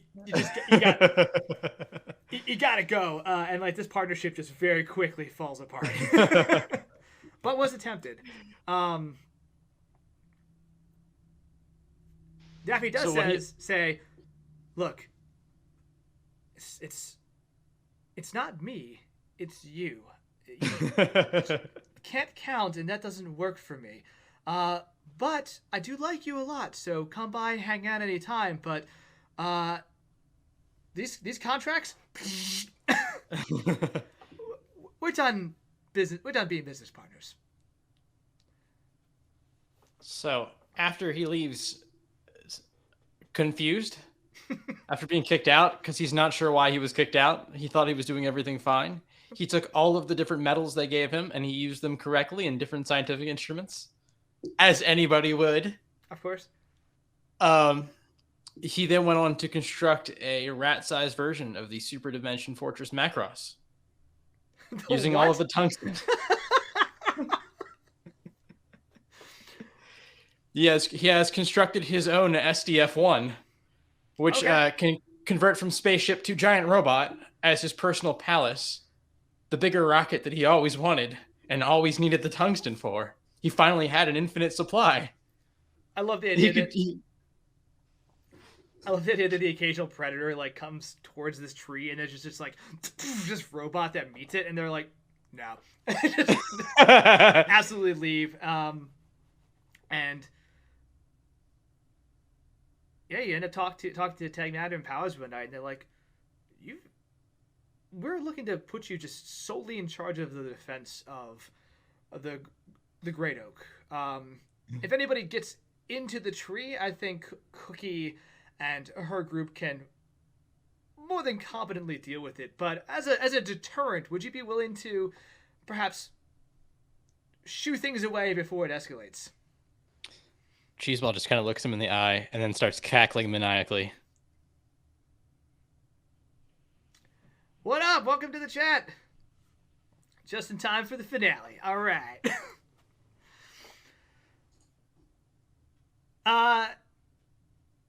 Tag Nabbit and Powers look at one another and go, he is crazy. This is a bad idea. It's crazy, right? Yeah, he's crazy, but he's crazy on our side, so it's cool. It's probably cool. We're good with this. Also, we don't know how to make him stop building things, so just let it go. It's fine. As you guys are saying this, this ball of energy starts welling up around him, and the robot just he appears as if he's just standing on level ground, but he's not. And the robot he's standing on starts floating into the air, eclipsing both the tree and the junkyard and everything else around it. And everyone's they're as he continues to laugh maniacally. And that's back to the wild. No, so that Yay! Successful adventure. Yeah, successful adventure.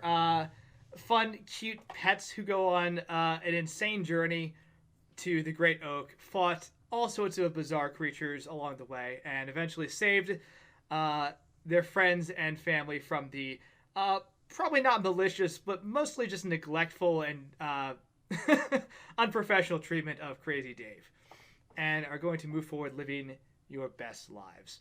So, thank you everyone who hung out and watched. Thank you for everyone who donated. I had a lot of fun working these silly nicknames into some of these NPCs and trying to work out as many bad jokes and puns as we could. We're going to be doing this for a... There's definitely not humane certified, no. Neon Genesis cheese. Cheese and galleon? Yeah, that's good. No, that's very good.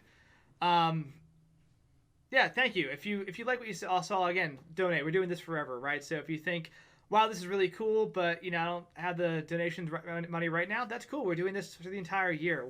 We'll be continuing to stream. So thank you. Parting words or thoughts from any of the players?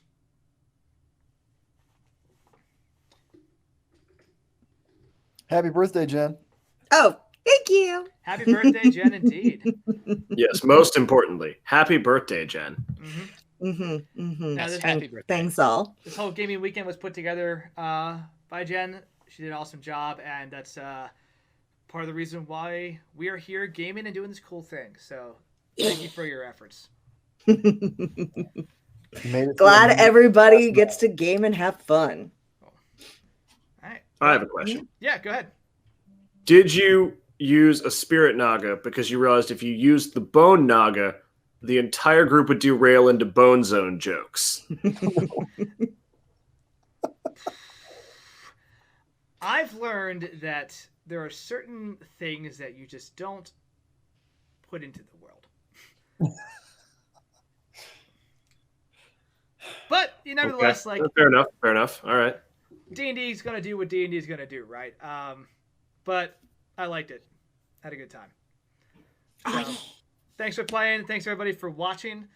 We're streaming tomorrow for Delta Green, so if you want to tune in, we'll see you then. And info is going to go up on Facebook, Twitter, all that good stuff. Have a great afternoon. Thank you. Or just, follow the channel and it'll go live and you'll get a nice push notification to your phone and your computer and all that other stuff. That's the one. Click that MF and like, subscribe button. Yeah. And We if I promise may, to never open a video by saying, hey, what's up, guys? and if Shameless I plug. may, one last thing. Go for it. One last thing. If you guys have Amazon Prime, you get one free Twitch membership a month, which gives $5 to the channel with no cost to you. So don't forget I that.